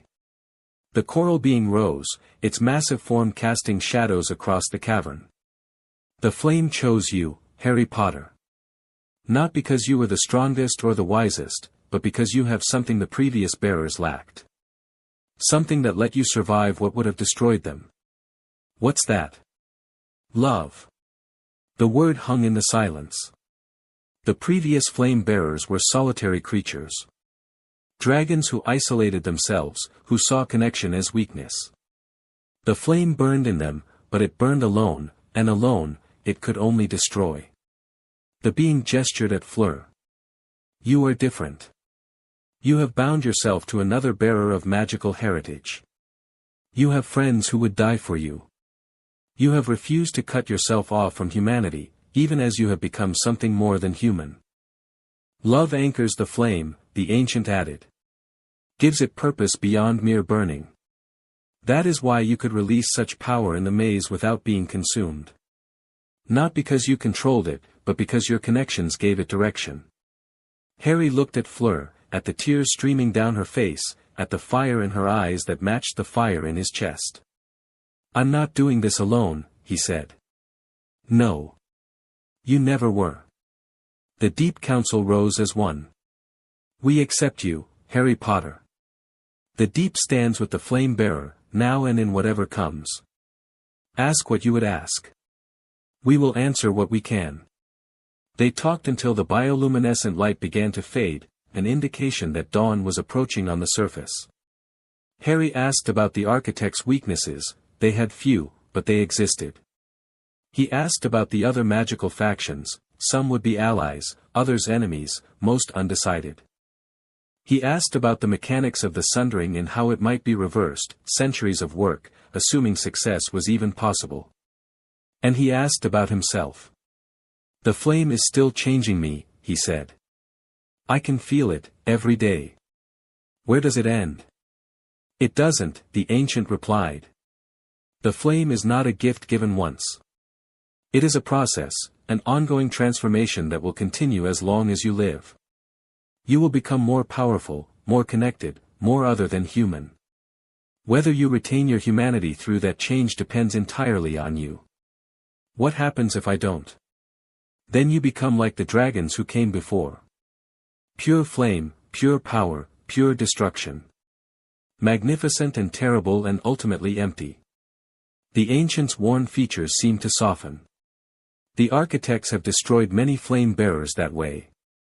Pushed them until they lost themselves, then watched as they burned out alone. I won't let that happen. We believe you. That is why we are here. The ancient extended something, a small orb of compressed water, glowing with inner light. A gift. From the depths to the flame. When you need to reach us, crush this. We will hear. Harry took the orb, feeling its cool weight in his palm. Thank you. Do not thank us yet. We have given you knowledge and alliance, but we cannot fight this war for you.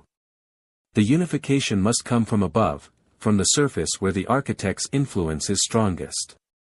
The Deep Council began to disperse, fading into the waters at the cavern's edge. Full the work, Harry Potter. Bridge the gaps. Unite what was broken. And if I fail? Thessalonica was the last to leave. She paused at the water's edge, looking back with those fathomless eyes. Then the architects win. The sundering becomes permanent. And eventually, all the fragments fade to nothing, consumed by conflicts they were designed to lose. She smiled, a cold expression, but not unkind. No pressure. Then she was gone, and Harry and Fleur were alone in the vast cavern beneath the world. They surfaced to find the sun well above the horizon and a crowd that had grown overnight. Word had spread even further. Reporters from every major magical publication crowded the shore. Ministry officials demanded explanations. Dumbledore looked like he hadn't slept, his blue eyes sharp with concern and curiosity. Harry. Hermione pushed through the crowd, Ron right behind her. You were down there for 18 hours. We thought, I'm fine. Harry pulled himself onto shore, Fleur beside him. Better than fine. We have allies now. And answers. Answers to what? To everything. Harry looked at the crowd, at all the faces watching him with fear and hope and hunger. We need to talk. All of us. But not here. Dumbledore nodded, somehow creating a path through the gathered masses with nothing more than his presence. My office. Now. They walked toward the castle, leaving the crowd to speculate and the reporters to invent. Harry felt the flame burning steadily in his chest, felt Fleur's hand warm in his, felt the weight of knowledge that could change everything. The war was bigger than he'd known. The stakes were higher than anyone had imagined. And somehow, impossibly, he was at the center of it all. But for the first time since this had begun, Harry felt something like hope. Not confidence, he knew better than to be confident against beings who had shaped reality itself. But hope. Because he wasn't alone. Because he had allies across the magical world. Because the flame had chosen him for a reason, and maybe, just maybe, that reason was something good. The architects were coming. Let them come. Chapter 6 and Chapter 7, The Hunters Marked. The war room had been Hermione's idea. She'd found it buried in Hogwarts architecture, a chamber that had once served the founders themselves, hidden behind 7 layers of wards that only responded to those the castle trusted. Now it housed the growing alliance, maps covered every wall, intelligence reports piled on ancient tables, and enchanted boards tracked the movements of enemies across 3 continents. Harry stood at the center, studying a map of Britain marked with red pins. 14 attacks in the past month, Ron said, joining him. All targeting locations connected to magical creatures. Centaur territories, dragon reserves, even a Selkie colony off the Scottish coast. The architects are probing. Testing responses. Harry traced the pattern with his finger. They're not trying to win yet. They're gathering information. Or they're trying to keep us reactive. Stop us from building momentum. That too. Harry turned to face the room. Fleur sat with Victor, reviewing combat tactics. Hermione had her head buried in ancient texts, searching for weaknesses. Cedric coordinated communication between their scattered allies.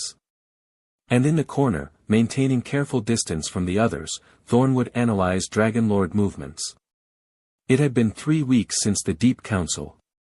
3 weeks of frantic preparation, alliance building, and increasingly desperate attempts to stay ahead of enemies who seemed to know their every move. We need to go on the offensive, Harry said. Everyone looked up. We've been playing defense since the maze. Responding to attacks, reacting to threats. The architects have had millennia to prepare, we can't outplan them. We need to disrupt their operations directly. How? Victor asked. We don't even know where to find them. We don't find them. We find their tools. Harry gestured at the map. The Dragon Lords. Voldemort. Whatever other pawns they're using. We hit them hard enough, we force the architects to respond. Make them reactive for once. Thornwood spoke from his corner. The Order has a primary base. I never knew its exact location, compartmentalization, but I know how to find it. They use a network of way stations to coordinate movement. If we tracked one of their senior operatives. You want to capture a Dragon Lord? Cedric's voice was skeptical. I want to follow one. The way stations are connected by magical pathways, shadow roads, they call them. An operative returning to base would lead us right to them. And then what? Fleur asked. We attack a fortress that has been preparing for dragon animagi for centuries. We don't attack it. We destroy it. Harry felt the flame pulse in his chest. Completely. Catastrophically. We send a message that hiding from us isn't an option anymore. The room went quiet.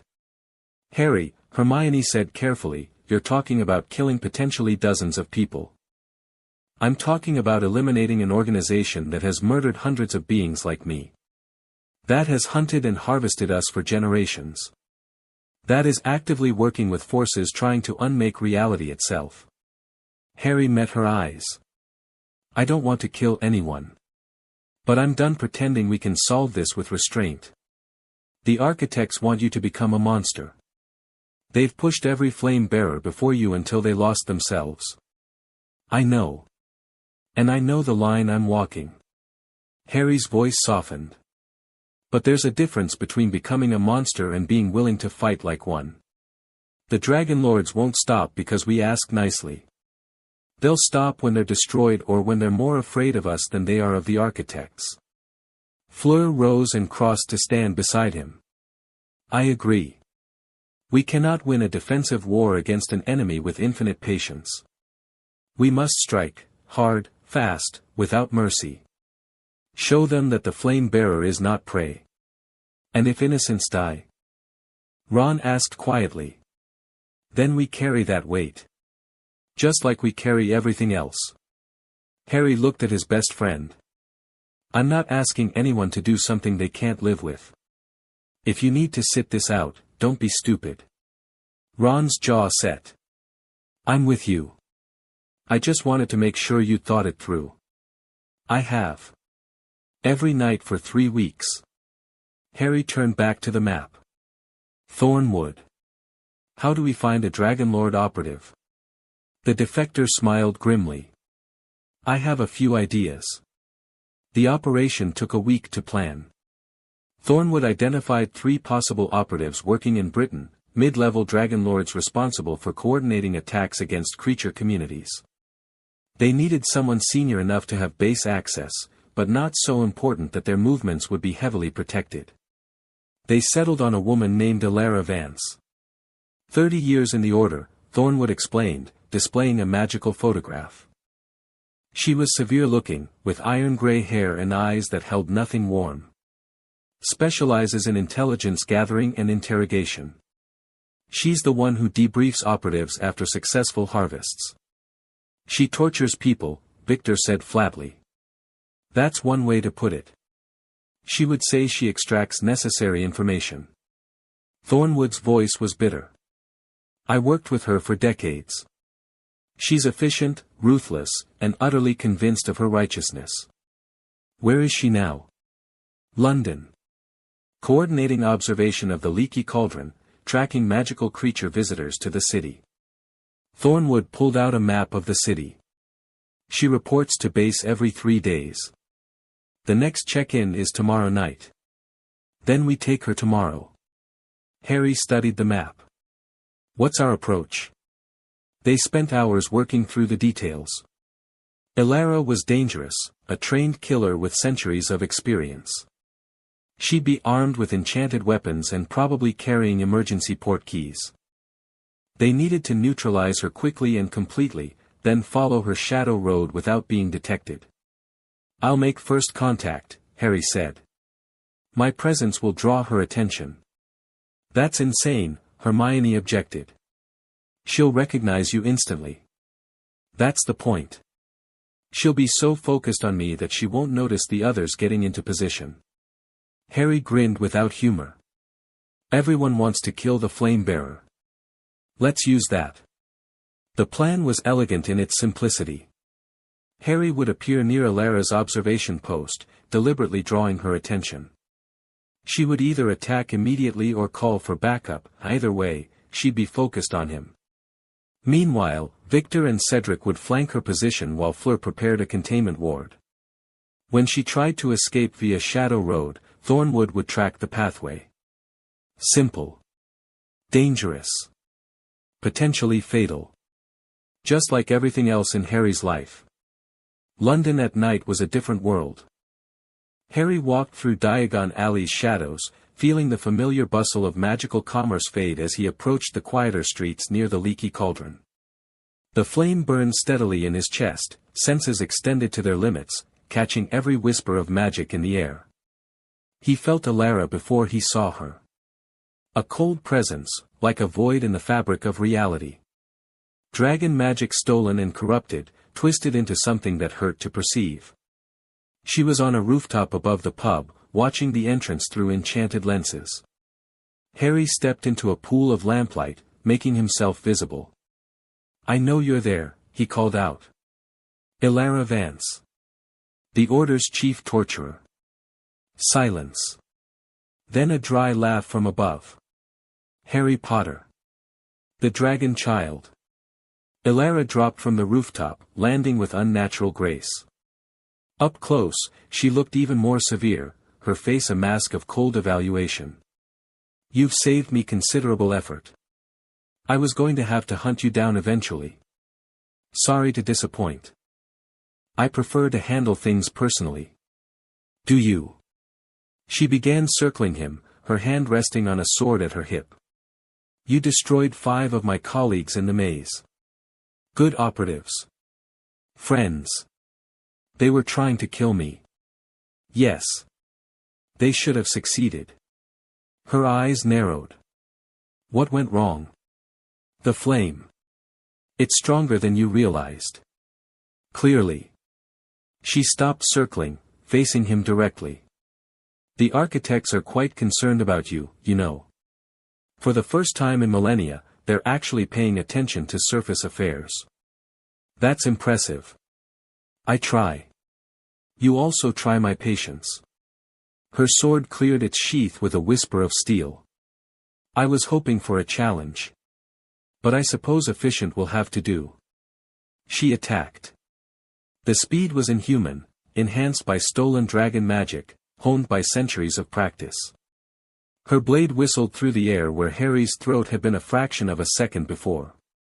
But Harry wasn't there. He'd felt her muscles tense, read the attack before it began, moved with the flame's impossible speed. His counterattack was already launching, a burst of fire that forced her back, buying space. "Not bad," Ilara said, not even breathing hard. "You've been training. I've been surviving. There's a difference." They clashed again, blade against claw, stolen magic against true flame. Harry didn't try to overpower her, he was faster now, stronger, but she had experience he couldn't match. Instead, he played defense, keeping her engaged, waiting for the signal. It came as a flash of silver light from a nearby rooftop. Fleur's containment ward snapped into place, a dome of Vila fire that trapped both combatants but would hold only Ilara. Harry felt its warmth wash over him, familiar and welcoming. Ilara felt it too. "Trap," she snarled, already reaching for something at her belt. "Obviously." Harry pressed his attack, forcing her to defend rather than escape. "Did you think I'd face you alone? I think you're arrogant enough to try." She parried a claw strike and twisted away from a fire blast. "But it doesn't matter. You can't hold me." "No ward in the world can," Victor hit her from behind. The Durmstrang champion had circled through the shadows, his shark transformation giving him silence and speed that even a Dragonlord couldn't detect. His tackle drove Ilara to the ground, her sword clattering away. Cedric was there a moment later, binding her with enchanted chains that glowed with protective runes. "That's one." Ilara struggled, but the chains held. She glared up at Harry with eyes full of hate. "You think this changes anything?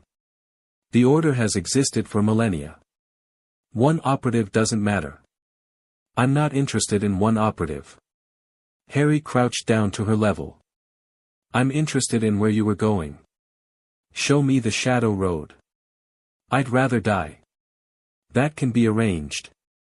The flame pulsed in his eyes, turning them gold. "But I'd prefer another option." He reached out and touched her forehead. The stolen dragon magic inside her screamed. It wasn't mind reading, not exactly. It was something the flame had been developing since the maze, a way of connecting to dragon essence regardless of its current container. The magic Ilara carried had been harvested from beings like Harry, torn from them in pain and death. It remembered. And it wanted to come home. Harry felt it flow into him, centuries of accumulated power, stolen from dozens of dragon animagi. It was tainted by its time in Dragon Lord hands, corrupted and twisted, but underneath the corruption was something familiar. Something that recognized him. Brother, the stolen magic whispered. Sister. Child of the flame. I'm sorry, Harry thought back. I'm sorry for what they did to you. The magic wept. And as it wept, it showed him things. The shadow roads, mapped in impossible detail. The way stations scattered across Europe. And at the center of it all, hidden in a pocket dimension folded into the mountains of Romania, the Dragonlord stronghold. Harry withdrew his hand. Elara slumped in her chains, unconscious, drained of the power that had sustained her for centuries. She looked old now, truly old, centuries of age catching up all at once. Is she dead? Cedric asked quietly. No. But she's not a Dragonlord anymore. Harry stood, feeling the stolen magic settle into his own reserves. It would take time to purify, to heal, but eventually, it would be part of him. Return to where it belonged. I know where the base is. Then let's go.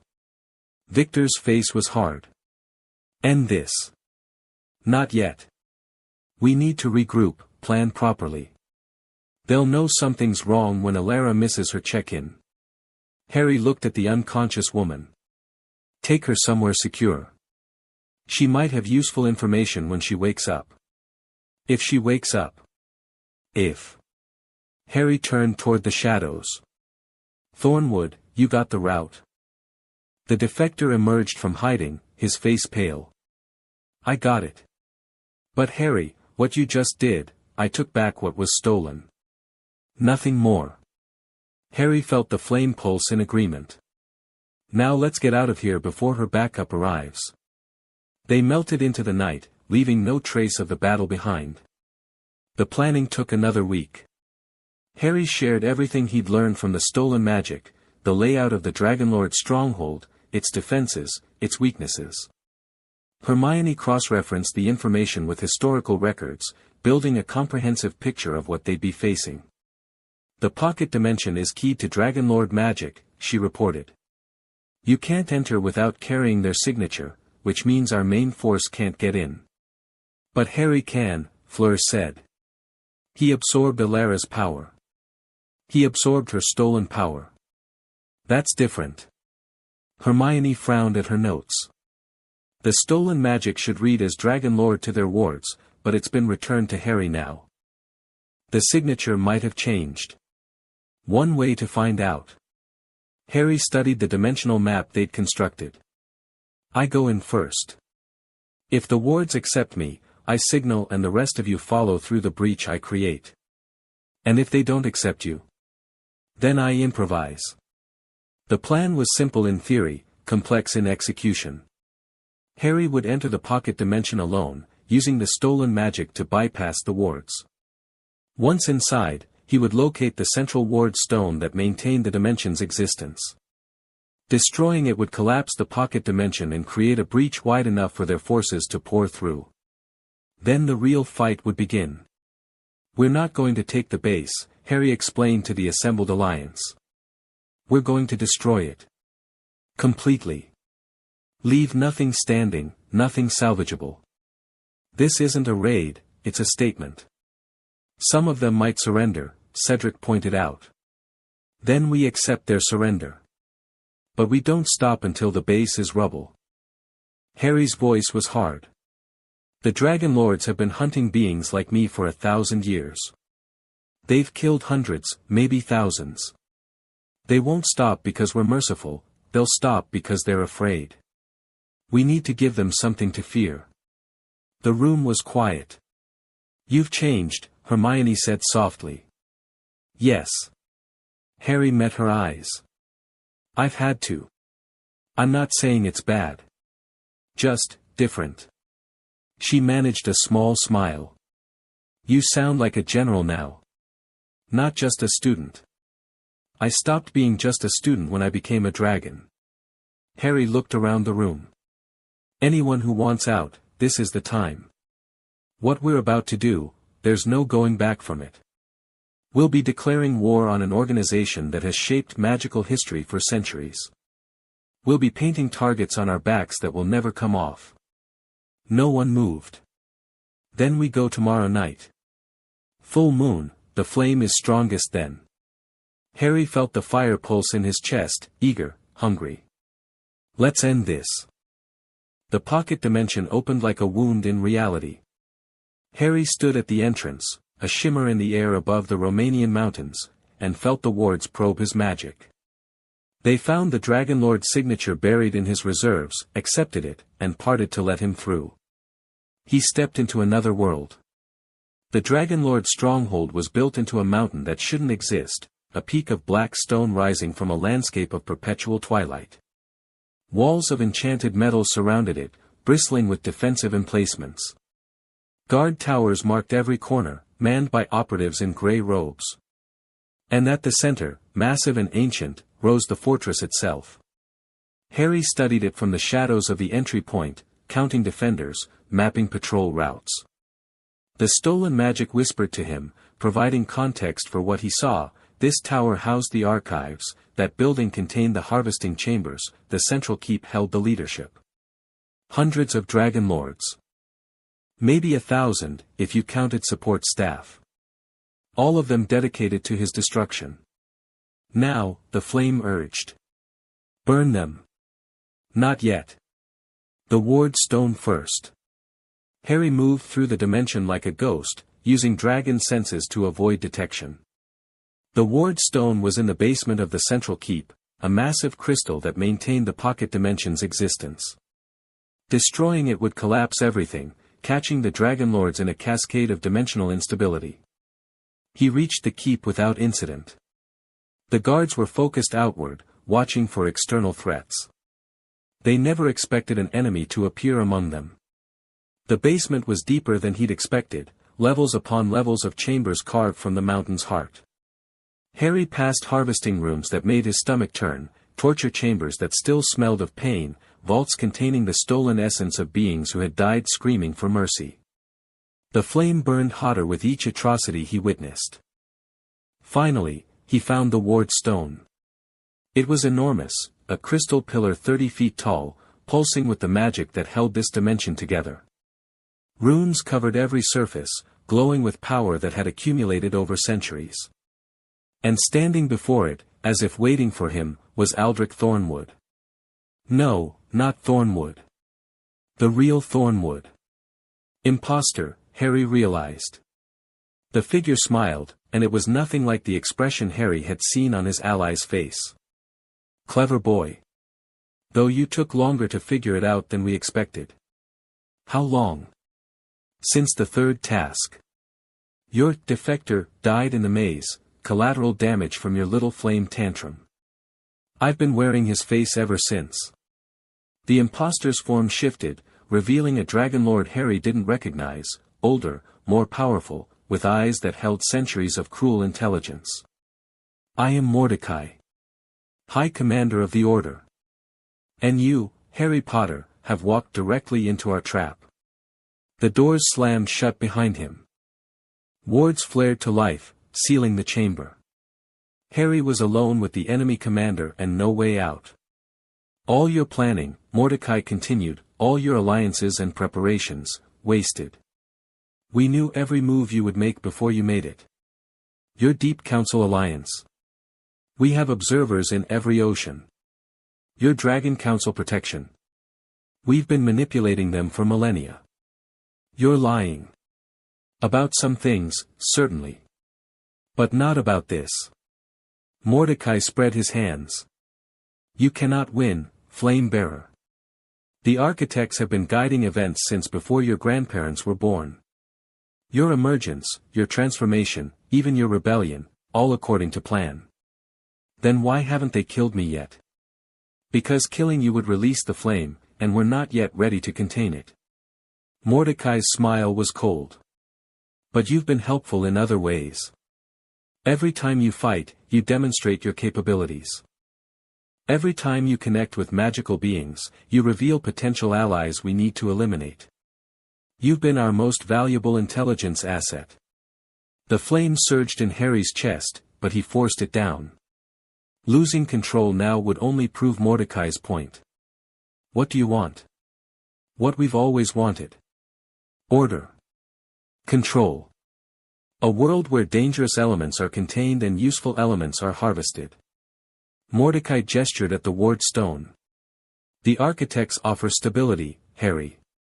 Yes, they feed on conflict, but they also prevent the chaos that unchecked magical beings would cause. Imagine what would happen if dragons ruled again. If Vila used their allure without restriction. If beings like you burned through the world without anyone to stop them. So you're the good guys. We're the necessary ones. Someone has to maintain balance. Mordecai's eyes hardened. You could be part of that, you know. The flame you carry is valuable beyond measure. Join us willingly, and you would be treated well, honored, even. Your companions would be spared. And if I refuse? Then we take the flame by force. It won't survive the extraction, but we've done it before. Mordecai shrugged. Your choice. Harry looked at the ward stone. At Mordecai. At the sealed doors behind him. Then he smiled. You know what's funny? You've been watching me for months.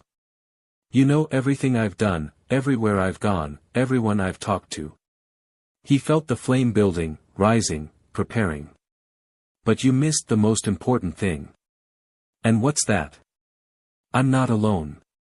The ceiling exploded. Fleur descended through the breach like an angel of fire, her Vila nature fully unleashed for the first time.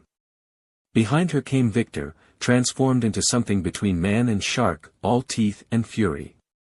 Cedric followed with a squad of aurors, their wands blazing. And at the rear, riding a column of flame that shouldn't have been possible in a sealed pocket dimension, came the real Thornwood. Surprised? Harry asked as Mordecai recoiled. We figured out the imposter 3 days ago. Everything since then has been performance. Impossible, not impossible. Just unexpected.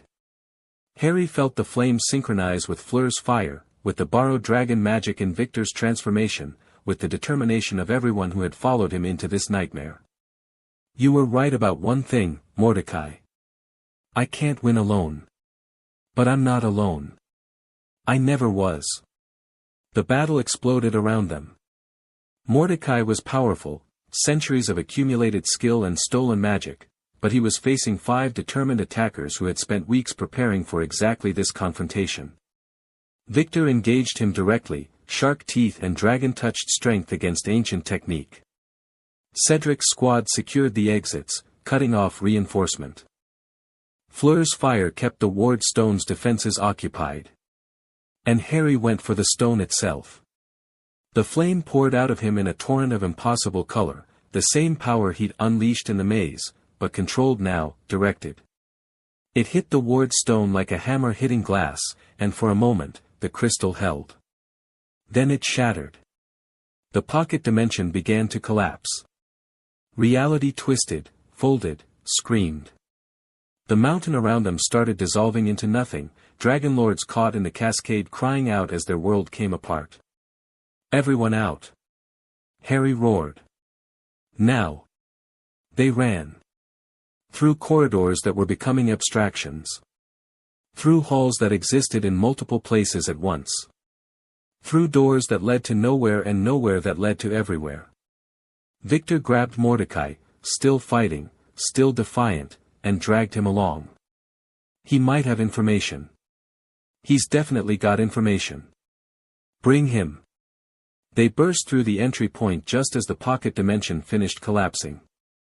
Behind them, 1,000 years of Dragonlord history vanished into the void between realities. The Order's headquarters was gone.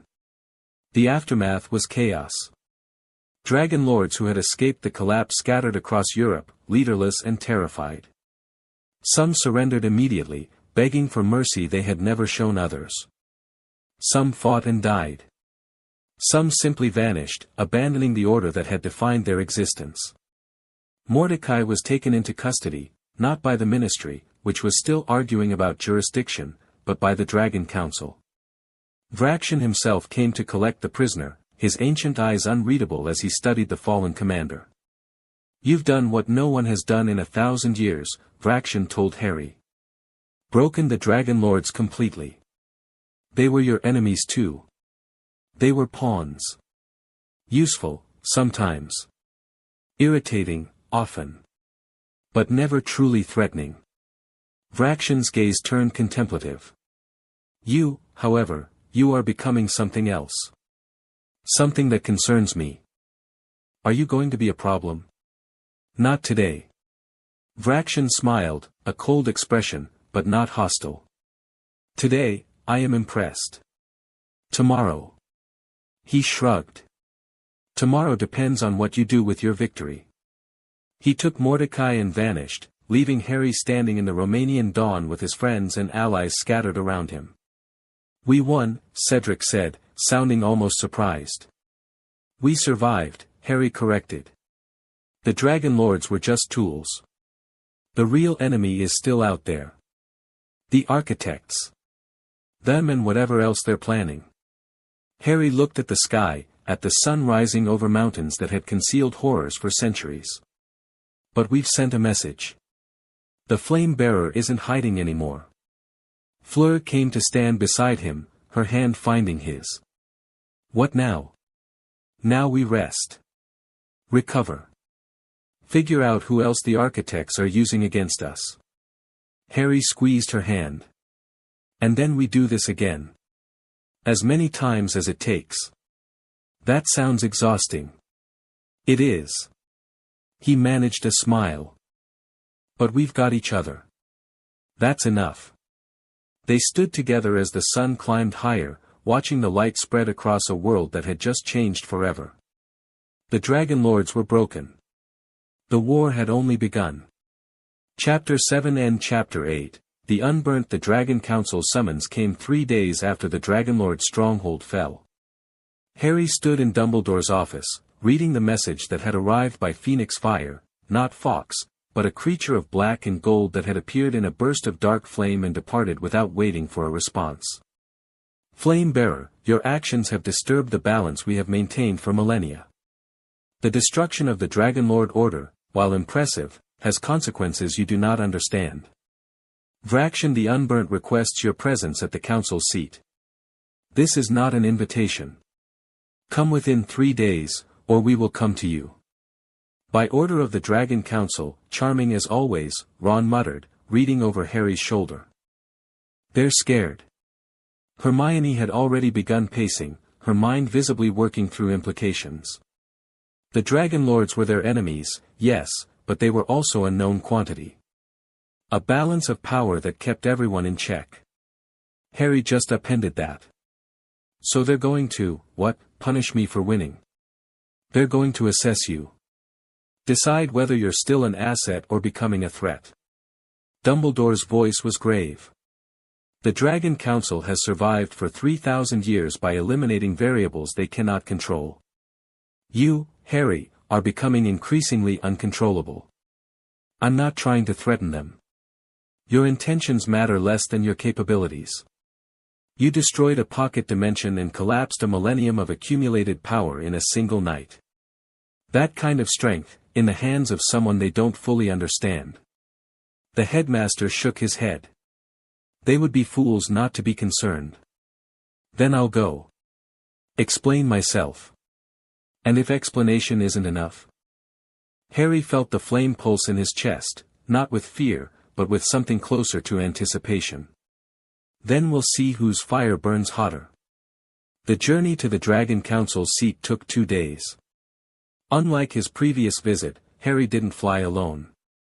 Fleur insisted on coming, as did Victor. Cedric stayed behind to coordinate with their growing network of allies, but Hermione and Ron refused to be left out. "If you're walking into a potential trap, we're walking with you," Ron said flatly. "Don't even argue." Harry didn't. They traveled through shadow roads that Thornwood, the real Thornwood, still recovering from months of imprisonment, had mapped before the assault.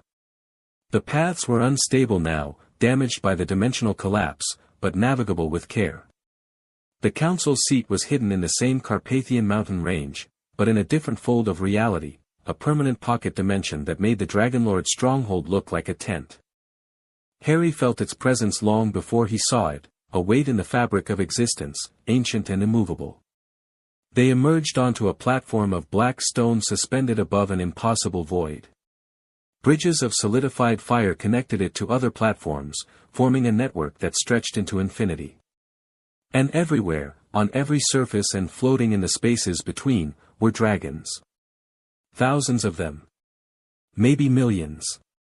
This is their true domain, Fleur whispered. The dimension they created when they first achieved human form. A place where they are absolute. Comforting, Ron managed. The council awaited them on the central platform, the same 5 ancients Harry had met before, but their demeanor had changed. Where Ignatius had been warm and Seraphix grudgingly respectful, now all 5 watched with cold evaluation. Vraxian stood at the front, his human form radiating power that made the air itself seem to flinch. "Harry Potter," he said. "The Flame Bearer. The Destroyer of Orders." "I prefer, Harry. Less dramatic." Drama is unavoidable when discussing someone who has killed more Dragonlords in 3 months than the rest of dragonkind has in 3 centuries. Vraxian's golden eyes glittered. "You've become quite the problem. I wasn't aware that eliminating our mutual enemies was problematic." "Enemies?" Morvain, the shadow dragon, emerged from darkness at the platform's edge. The Dragonlords were controlled opposition. A threat we understood, predicted, managed. You've removed our ability to manage. They were hunting beings like me. Harvesting them for power. Yes. And in doing so, they kept the population of potential flame bearers manageable. Morvain's smile was cold. Now there is only you. One bearer, with power that grows daily, answering to no authority. Can you see why that concerns us? Harry felt the flame surge in response to the implied threat. He forced it down. I didn't ask for this power. But I'm not going to apologize for using it to survive. Survival is not the issue. Vraxian stepped closer, and the other ancients shifted to surround Harry's group. The issue is what comes next. The Dragonlord served the architects, yes, we know about them, we've known for millennia. But they also served us, indirectly. They kept humanity afraid of dragons. Kept the old prejudices alive. Maintained the separation that protects our kind. Separation that the architects imposed. And that we've learned to benefit from. Vraxian's voice hardened. You speak of reunification, of breaking down the barriers between magical beings. Do you understand what that would mean? The chaos, the conflict, the complete restructuring of magical society? I understand it would mean freedom. Real freedom, not the managed existence you've been tolerating. Freedom. Seraphix laughed, a sound like cracking ice. The rallying cry of every revolutionary who's ever torn down an established order. And what comes after, Flame Bearer? When the old structures are gone and there's nothing to replace them? Something better. Something different, Thalassa corrected, her sea-green features rippling with something like sympathy. Different is not always better. Often, it is merely different kinds of terrible. Harry looked at the ancients surrounding him, beings who had lived for 3,000 years, who had watched civilizations rise and fall, who had accumulated wisdom he couldn't begin to comprehend. You're scared, he said. The temperature on the platform dropped sharply. Careful, Vraxian warned. I'm not trying to insult you. I'm just stating what I see. Harry met his eyes without flinching. You've had 3 millennia to get comfortable. To build systems that work for you, alliances that serve your interests, a world where you're the most powerful beings who matter. And now something's changing, and you can't control it. The flame chose me because I'm different. Because I connect instead of dominate. Because I have something you lost so long ago you've forgotten what it feels like. Harry felt Fleur's hand find his, felt the support of his friends behind him. I have people I love. People who love me. That's what makes me dangerous, not the power, but what I'll do to protect the people who matter. Sentiment, Morvain sneered. The weakness that destroyed every flame bearer before you. The strength that's kept me alive when all your predictions said I should have burned out. Harry's voice grew stronger. You've been watching me since the first task, trying to figure out what I am, whether you can use me or need to destroy me. Here's your answer, I'm not your tool and I'm not your enemy. I'm something new. And I'm going to keep being new whether you like it or not. The silence stretched. Then Ignatius laughed. The eldest ancient, so old his features had worn to near smoothness, rose from his throne and descended to stand before Harry. His cracked lava eyes held something that might have been approval. 3,000 years, he said. 3,000 years since anyone spoke to this council with genuine defiance. We have grown comfortable, as you say. Perhaps too comfortable. Grandfather, Vraction started. Hush. Ignatius raised a burning hand. I am the eldest here. I remember what we were before we grew wise and cautious and political. I remember the fire that drove us to transcend our forms, to become something more than beasts. He looked at Harry with renewed intensity. I see that fire in you, young one. Not corrupted, not controlled, pure. The way it was meant to be. What are you saying? I am saying that you remind me of myself. Before I learned to compromise. Before I accepted limitations that were never truly necessary. Ignatius turned to face the other ancients.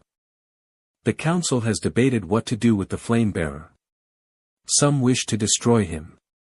Some wish to contain him. I have remained silent until now. And now. Vraction's voice was tight. Now I speak. Ignatius drew himself up, and suddenly he didn't look old at all, he looked ancient, yes, but ancient like mountains, like stars, like the fire at the heart of the world. I invoke the right of challenge. The other ancients recoiled. You cannot, I am the eldest. The right is mine to invoke. Ignatius smiled. The flame bearer will face the unburnt in single combat. If he wins, the council accepts him as equal, not ally, not enemy, but peer. Bound by no authority but his own conscience. And if he loses? Harry asked. Then you die, and the flame passes to another vessel. One we can better control. Ignatius shrugged. But you won't lose. You sound certain. I've watched you, Harry Potter. Watched you fight, watched you grow, watched you make choices that destroyed everything the Dragonlords built. You are the most dangerous being to walk this world in 3 millennia.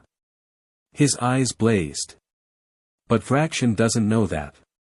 He still thinks he can beat you. Harry looked at Vraction, at the cold confidence in the ancient's eyes, at the 3,000 years of power coiled behind his human form. I accept the challenge. The combat arena was a dimension unto itself. It existed outside normal space, a sphere of reality devoted entirely to destruction.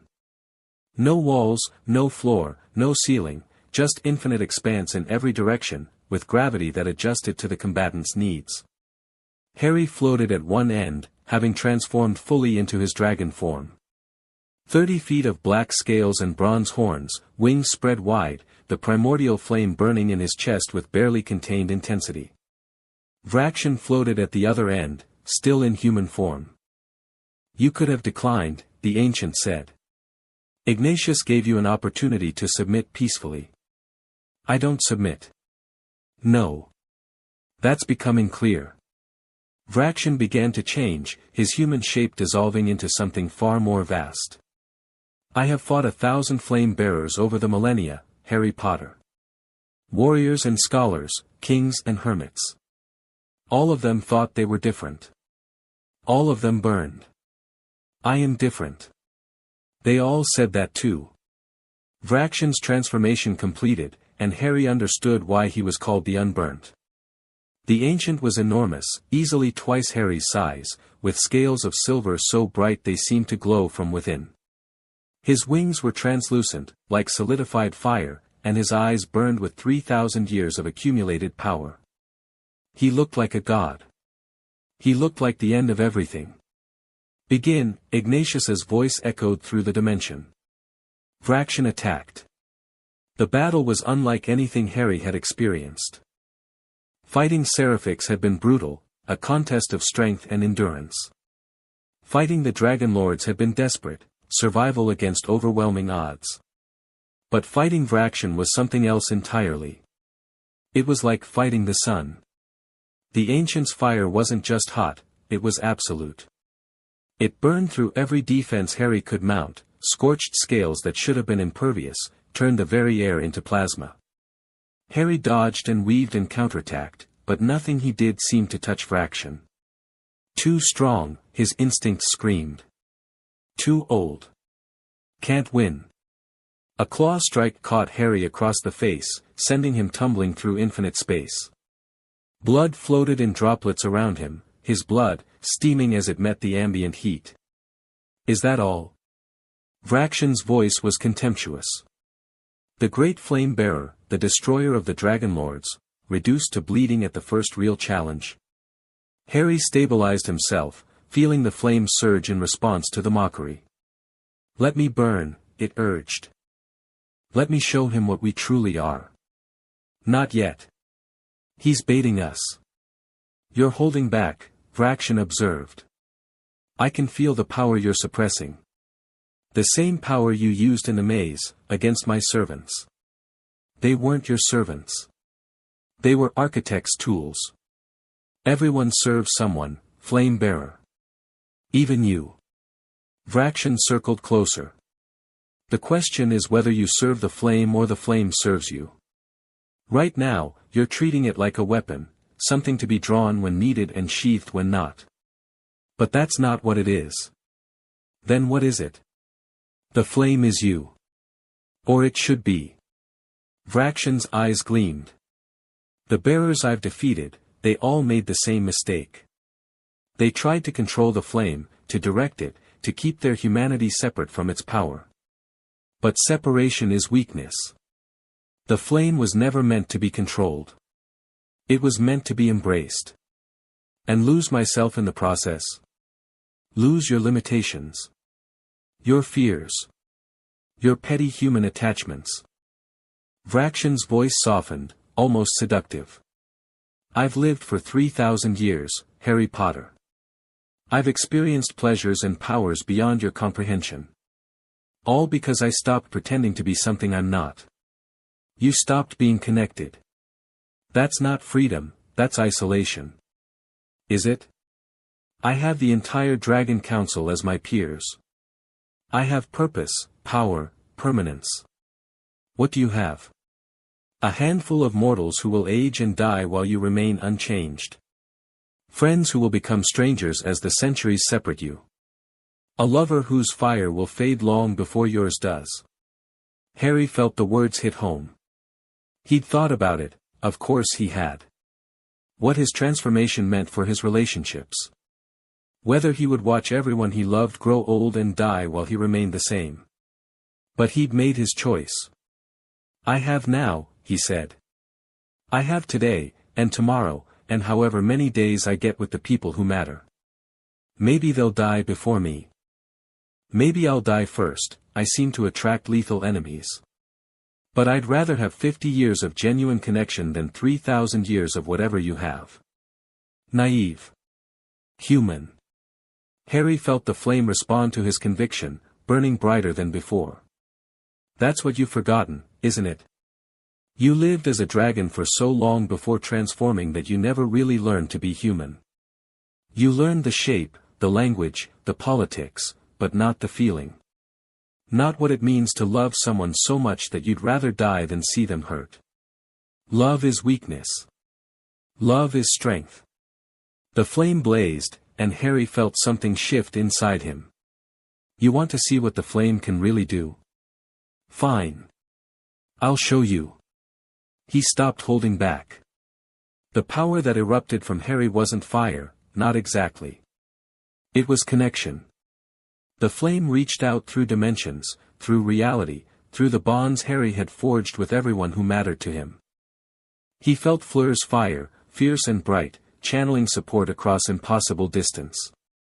He felt Hermione's determination, Ron's loyalty, Victor's respect, Cedric's friendship. He felt the Deep Council's ancient awareness, the Dryad's forest wisdom, the stolen magic of 100 Dragonlord victims finally set free.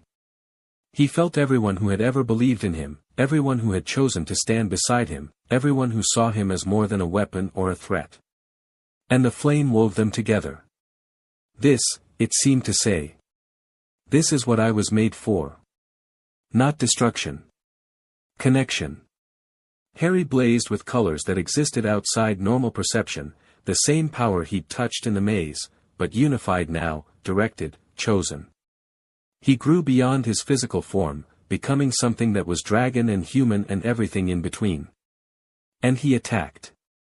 Vraxian tried to counter, but his fire, powerful as it was the fire of isolation. Of separation. Of 3,000 years spent holding himself apart from everything that could hurt him. Harry's fire was the opposite. Their flames met, and for a moment, the entire combat dimension screamed. Then Vraxian's fire began to fail. Not because Harry was more powerful in raw terms, he wasn't, not yet. But because Vraxian's fire had nothing to draw on but itself, while Harry's drew on every connection he'd ever made. The Ancient was facing not one opponent, but dozens. Hundreds. Everyone who had ever loved Harry Potter was fighting alongside him in this moment. Vraxian fell back, his silver scales dimming. Impossible, he gasped. The flame doesn't, it can't, it can. Harry pressed forward, feeling his friend's strength flowing through him. This is what you never understood. The flame wasn't sundered like everything else, it was hidden. Waiting for someone who could use it the way it was meant to be used. Not as a weapon of separation, but as a force of unity. I'm what you should have been. What all of you should have been. Harry reached Vraxian, claws raised for the killing blow. Yield. The Ancient stared up at him, 3,000 years of pride warring with the undeniable reality of his defeat. Then, slowly, he lowered his head. I yield. The council chamber was silent as Harry returned. He'd transformed back to human form, but something was different now. The flame wasn't hidden inside him anymore, it shimmered just beneath his skin, visible to anyone who knew how to look. He'd stopped suppressing it, stopped treating it as something separate from himself. For the first time, he was truly whole. The Ancients watched him with expressions ranging from shock to fury to something that might have been wonder. Vraxian limped to his throne, still bleeding from wounds that would take weeks to heal even with his regeneration. The challenge is complete, Ignatius announced, his voice carrying ritual weight. The flame bearer has defeated the unburnt. The council accepts him as peer. This changes nothing, Morvain spat. One victory doesn't, it changes everything. Ignatius silenced him with a look. For 3 millennia, we have believed the flame was a force of destruction. A power that inevitably corrupted its bearers, drove them mad, burned them out. We have hunted them, feared them, tried to control them. He turned to Harry. We were wrong. Grandfather, the flame was never meant to destroy. It was meant to unite. The architects twisted it, corrupted our understanding, made us fear the very power that could have saved us. Ignatius descended from his platform to stand before Harry. You have shown us what we forgot, young one. What it means to truly bear the flame. I don't have all the answers. No one does. But you have something more valuable, the right questions. Ignatius placed his burning hand on Harry's shoulder. Go. Continue your work. Unite what was sundered, break what was imposed. The Dragon Council will not stand in your way. Some of us will, Morvain warned. Then some of us will learn what it means to stand against the flame in its truest form. Ignatius's smile was ancient and fierce. I would not recommend it. Harry looked around the chamber, at the ancients, the dragons, the dimension that held more power than most worlds combined. Then he looked at his friends, gathered at the platform's edge, their faces showing relief and pride and love. Thank you, he said to Ignatius. For believing in me when you didn't have to. I believed in the flame. You merely proved me right. The eldest ancient stepped back. Now go, Harry Potter. The architects have noticed what happened here. They will be moving against you with everything they have. Let them come. Harry turned and walked to his friends, to Fleur who caught him in her arms, to the people who had lent him their strength when he needed it most. The Dragon Council parted to let them pass. And as they stepped through the portal back to the mortal world, Harry felt the flame burning steady and true in his chest, no longer a burden or a weapon, but simply part of who he was. The war was far from over. But for the first time, he truly believed he could win. Chapter 8 and Chapter 9, The Rising Storm. Summer had come to Hogwarts. The castle grounds were lush with green, the black lake glittering under warm sunlight, students sprawled on the grass enjoying the final weeks before term ended. To anyone watching from outside, it looked peaceful. Normal. Safe. Harry knew better. He stood at the window of the war room, watching the peaceful scene while his mind churned through intelligence reports, threat assessments, and the growing list of enemies closing in from every direction. You're brooding again. He didn't turn. Ron, if you tell me I'm brooding one more time, Hermione sent me. She says you've been up here for 6 hours without eating. Ron appeared at his shoulder, pressing a sandwich into his hand. Also, Fleur is threatening to drag you out by your scales if you don't take a break. I'll take a break when we're not facing extinction. We're always facing extinction. That's sort of the ongoing theme. Ron leaned against the window frame. Come on, mate. Even generals have to eat. Harry looked at the sandwich, roast beef, his favorite, and felt his stomach remind him that dragon metabolism required regular fuel. He took a bite. The architects are accelerating, he said between mouthfuls. 3 attacks on magical creature communities in the past week. A Selkie colony, a centaur herd, a settlement of house elves who'd started demanding rights. I saw the reports. They're not random. Every target was connected to beings who've expressed interest in the Unity movement.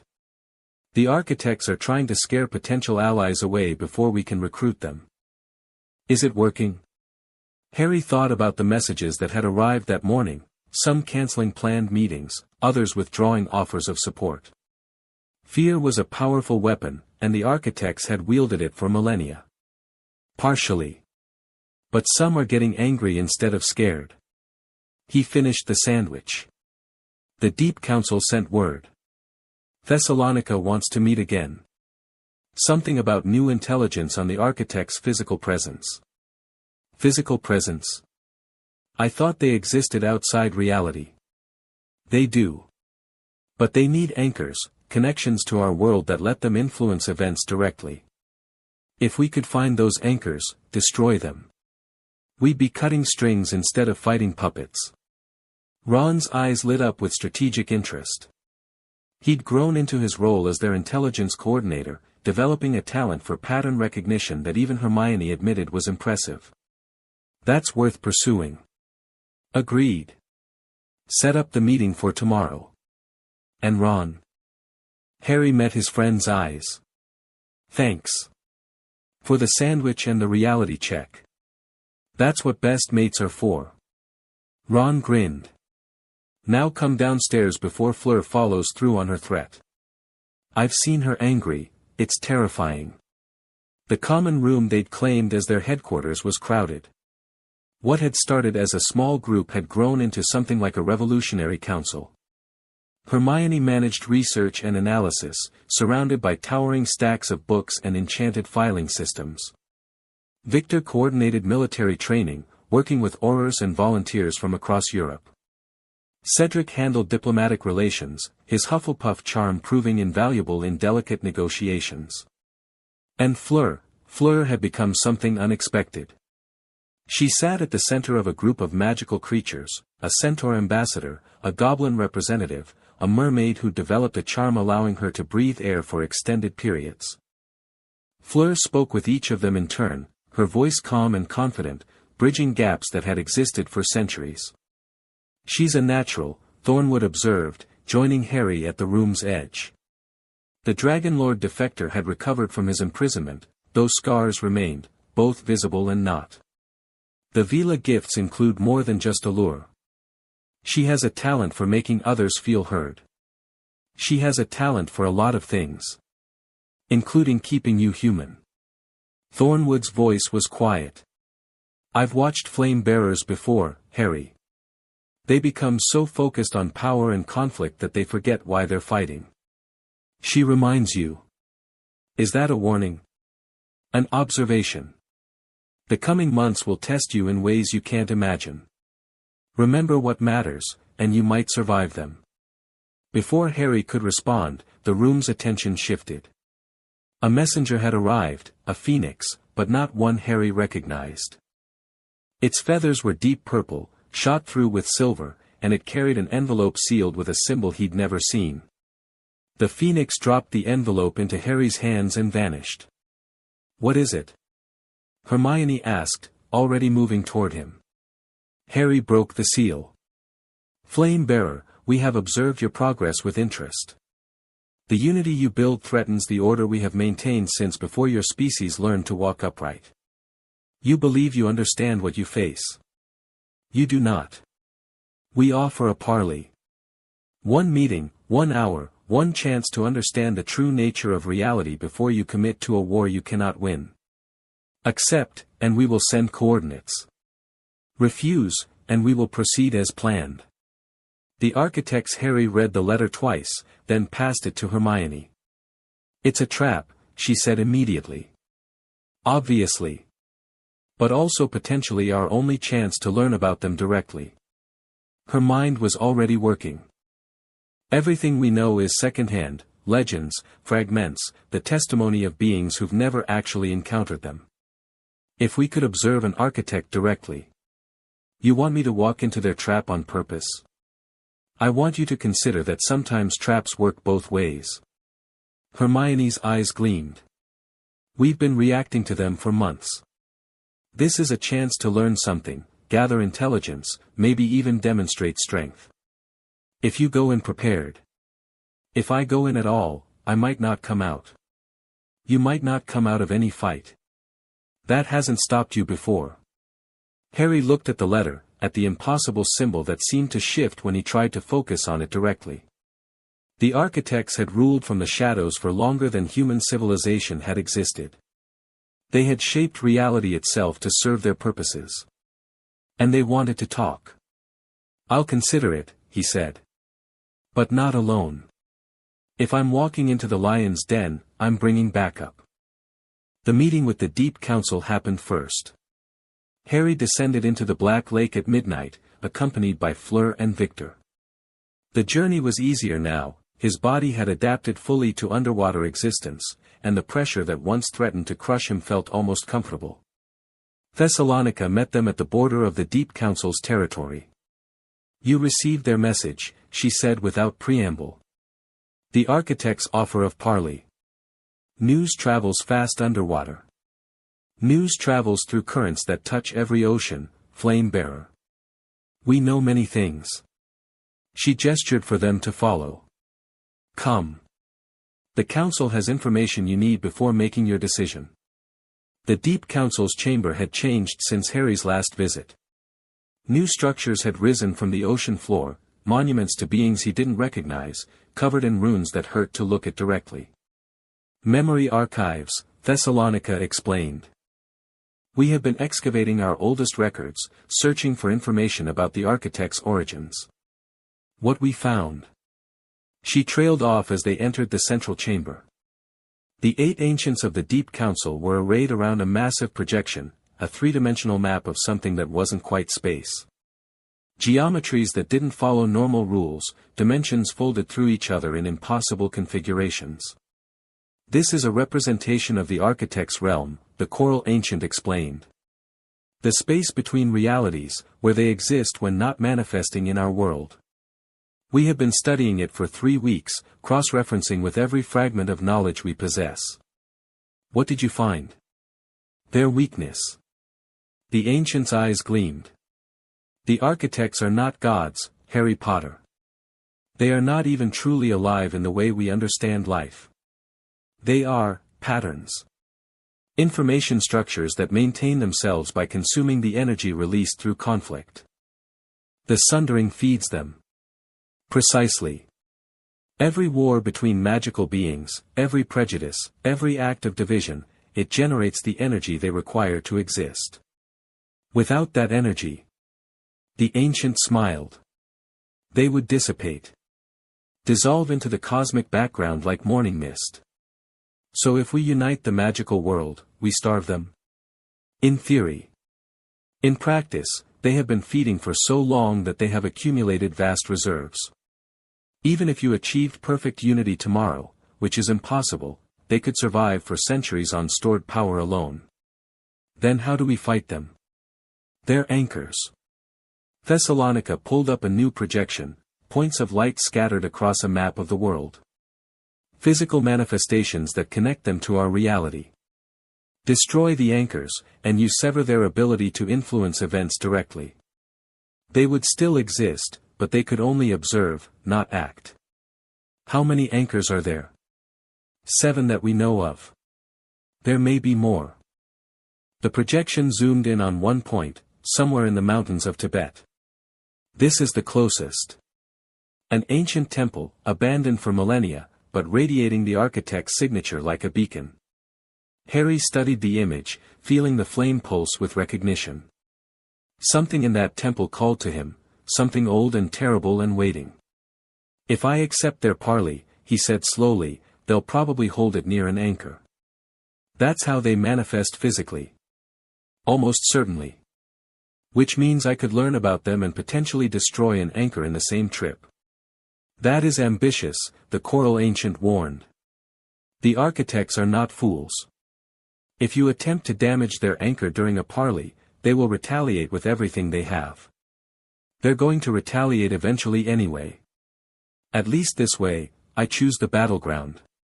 Harry looked at his companions, Fleur's concerned face, Victor's grim determination, and then at the Deep Council's ancient eyes. Tell me everything you know about this temple. The preparation took a week. Harry assembled a strike team, not the full army he might have preferred, but a small group capable of moving fast and hitting hard. Victor for combat support. Hermione for magical analysis. Thornwood for his knowledge of ancient wards. And Fleur, because she refused to let him face this without her. The temple is protected by layers of reality distortion, Hermione explained, reviewing the intelligence they'd gathered. The architects have been modifying that location for thousands of years. Normal magic won't work reliably inside. Good thing we're not using normal magic. Harry felt the flame pulse in agreement. What about the anchor itself? The Deep Council believes it's a crystal of some kind, condensed architect essence given physical form. Destroying it would require power on the level of what you released in the maze. I can do that. You can do that once. Maybe twice, before exhaustion takes you. If there are defenses, guards, traps. Then I'll need to be smart about when I cut loose. Harry looked at the others. This isn't going to be like fighting dragon lords. The architects aren't constrained by physical rules. They can warp reality around us, turn our own power against us, break the laws of nature just by wanting to. Cheery, Ron muttered. He wasn't coming, someone had to coordinate from Hogwarts, but he'd insisted on being part of the planning. I'm not saying this to scare you. I'm saying it because we need to be prepared for anything. Harry met each of their eyes in turn. If any of you want out, this is the time. No one moved. Then we leave at dawn. The architects are expecting an answer to their parley offer, let's give them one they won't forget. The temple existed outside normal geography. Harry's team arrived through a combination of portkeys and flame-powered dimensional travel. The landscape around them was wrong, mountains that shifted when you looked away, sky that held colors without names, air that tasted of static and ancient dust. "This is one of the thin places," Thornwood said quietly, "where reality has been worn away by prolonged exposure to the architect's presence. Be careful, the rules here are suggestions at best." The temple itself rose from the twisted landscape like a wound in the world. Black stone carved with symbols that moved and changed, towers that seemed to exist in multiple places at once, a silence so profound it pressed against the ears. And waiting at the entrance, manifest in a form that hurt to perceive, stood an architect. It looked almost human, 2 arms, 2 legs, a head, but the proportions were wrong, the details blurred, as if it existed just slightly out of phase with normal reality. Its face was a void where features should be, but Harry could feel it watching. "Flame Bearer." The voice came from everywhere at once. "You accepted our invitation. I accepted the chance to see what I'm fighting. And to destroy our anchor, no doubt." Something that might have been amusement rippled through the architect's form. "We anticipated this. It is why we chose to meet you here. Then you know this is a trap. For both of us. All meetings between powers are traps. The question is who springs them first." The architect drifted closer, and reality bent around it like light around a black hole. "You have done well, Harry Potter. In less than a year, you have achieved more than any flame bearer in 3 millennia. Destroyed the Dragon Lords. United the Dragon Council. Allied with the Deep. Even we are impressed. I'm flattered. You should be terrified. But terror, it seems, is not something you experience normally." The architect tilted its head. "We have studied you extensively. You are an anomaly, a bearer who should have burned out months ago, yet continues to grow stronger. The connections you maintain should have weakened you, yet they amplify your power. You defy every model we have developed. Maybe your models are wrong. Perhaps. Or perhaps you are simply the exception that proves the rule." The architect extended something that might have been a hand. "We offer you a choice, Flame Bearer. Join us. Use your unique nature not to destroy the sundering, but to perfect it. Help us create a world of truly stable division, where every being knows its place, and conflict becomes impossible. You're offering me a job. We are offering you purpose. The unity you seek is an illusion, beings are fundamentally incompatible, designed to conflict by the very nature of their existence. The best that can be achieved is managed separation, controlled distance, peace through isolation. That's not peace. That's prison. Is it?" The architect's voice softened. "Consider your own existence. You love Avila, befriend humans, ally with dragons and merfolk and beings beyond count. Every connection is a vulnerability. Every relationship is a potential source of pain. Would you not be safer alone? Stronger? I'd be empty." Harry felt the flame pulse, feeding on the connections the architect described. "You've existed for so long you've forgotten what it means to be part of something. To matter to someone. You're not offering me peace, you're offering me the same hollow immortality that broke Fraction and every flame bearer before me. Then you refuse?" "I refuse." The architect was silent for a long moment. "We anticipated this as well," it said finally. "The outcome was never truly in doubt. You are too young, too idealistic, too human to see reason. Perhaps in 1,000 years, when everyone you love has died and turned to dust, you will reconsider. I won't be alone in 1,000 years. No." The architect's void face seemed to smile. "We shall see." It raised its non-hand, and reality screamed. The attack came from every direction at once. Not physical assault, the architects didn't need such crude methods. Instead, the fabric of existence itself turned hostile. Gravity reversed, then tripled, then stopped existing entirely. The air became solid, trapping lungs mid-breath. Time fractured, leaving each member of Harry's team experiencing different moments simultaneously. Harry felt his companions scattered by the onslaught, their connections to him stretching, straining. No.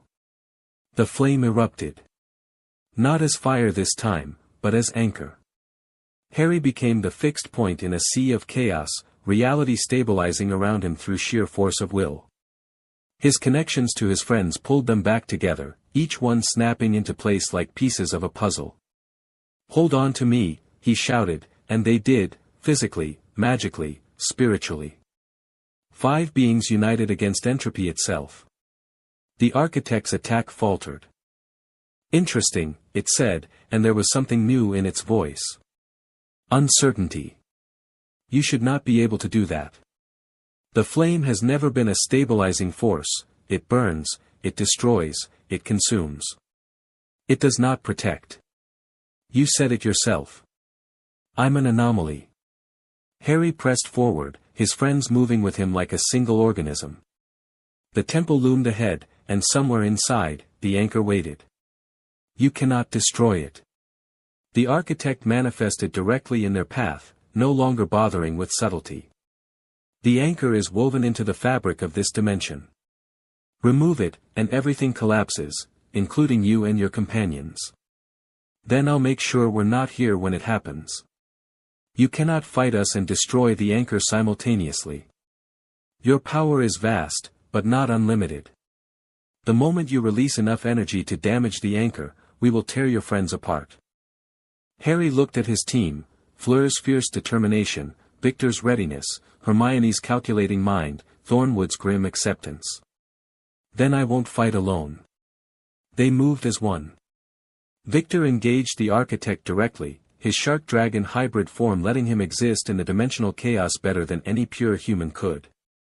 His attacks weren't meant to win, just to occupy, to distract, to buy time. Hermione worked her own magic, analyzing the reality distortions and feeding information to the others. The anchor's defenses cycle every 17 seconds. There's a gap in the pattern, third quadrant, duration maybe 2 seconds. Thornwood provided cover, his knowledge of ancient wards letting him counter some of the architect's reality manipulation. Every twisted corner of space he straightened, every reversed gravity field he corrected, made the path forward slightly easier. And Fleur burned. Her Vila fire had grown since they'd first trained together.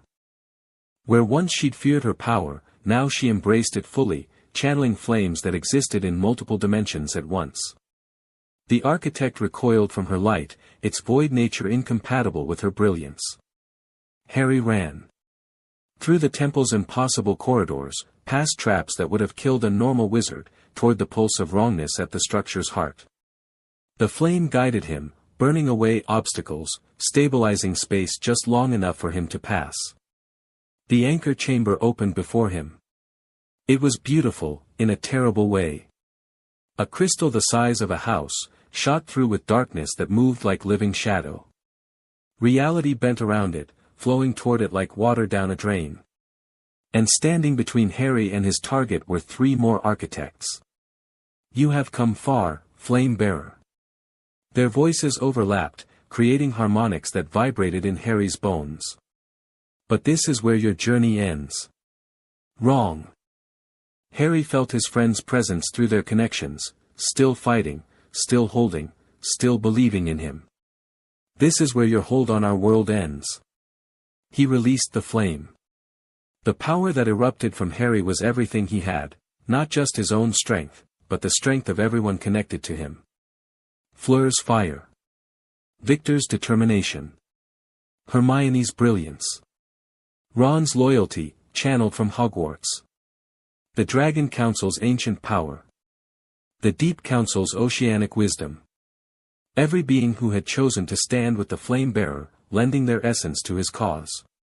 The architects screamed. They threw everything they had at him, reality warps, dimensional tears, attacks that should have erased him from existence. But Harry was no longer a single point to be targeted. He was a network, a web, a unity of beings too interconnected to be severed. The flame hit the anchor. The crystal cracked. Reality convulsed. Harry grabbed his friends through their connections, pulling them out of the collapsing dimension moments before it ceased to exist. They tumbled through the void between realities, buffeted by forces that would have killed them individually but couldn't touch them together. They landed on solid ground, real ground, on a mountainside in Tibet that existed in normal space. Behind them, where the temple had been, there was nothing. Not ruins, not rubble, simply empty space where a piece of the architect's presence had been cut away. "Did we?" Fleur gasped. "One anchor." Harry pulled her close, feeling the exhaustion crash over him. "One anchor destroyed. 6 more to go. 6 more like that. Probably worse. They'll be ready now." He managed a tired smile. "But it's possible. That's what matters. We hurt them. We can do it again." Hermione was already taking notes, her hands shaking but her mind working furiously.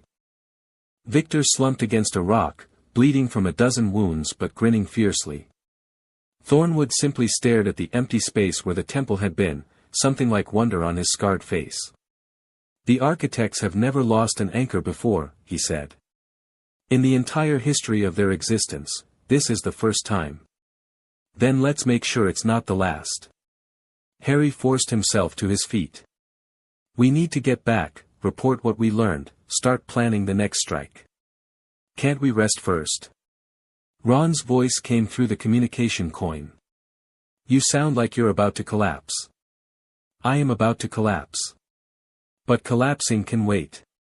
Harry looked at his friends, his family, and felt the flame burning steady in his chest. "We just proved the architects can be beaten. The whole world needs to know." They began the long journey home. Behind them, the sun rose over mountains that felt somehow lighter, somehow freer, now that a piece of the oppression had been removed. 1 anchor down. 6 to go. The war had truly begun. Chapter 9 and Chapter 10, the third task. The graveyard was cold. Harry stood in the center of a circle of tombstones, the Triwizard Cup lying forgotten at his feet, watching as reality tore itself apart around him. This wasn't how it was supposed to happen, not tonight, not here, not with Cedric bleeding out 10 feet away and Voldemort's malformed body rising from a cauldron of dark magic. Everything had gone wrong. 12 hours earlier. The maze sprawled across the Quidditch pitch like a living thing, its hedges 20 feet tall and rustling with contained menace. Harry stood at the entrance with the other champions, feeling the weight of 1,000 eyes on his back. "Remember the plan," Hermione whispered from the crowd. "Get to the cup, win the tournament, and we'll have the political capital too, I remember." Harry squeezed her hand briefly. "Stay alert. If anything feels wrong, we'll be ready." The cannon fired. Harry plunged into the maze. He'd prepared for obstacles, creatures, spells, traps designed to test the champion's abilities. What he hadn't prepared for was the maze itself turning against him. The hedges moved. Not the slow shifting he'd expected, but active, aggressive pursuit. Branches reached for him like clawed hands. Roots erupted from the ground to trip him. The very air seemed to thicken, making every breath a struggle. "This isn't normal," the flame warned. "Something has corrupted the maze's magic." Harry pushed forward anyway, using dragon fire to clear paths when the hedges closed too tightly. He passed a blast-ended script without incident, the creature actually retreated from his presence, and avoided a patch of golden mist that his senses screamed was dangerous. Then he heard Fleur scream. He found her trapped in a cage of thorns, bleeding from a dozen cuts, fighting desperately against vines that seemed to multiply faster than she could burn them. Her Vela fire flickered weakly, something was draining her. "Harry!" Her eyes widened when she saw him. "Don't, it's a trap," he didn't hesitate. The flame erupted, incinerating the thorns, catching Fleur as she fell. "Can you walk?" "I think so." She was pale, shaking, but her grip on his arm was strong. Someone tampered with the maze. The plants, they're not just obstacles. They're hunting us. The Dragon Lords. Crouch mentioned they'd seeded the maze with harvesting magic. But the Dragon Lords are destroyed. Their magic isn't. Harry helped her to her feet. Someone's activated whatever they planted. We need to find the cup and end this before, a scream echoed through the maze. Male this time. Victor. They found the Durmstrang champion face down in a clearing, twitching under the effects of the Cruciatus curse. Standing over him, wand extended, was someone Harry had never expected to see. Barty Crouch Jr. But that was impossible. Crouch was in custody, had been for weeks, surprised. The man's face rippled, revealing the truth beneath the disguise. Not Crouch at all, but someone older, someone Harry didn't recognize. The real Crouch escaped a month ago. I've been wearing his face ever since. Who are you? An instrument. The man smiled, and it wasn't a human expression. The architects send their regards, Flame Bearer. You've been a thorn in their side, but thorns can be plucked. He grabbed Victor and disappeared. A portkey. Hidden somewhere on Victor's body, activated remotely. No. Harry lunged forward, but there was nothing to grab, nothing to fight. Victor was simply gone. Red sparks shot into the sky from somewhere else in the maze. Cedric's signal, he was in trouble too. It's coordinated, Fleur realized. They're taking us out one by one. Then we stop playing their game. Harry grabbed her hand. The cup. Now. Whatever trap they've set, we spring it together. They ran. The center of the maze was a nightmare. Reality had broken down entirely, the hedges existed in multiple states at once, the ground shifted between grass and stone and void with every step. And floating in the middle of it all, gleaming with innocent blue light, was the Triwizard Cup. Cedric was already there, fighting off tendrils of darkness that reached for him from every shadow. He was holding his own, barely, his wand worked precise and desperate. Harry. He ducked under a grasping tendril. The cup, something's wrong with it, I know. We need to, the darkness surged. It wasn't like the architect's attacks, this was cruder, more physical, a manifestation of pure malice given form. It crashed over them like a wave, separating Harry from Fleur, from Cedric, drowning them in shadow. Harry burned. The flame erupted instinctively, clearing space around him, but the darkness kept coming. Every tendril he destroyed, two more took its place. It was wearing him down, draining him. The cup, the flame urged. End this. Take the cup and end it. Harry fought toward the pedestal, every step a battle. He could hear Fleur and Cedric fighting somewhere behind him, could feel their connection straining under the assault. His hand closed around the cup. The world disappeared. The graveyard materialized around him in a rush of displaced air. Harry stumbled, disoriented by the sudden portkey travel, and barely registered the tombstones before something heavy crashed into him from behind. Cedric. The Hufflepuff had grabbed the cup at the same moment, been dragged along by the portkey. He lay on the ground beside Harry, groaning, his wand lost somewhere in the maze. Where? Cedric started. Don't move. The voice came from the shadows between graves. Harry's dragon senses screamed danger, screamed threat, screamed enemy with an intensity he'd never felt before. A figure emerged, carrying something bundled in dark cloth. Wormtail. And in his arms, a twisted, malformed creature that was barely recognizable as human. Voldemort. Kill the spare. The words were cold, casual, absolute. Harry moved before the curse finished forming, transformed partially, scales rippling across his body, tackling Cedric out of the way as green light scorched the air where he'd been. Run! Harry shoved Cedric toward the graveyard's edge. Find cover. I can't leave you, you can't fight without a wand. Go. Cedric ran. Wormtail raised his wand again, but Harry was already moving, circling, putting tombstones between himself and the Death Eater.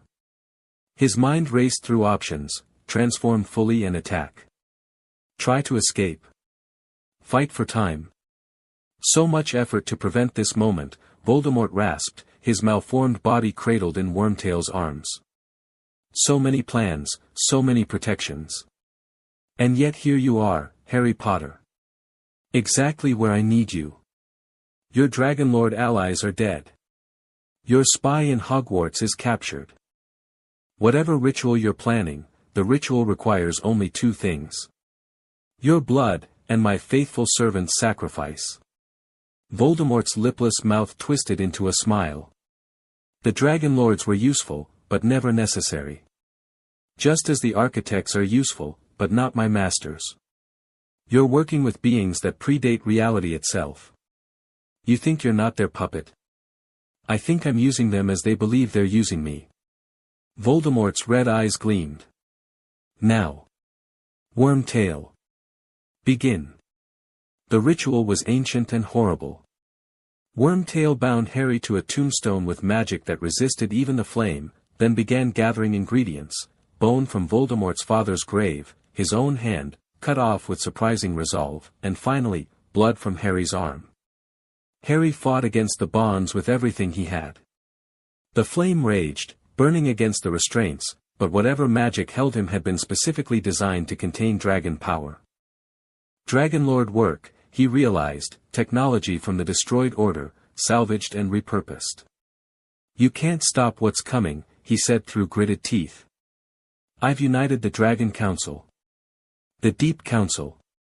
Magical beings across the world are waking up, and they will serve me, once I've claimed the power that should have been mine from the beginning. Voldemort watched as Wormtail completed the preparations. Did you think I wanted merely to rule wizards? Wizards are nothing. A stepping stone. What I want is what you have, the primordial flame itself. You can't take it. The flame doesn't work that way.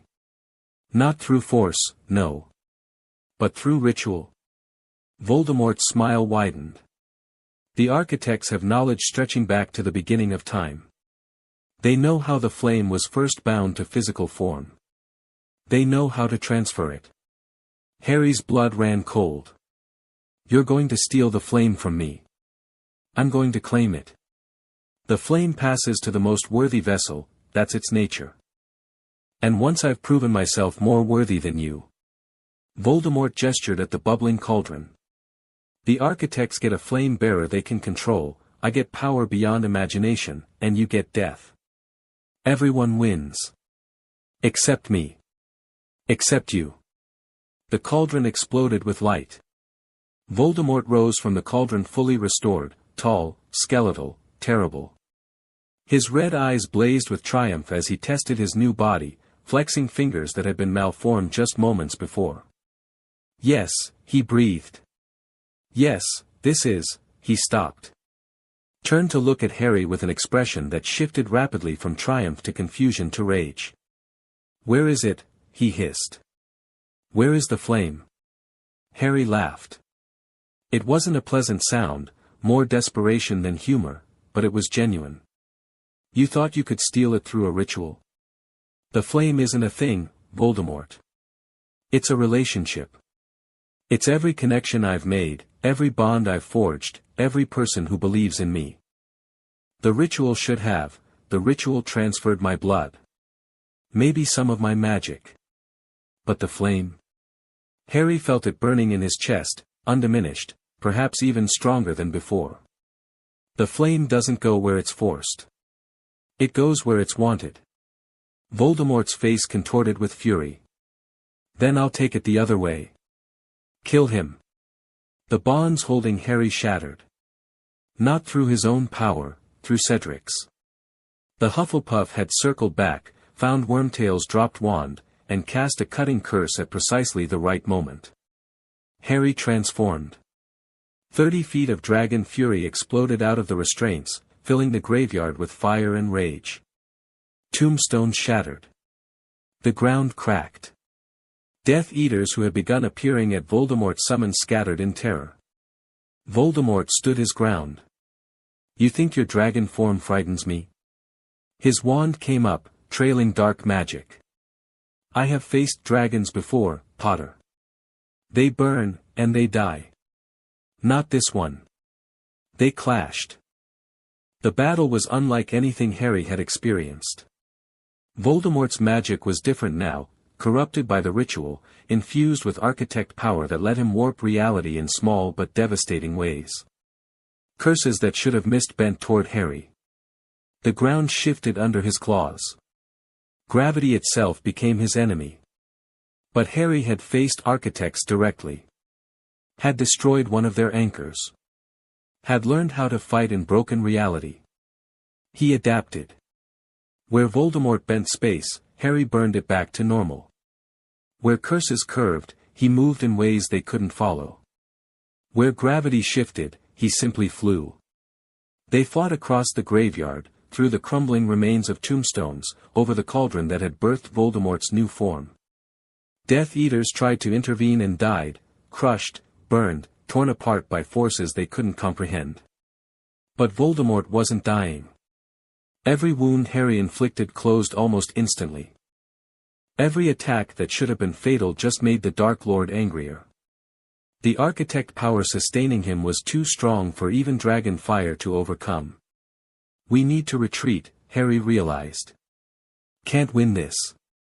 Not here, not now. He grabbed Cedric with one massive claw and launched into the sky. Coward. Voldemort's voice pursued them. Running won't save you. I'll find you, Potter. I'll hunt you across the world if I have to. Harry didn't respond. He just flew, higher, faster, pushing his wings to their limit. The graveyard shrank below them, Voldemort's figure becoming a speck, his curses falling short. They escaped. Hogwarts was in chaos when they returned. The maze had collapsed entirely, its corrupted magic imploding when the cup's portkey activated. Students and teachers were scattered across the pitch, some injured, all confused. Fleur found Harry the moment he landed, throwing herself into his arms. You're alive. You're alive, Victor. Harry forced out. Did Victor? He appeared near the forest 20 minutes ago. Stunned, but alive. Fleur pulled back to look at his face. What happened? Where did you go? Graveyard. Voldemort. Harry felt his legs give out, exhaustion finally claiming him. He's back, Fleur. Fully restored. And he's got architect power now. Harry, we need to prepare. Need to warn everyone. Need to, darkness claimed him. He woke in the hospital wing 3 days later. Dumbledore was there, and Fleur, and what seemed like half the Order of the Phoenix. They filled him in on what had happened while he was unconscious, the Ministry's denial, the Prophet's propaganda, the growing panic in magical communities worldwide. Voldemort has been quiet since the graveyard, Dumbledore said. Gathering strength, most likely. The Death Eaters who survived are going underground. He wanted the flame. Harry's throat was raw, his body weak. The whole thing was a setup, the Dragon Lords, the maze, all of it. The architects helped him design a ritual to transfer the flame to himself. But it failed. It failed because the flame doesn't work the way they thought. Harry forced himself to sit up. The connections I've made, the relationships I've built, they're not weaknesses. They're what makes the flame strong. Voldemort couldn't steal it because he doesn't understand what it really is. A weapon of unity against beings who thrive on division. Dumbledore nodded slowly. The architects must be quite frustrated. Probably. But they've got a backup plan now. Harry looked at the headmaster with grim certainty. Voldemort. He's not just a dark wizard anymore, he's their new instrument. If they can't control the flame directly, they'll try to destroy it. And Voldemort is very good at destroying things. What do we do? Harry thought about everything he'd learned, everything he'd built, everyone who'd chosen to stand with him. We finish what we started. Destroy the remaining architect anchors, unite the magical world against the real enemy. And when Voldemort comes again, he felt the flame pulse, steady and sure. We'll be ready. Fleur took his hand. Together, she said. Together, he agreed. Outside, storm clouds gathered over Hogwarts. But somewhere in the west, the sun was still shining. There was still hope. Chapter 10 and Chapter 11, War Council. The Ministry of Magic had fallen in all but name. Cornelius Fudge stood at a podium, flanked by Aurors who kept their eyes carefully forward, reading from a prepared statement that called Harry Potter a dangerous radical and Albus Dumbledore a senile manipulator. Behind him, barely visible in the shadows, stood a figure that made Harry's flame burn with recognition. An architect. Wearing human form like an ill-fitting suit, its void presence bleeding through the edges of its disguise. They've already taken the government, Hermione said, her voice tight. The denial about Voldemort, the propaganda against you, it's not incompetence. It's coordinated. Harry watched the magical broadcast from the war room, surrounded by allies who had gathered in the weeks since the graveyard. The Dragon Council had sent representatives. The Deep Council had established permanent communication. Magical creatures from across Europe had answered the call. And still, it wasn't enough. We can't fight a war on two fronts, Victor observed. Voldemort and his Death Eaters. The architects and their ministry puppets. We need to force them to consolidate. Or we need to split our forces effectively. Cedric studied the map covering one wall, red pins for Death Eater activity, blue for architect manifestations, green for allied positions. We have enough people now. Maybe it's time to stop reacting and start dictating the battlefield. What are you suggesting? Simultaneous strikes. Hit an architect anchor and a Death Eater stronghold at the same time. Force them to choose what to protect. Cedric's Hufflepuff earnestness had hardened into something more tactical over the past months. They think we're on the defensive. Let's show them otherwise. Harry looked at the map, at the scattered pins representing everything they'd built, everything they stood to lose. Which targets? There's an anchor in the Alps, smaller than the one in Tibet, but still significant. And Malfoy Manor has become Voldemort's primary base of operations. Cedric pointed to each in turn. We hit both at midnight tomorrow. 2 teams, 2 objectives, 1 message. The message being that we're not afraid anymore. Fleur moved to stand beside Harry, her hand finding his. That the Flame Bearer has allies, resources, and the will to use them. The architects have ruled through fear for millennia. Time to give them a taste of it. Harry felt the flame pulse in agreement. They'd spent weeks preparing for this moment, training fighters, gathering intelligence, building the coalition that filled this room. The time for preparation was over. All right, he said. Let's plan a war. The next 30 hours were organized chaos. Hermione coordinated logistics, her enchanted boards tracking personnel, equipment, and timing down to the second. Ron, who had developed into a surprisingly capable tactical analyst, worked with Thornwood on infiltration routes for the Malfoy Manor strike. Victor drilled the combat teams until they moved like extensions of a single will. And Harry trained. He pushed himself harder than ever before, driving his transformations to new limits. Full dragon form. Partial shifts. The strange hybrid state he discovered during the Council Challenge, where he existed as something neither fully human nor fully dragon. Fleur trained beside him, her Vela fire growing stronger with each session. They'd discovered something in the weeks since the graveyard, their powers resonated, amplified each other. When they fought together, they were more than the sum of their parts. You're worried, she observed during a rest break. I'm always worried. More than usual. She sat beside him on the training room floor, both of them sweating and exhausted. Talk to me. Harry was quiet for a moment. The last time I faced Voldemort, I couldn't beat him. His architect power healed everything I did. He looked at his hands, human hands, but with scales flickering just beneath the surface. Tomorrow, half our force is going after an anchor while I'm not there. If something goes wrong, then we adapt. That's what we do. Fleur's hand covered his. You cannot be everywhere, Harry. You cannot protect everyone personally. That's why we have allies. I know. You just want to keep everyone safe. That's why the flame chose you. She leaned against him. But keeping people safe sometimes means trusting them to fight their own battles. Hermione's team can handle the anchor. You need to focus on Voldemort. You make it sound simple. It is simple. Not easy, but simple. She kissed his cheek. Now. Rest. Tomorrow, we change the world. Midnight came faster than Harry expected.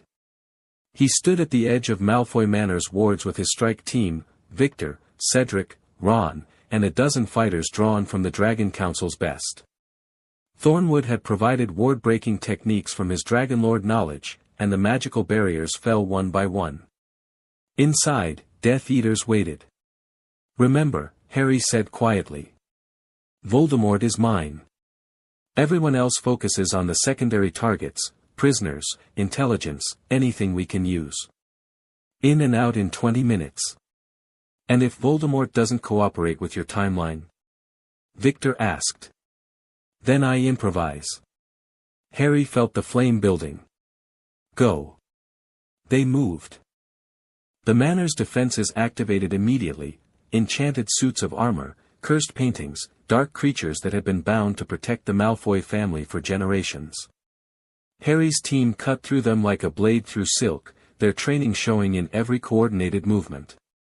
Harry himself went straight for the center. He could feel Voldemort's presence like a wound in reality, the architect power that sustained the Dark Lord bleeding wrongness into the air. It led him through corridors of black marble, past rooms filled with dark artifacts, toward a chamber that pulsed with malevolent energy. The door opened before he reached it. Harry Potter. Voldemort stood at the center of the chamber, surrounded by a circle of kneeling Death Eaters. I wondered when you'd find the courage to face me again. I wondered when you'd stop hiding behind your followers. Hiding? Voldemort smiled, a terrible expression on his snake-like face. I've been preparing. The failure at the graveyard taught me valuable lessons. The flame cannot be taken by force or ritual. It must be surrendered. I'm not going to surrender anything to you. Not willingly, no. But there are other forms of surrender. Voldemort raised his wand. Pain, for instance. Enough pain, and even the strongest will breaks. Even the brightest flame gutters. The Death Eaters rose as one, wands aimed at Harry. Kill him. Slowly. The battle was brutal. 20 Death Eaters against one dragon wizard, and for all Harry's power, he couldn't simply burn through them, not without destroying potential prisoners, intelligence, everything they'd come here to gather. So he fought smart instead. Partial transformations let him dodge curses that should have been unavoidable. Claws punched through shield charms. Fire, carefully controlled, incapacitated without killing. One by one, the Death Eaters fell, stunned, bound, neutralized. But Voldemort wasn't among them. The Dark Lord had slipped away during the chaos, leaving his followers to die while he escaped. Harry snarled in frustration, but there was no time to pursue, his communication coin was burning with urgent signals. Harry. Hermione's voice, strained with panic. The anchor, it's a trap. There are architects, multiple architects, and, the connection cut out. Harry looked at the bound Death Eaters, at the manor full of secrets they'd come to steal, at his team still fighting through the upper levels. Then he transformed and flew. The Alps were burning. Not with normal fire, with the strange unlight of architect manifestation, reality itself being consumed by beings that existed outside its rules. Harry arrived to find chaos, his allies scattered, the anchor glowing with defensive power, and 3 architects moving through the battlefield like nightmares given form. Hermione was down, shielded by a bubble of frantically maintained magic. Fleur stood over her, Vila fire blazing, holding 2 architects at bay through sheer determination. The 3rd architect turned as Harry arrived. Flame Bearer. Its voice echoed across dimensions. You were supposed to be occupied elsewhere. Plans change. Harry transformed fully, 30 feet of dragon fury descending on the battlefield. Let's see how you handle both of us. He and Fleur fought together for the first time against a true enemy. Their powers merged in ways Harry hadn't anticipated, dragon fire and Vila flame weaving together, creating something that was neither and both. The architects, for all their reality-warping power, fell back under the assault. The anchor. Fleur shouted. We need to, I know. Harry broke from the fight, diving toward the glowing crystal while Fleur held the architects at bay. The anchor's defenses rose to meet him, spatial distortions, temporal loops, attacks that existed in multiple moments simultaneously. He burned through them. The flame wasn't just fire anymore, it was connection, unity, the power to bridge gaps that should have been unbridgeable. Harry reached the anchor and poured everything he had into it. The crystal cracked. Reality screamed. And then everything went white. Harry woke to pain. Every part of him hurt, a deep, bone-level ache that spoke of magical exhaustion pushed past all reasonable limits. He was lying on grass, he realized. Cool grass, wet with dew, under a sky that was just beginning to lighten with dawn. He's awake. Fleur's voice, rough with relief. Harry, can you hear me?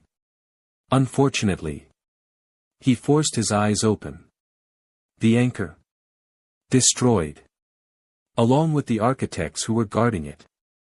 Fleur's face swam into focus above him. You did it, Harry. 2 anchors down.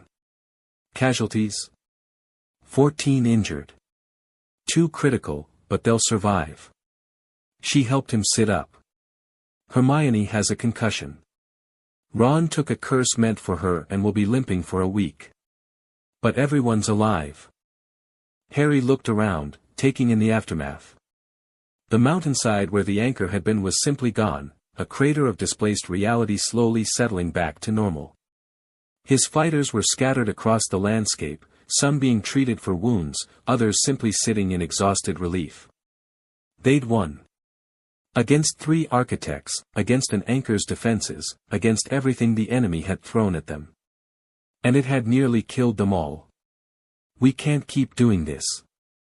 The words came out before Harry could stop them.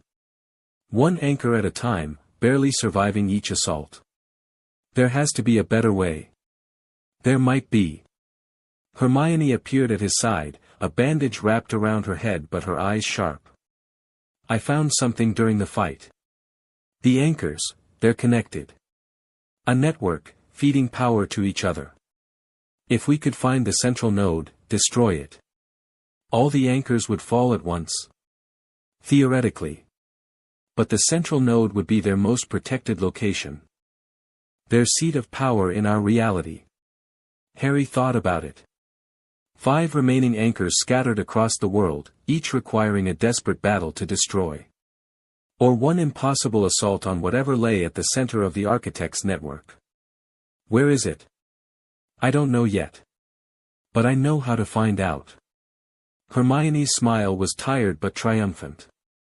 The anchor we just destroyed, it left traces. Data, essentially. I can analyze it, trace the connections, find where they lead. How long? A month. Maybe less if nothing else goes wrong. Harry looked at the rising sun, at his battered but victorious allies, at the crater that marked another blow against enemies who had ruled for millennia. Nothing else is going to go wrong, he said. Because we're not giving them the chance. From now on, we're on the offensive. Full commitment. Everything we have. That's suicide, someone muttered. That's war.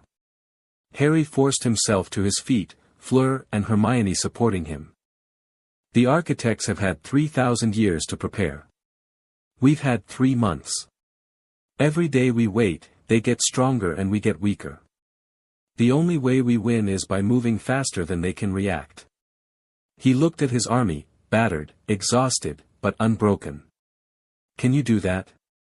Can you fight a war that might kill us all, knowing it's the only chance we have? Silence. Then Victor stepped forward. I did not join this fight to hide. His voice carried across the mountainside.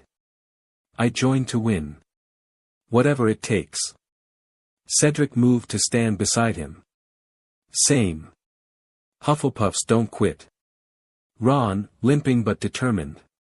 Hermione, concussed but calculating. Fleur, burnt but burning brighter. One by one, Harry's allies gathered around him. Then let's finish this, Harry said. Find me that central node, Hermione. Everyone else, rest, recover, prepare. In 1 month, we end this war. The sun broke fully over the mountains, golden light washing over the victorious army. In 1 month, everything would change. One way or another. Chapter 11 and Chapter 12, The Dragon Council. 3 weeks into the month, everything fell apart. Harry was in the war room when the first reports came in, frantic messages from contacts across Europe, each one worse than the last. The Dragon Council had fractured. Morvain, the Shadow Dragon, had declared independence from Vraxion's leadership and was actively hunting beings who supported the Flamebearer. He's killing our allies, Ron said, his face pale as he read the latest dispatch. A centaur elder in Greece. A mermaid ambassador in the North Sea. A dryad colony that was preparing to join us. How many? 17 confirmed. Probably more we haven't heard about yet. Harry felt the flames surge with fury, but forced it down. Anger wouldn't help. Only action would. Get me Vraxion. The Dragon Council's dimension was tense when Harry arrived. Gone was the vast gathering of dragons that had witnessed his challenge against the Unburnt. Now, only a handful remained, those loyal to Vraxion, watching from a distance as the ancient dragon faced Harry on the central platform. You've heard, Vraxion said. It wasn't a question. I've heard Morvain is murdering people who support me. I've heard you've done nothing to stop him. Morvain has left the council. He no longer answers to our authority. Then make him answer. Harry's eyes flared gold. You have the power. You're the Unburnt, 3,000 years of accumulated strength. Use it. Against my own kind. Vraxion's voice was cold. Morvain may be misguided, but he is still dragon. I will not wage war against dragonkind for the sake of lesser beings. Lesser beings? The people he's killing are our allies. They trusted us, trusted me, and now they're dying because of it. They trusted you. Not the council. Their deaths are tragic, but they are not our responsibility. Harry stared at the ancient dragon, seeing for the first time the depth of the divide between them. Vraxion had accepted him as an equal, but that acceptance didn't extend to the beings Harry had connected with. In Vraxion's mind, there was still a hierarchy, dragons at the top, everyone else below. Then you're useless, Harry said flatly. I came here thinking we were partners. Allies. But you're just another version of what I'm fighting, separation, hierarchy, the belief that some lives matter more than others. Careful, flame bearer. Or what? You'll attack me? We established what happens when you do that. Harry turned his back on Vraxion, a deliberate insult in dragon culture. I'll handle Morvain myself. And when I'm done, the council can decide whether it wants to be part of the future or fade into irrelevance with the rest of the old powers. He walked away without looking back. Finding Morvain was the easy part. The shadow dragon wanted to be found, wanted Harry to come to him, to fight on ground Morvain had chosen. He'd established himself in a network of caves beneath the Scottish Highlands, a maze of darkness that suited his nature perfectly. Harry brought only Fleur. This is insane, she said as they approached the cave entrance. Morvain has been fighting for 3,000 years. In his element, with preparation, he wants me angry. Wants me to attack blindly, make mistakes. Harry felt the flame burning steady in his chest. I'm not going to give him that. What are you going to give him? A choice. They entered the darkness. The caves were worse than Harry expected. Morvain's shadow magic had transformed them into something that existed between dimensions, passages that looped back on themselves, chambers that shifted when you looked away, darkness so complete that even dragon eyes struggled to penetrate it. But Harry had something Morvain didn't expect. Connection. The flame reached out through the darkness, finding traces of the beings who had died here, centaurs and mermaids and dryads, their life force consumed to fuel Morvain's power. Harry felt their echoes, their pain, their final moments. And he followed them to their killer. Morvain waited at the heart of the maze, a void given form. In the absolute darkness of his domain, he was nearly invisible, just a presence, a weight, a hunger. Flame bearer. His voice came from everywhere at once. You came alone. I came with someone who matters. Harry felt Fleur's fire blazing beside him, pushing back the shadows. Your victims' families. Their communities. Everyone whose life you've destroyed in this pointless crusade. Pointless? I'm preserving the natural order. Dragons have always been apex predators, we don't share our world with lesser beings. The architects must love you. Doing their work for them. Silence. When Morvain spoke again, his voice was colder. I serve no one. You serve their vision. Separation. Hierarchy. The belief that unity is weakness. Harry let the flame rise, illuminating the chamber with light that burned away shadows. You're so afraid of change that you'd rather die defending a broken system than help build something better. I am afraid of nothing. Then why are you hiding in the dark? Morvain attacked. Fighting a shadow dragon in absolute darkness should have been suicide. But Harry had learned something in the months since his first transformation, the flame wasn't just fire. It was presence, connection, the light that existed between beings who chose to stand together. He and Fleur fought as one. Her Vila fire illuminated while his dragon flame destroyed. Where shadows gathered, they burned them away. Where Morvain tried to separate them, their connection pulled them back together. They moved through the darkness like a single being with two bodies, covering each other's weaknesses, amplifying each other's strengths. Morvain fell back. For the first time in 3,000 years, the shadow dragon was facing something he couldn't understand, power that grew stronger the more it was shared, light that couldn't be extinguished because it came from relationship rather than individual strength. Impossible, he hissed, his form flickering as Harry's flames found purchase. The flame is individual. It has always been individual, the flame is whatever I make it. Harry pressed the attack. And I choose connection. Their combined assault hit Morvain like a hammer, driving him back against the cave wall. The ancient dragon's physical form began to destabilize, shadows bleeding into the light. Yield, Harry said. Yield, and this ends. Keep fighting, and you die. Morvain's void eyes stared at them, at the fire that burned between Harry and Fleur, at the power that had defeated him in his own domain. I will never yield to, I'm not asking you to yield to me. I'm asking you to yield to something bigger. Harry let his transformation fade, becoming human again. Vulnerable. The architects want us divided. They've won for 3,000 years because we've been too busy fighting each other to fight them. I'm offering you a chance to be part of something that can actually win. Unity with lesser beings. Unity with equals. Harry extended his hand. Everyone who fights against the architects is equal. Dragon, Vila, human, whatever. The only hierarchy that matters is those who stand and those who run. Silence stretched. Then, slowly, Morvaine's shadow form began to solidify. The ancient dragon took human shape, tall, gaunt, with features that seemed carved from darkness itself. "If I yield," he said, "what happens? You stop killing our allies. You join the fight against the architects. You help us destroy the last of their anchors and end the sundering." Harry kept his hand extended. "And when it's over, you get to help decide what comes next. Not as a ruler over lesser beings, but as a partner among equals." Morvaine looked at Harry's hand for a long moment. Then he took it.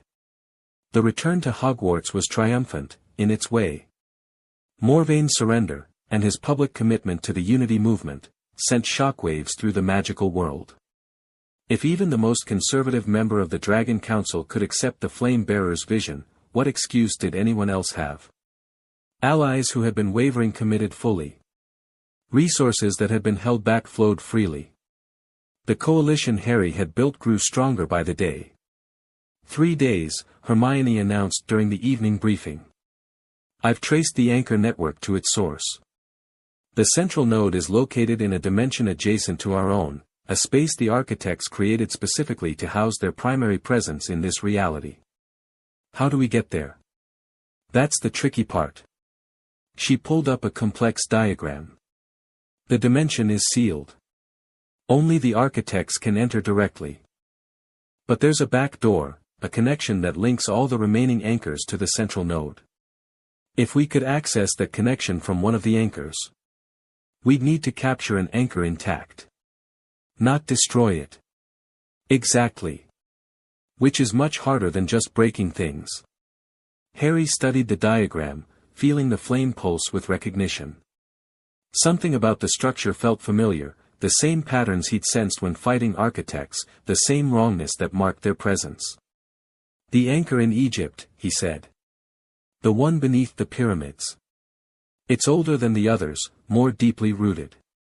If any of them would have a stable connection to the central node." "That's my assessment too." Hermione nodded. "But it's also the most heavily defended. The architects have been reinforcing it ever since we started destroying the others. Then we bring everyone." Harry looked around the room at his gathered allies. "Every fighter we have, every power we can call on. We hit the Egyptian anchor with overwhelming force, capture it, and use it to reach the central node. One final battle. And if we fail? Then the architects win, and everything we've built dies with us." Harry's voice was steady. "But we won't fail. We've come too far, sacrificed too much. This ends here." Fleur moved to stand beside him. Victor on his other side. Cedric, Ron, Hermione, Thornwood, Morvaine. Representatives from the Dragon Council, the Deep Council, magical creatures from across the world. An army united by purpose. By connection. By the simple belief that together, they could do what none of them could do alone. 3 days to prepare, Harry said. Then we finish this. The night before the assault, Fleur found Harry on the astronomy tower. He was staring at the stars, lost in thought, the flame burning low and steady in his chest. She stood beside him without speaking, letting the silence stretch. "I might die tomorrow," he finally said. "We all might die tomorrow. But I'm the target. The flame bearer. If they can take me down, the whole thing falls apart. Then we make sure they don't." Fleur turned to face him. "Harry, I have watched you grow from a confused boy who didn't understand his power into a leader who has united beings that have been enemies for millennia. Whatever happens tomorrow, that achievement cannot be taken away. It can if everyone dies. Everyone dies eventually. What matters is what we do with the time we have." She took his hands. "When I first met you, I thought you were just another wizard, powerful, perhaps, but ultimately ordinary. I was wrong. You are extraordinary, Harry Potter. Not because of the flame, but because of what you've chosen to do with it. I chose to fight a war we might not win. You chose to fight for something worth dying for. That's more than most beings ever do in their entire existence. She leaned up and kissed him, gentle, fierce, full of everything they'd been to each other. Whatever happens tomorrow, I am honored to have fought beside you. And I am proud to love you. Harry held her close, feeling her heartbeat against his chest, her fire mingling with his flame. I love you too, he said. Whatever happens tomorrow, that's the one thing I'm certain of. They stood together until dawn, watching the stars fade as the sun rose on what might be their final day. Then they went to war. Chapter 12 and Chapter 13, The Primordial Flame. The Egyptian desert stretched endless beneath a sky that burned with unnatural colors. Harry stood at the head of an army, 300 fighters drawn from every faction of the magical world. Dragons circled overhead, their shadows darkening the sand. Merfolk had risen from the Nile, their forms adapted for brief surface existence. Centaurs, goblins, Vila, wizards, beings who had been enemies for centuries, now united under a single banner. The Flame-Bearer's Banner. The anchor is beneath the Great Pyramid, Hermione said, her voice carried by amplification charms. The architects have layered defensive wards throughout the structure. We'll need to fight our way down level by level. How many architects? Unknown. But based on the energy readings, at least 5. Maybe more. 5 architects. Harry had barely survived 3 in the Alps, and that was with surprise on his side. This time, they knew he was coming. Teams, he commanded. Victor, take the eastern approach. Morvain, the western. Cedric, you have the reserve, wait for my signal before committing.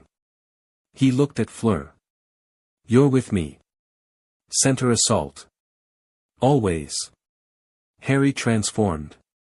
30 feet of dragon fury rose from the desert sand, the primordial flame blazing in his chest like a captive sun. Around him, others transformed, dragons from the council, creatures who had kept their true forms hidden for generations. An army of monsters, fighting for a world that had feared them. Forward. They charged. The outer defenses fell within minutes. Whatever human guards the architects had posted were swept aside by the assault's sheer ferocity. Harry's center force punched through the main entrance, his fire clearing the way, while Victor and Morvain's flanking team secured the perimeter. The pyramid's interior was worse. Reality warped around them as they descended, the architect's power turning the ancient structure into a nightmare maze. Corridors looped back on themselves. Gravity shifted without warning. Time flowed at different rates in different chambers. Harry burned through it all. The flame wasn't just fire anymore, it was order imposed on chaos, connection maintained despite every attempt to sever it. Where the architects tried to separate his forces, he held them together through sheer will. First anchor guardian ahead. Thornwood shouted. The architect manifested from the walls themselves, a towering figure of living stone, its void face regarding them with ancient malice. Flame-Bearer. Its voice shook dust from the ceiling. You have come far. But this is where your journey ends. I've heard that before. Harry launched himself forward, claws extended. You should get new material. The battle was brutal. The stone architect was different from the others Harry had fought, slower, but nearly impervious to physical damage. His fire scorched its surface but couldn't penetrate. Claws that could tear through steel barely scratched. But Harry wasn't alone. Fleur's Vila fire found the gaps in the stone. Victor's shark dragon hybrid form provided distraction. Morvain's shadows crept into cracks, widening them from within. Together, they tore the architect apart. Keep moving. Harry commanded as the guardian crumbled. The anchor is below.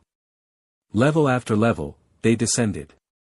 Each one brought new horrors, architects of different elements, traps that exploited dimensional instabilities, attacks that targeted mind as well as body. Harry's forces took casualties with each chamber. But they kept going. Cedric's reserve joined them on the 5th level, fresh fighters replacing the exhausted and wounded.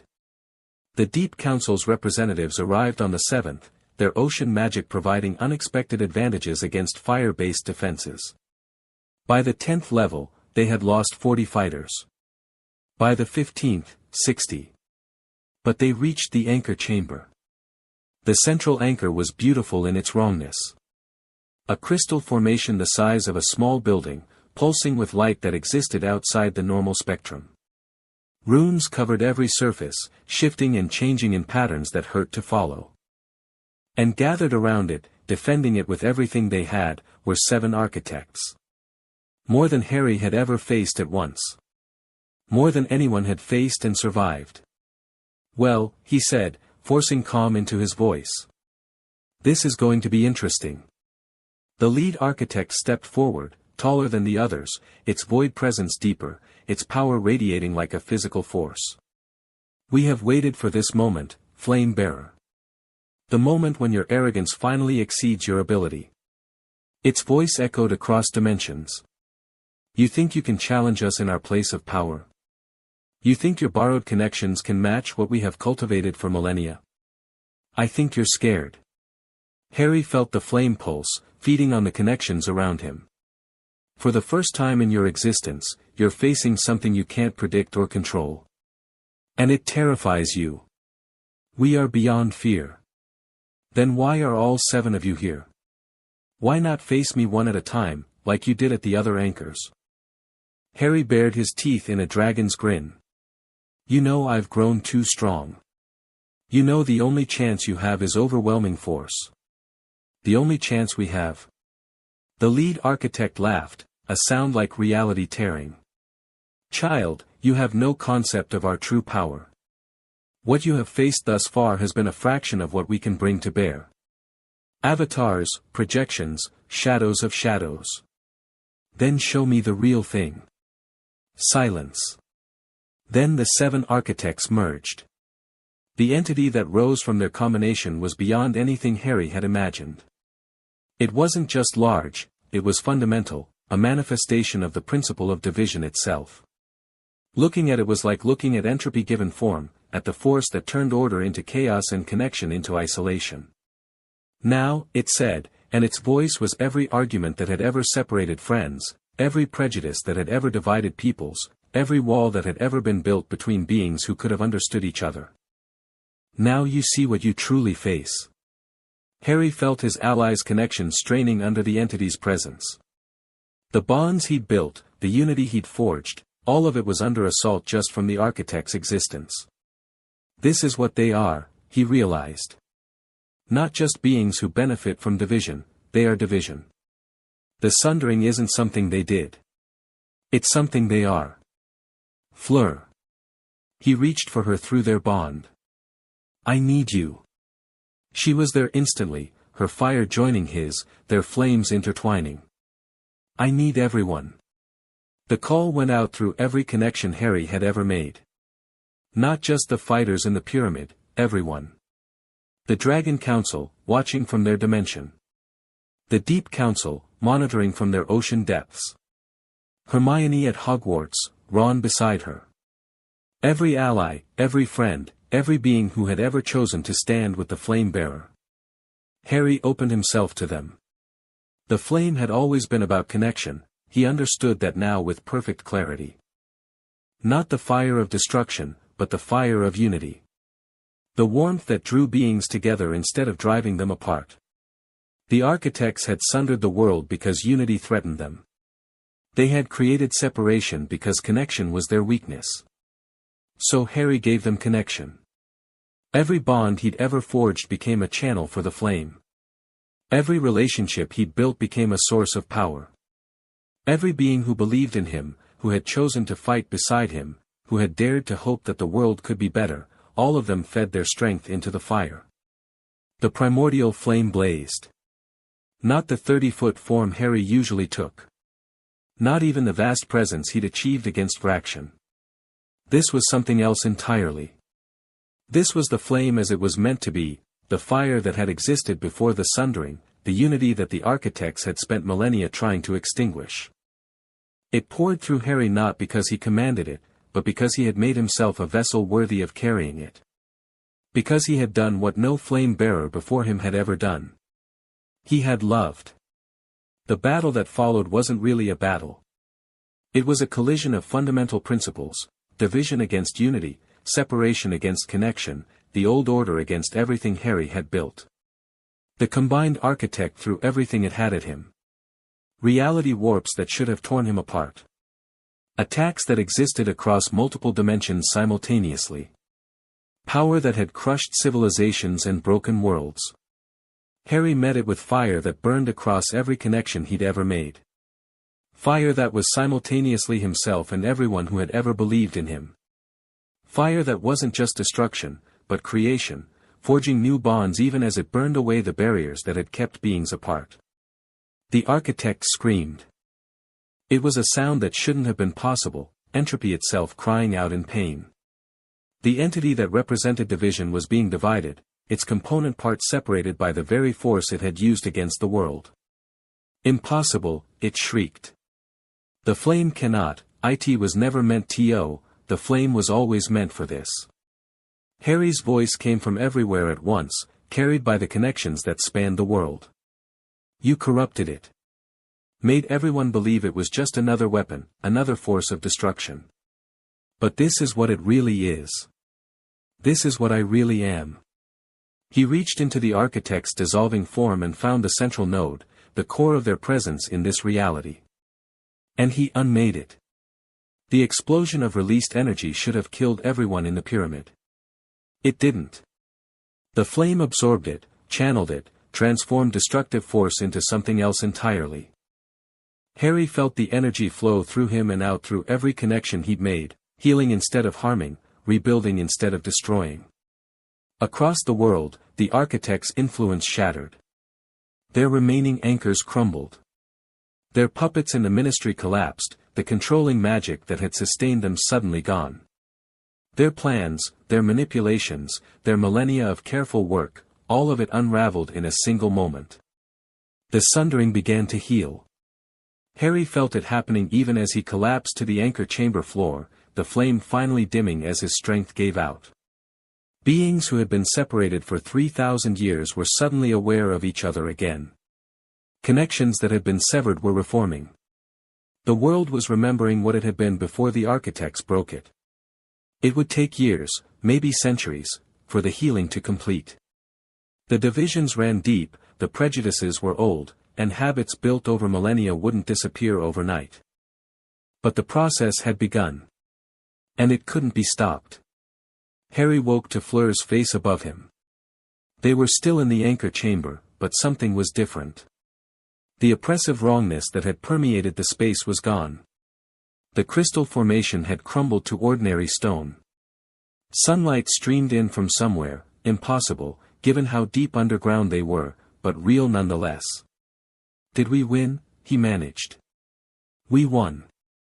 Tears streamed down Fleur's face. Harry, we won. The architects are gone. Their power is broken. The world is changing. He tried to sit up and failed. Every part of him ached with exhaustion beyond anything he'd ever experienced. Casualties? Fewer than we feared. The flame, when you released it fully, it healed as much as it destroyed. Some of our wounded are already recovering. She helped him lean against a chunk of rubble. Victor is organizing the extraction. Morvain is securing the perimeter. Cedric is handling the wounded. And Voldemort? Fleur's expression flickered. Reports are coming in. Without the architect's power sustaining him, he's weakened. But he's still alive. Still dangerous. Harry nodded slowly. One enemy defeated, another still remaining. The story of his life, really. But Voldemort was just a dark wizard now. Powerful, yes. Dangerous, certainly. But just a wizard, without the reality-warping backing of entities older than time. That was a problem for tomorrow. Help me up, he said. I want to see the sun. The desert had changed. Where before it had felt wrong, tainted by the architect's presence, now it felt alive. Clean. Real in a way it hadn't been for millennia. Harry stood at the pyramid's entrance, supported by Fleur, watching his army gather. Dragons landed beside centaurs. Merfolk conversed with goblins. Beings who had been enemies for generations stood together as allies, bound by shared victory. "This is what you wanted," Fleur said softly. "Unity. Connection. A world where beings are partners instead of competitors. It's a start." Harry looked at the faces around him, exhausted, wounded, triumphant. There's still so much work to do. The architects are gone, but the divisions they created are still real. It'll take generations to truly heal. Then we'll spend generations healing. She leaned against him. Together. Victor approached, his shark-dragon hybrid form bleeding from a dozen wounds but his eyes bright. "The extraction is complete. Our wounded are stable." He clapped Harry on the shoulder. "You did it, my friend.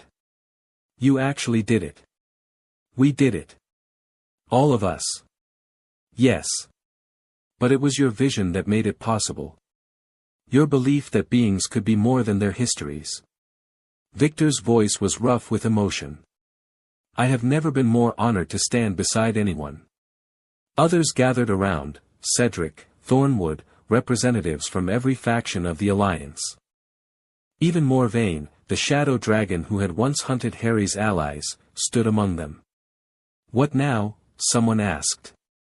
Harry looked at the rising sun, at the world that had just changed forever, at the beings who had chosen to change it with him. "Now," he said, "we go home. Rest. Recover. And then."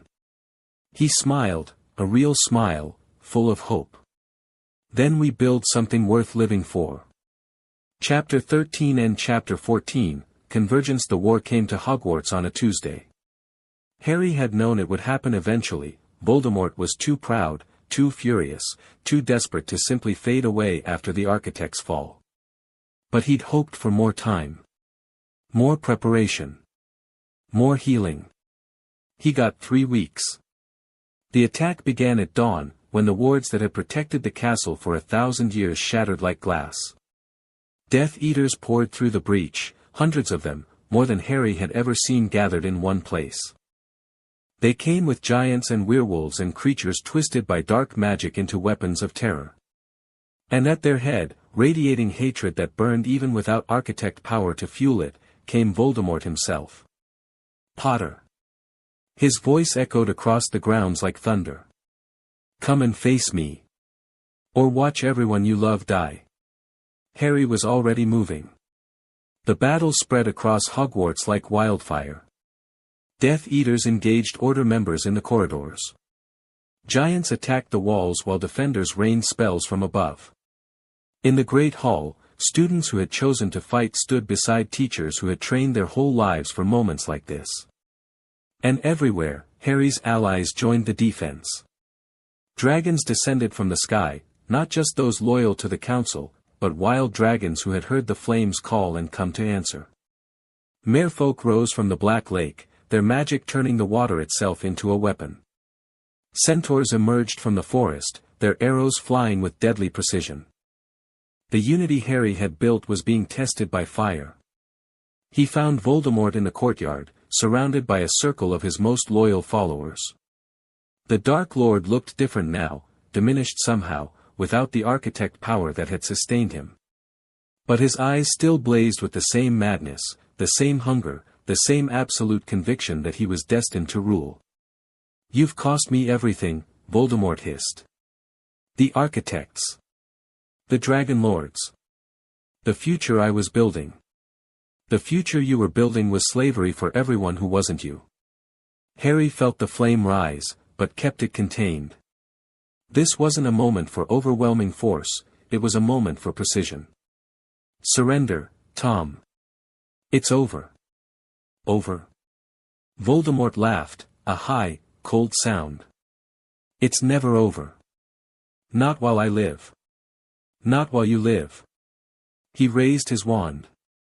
"And one of us is about to stop living." "Yeah." Harry transformed. One of us is. The duel between the Flame Bearer and the Dark Lord lasted 17 minutes. 17 minutes of fire and dark magic, of dragon fury against human malice, of everything Voldemort had built against everything Harry had become. They fought across the courtyard and into the castle, through corridors that had witnessed centuries of magical history, past paintings that cheered and screamed and wept. Voldemort was powerful, desperately, viciously powerful. Without the architects to enhance him, he pushed his natural abilities to their absolute limits. Dark magic that would have killed lesser wizards flowed from his wand like water.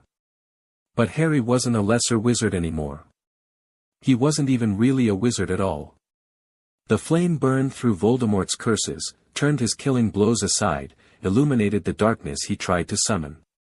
Every attack the Dark Lord launched was met with connection, the strength of everyone who had believed in Harry, who had fought beside him, who had chosen unity over division. "What are you?"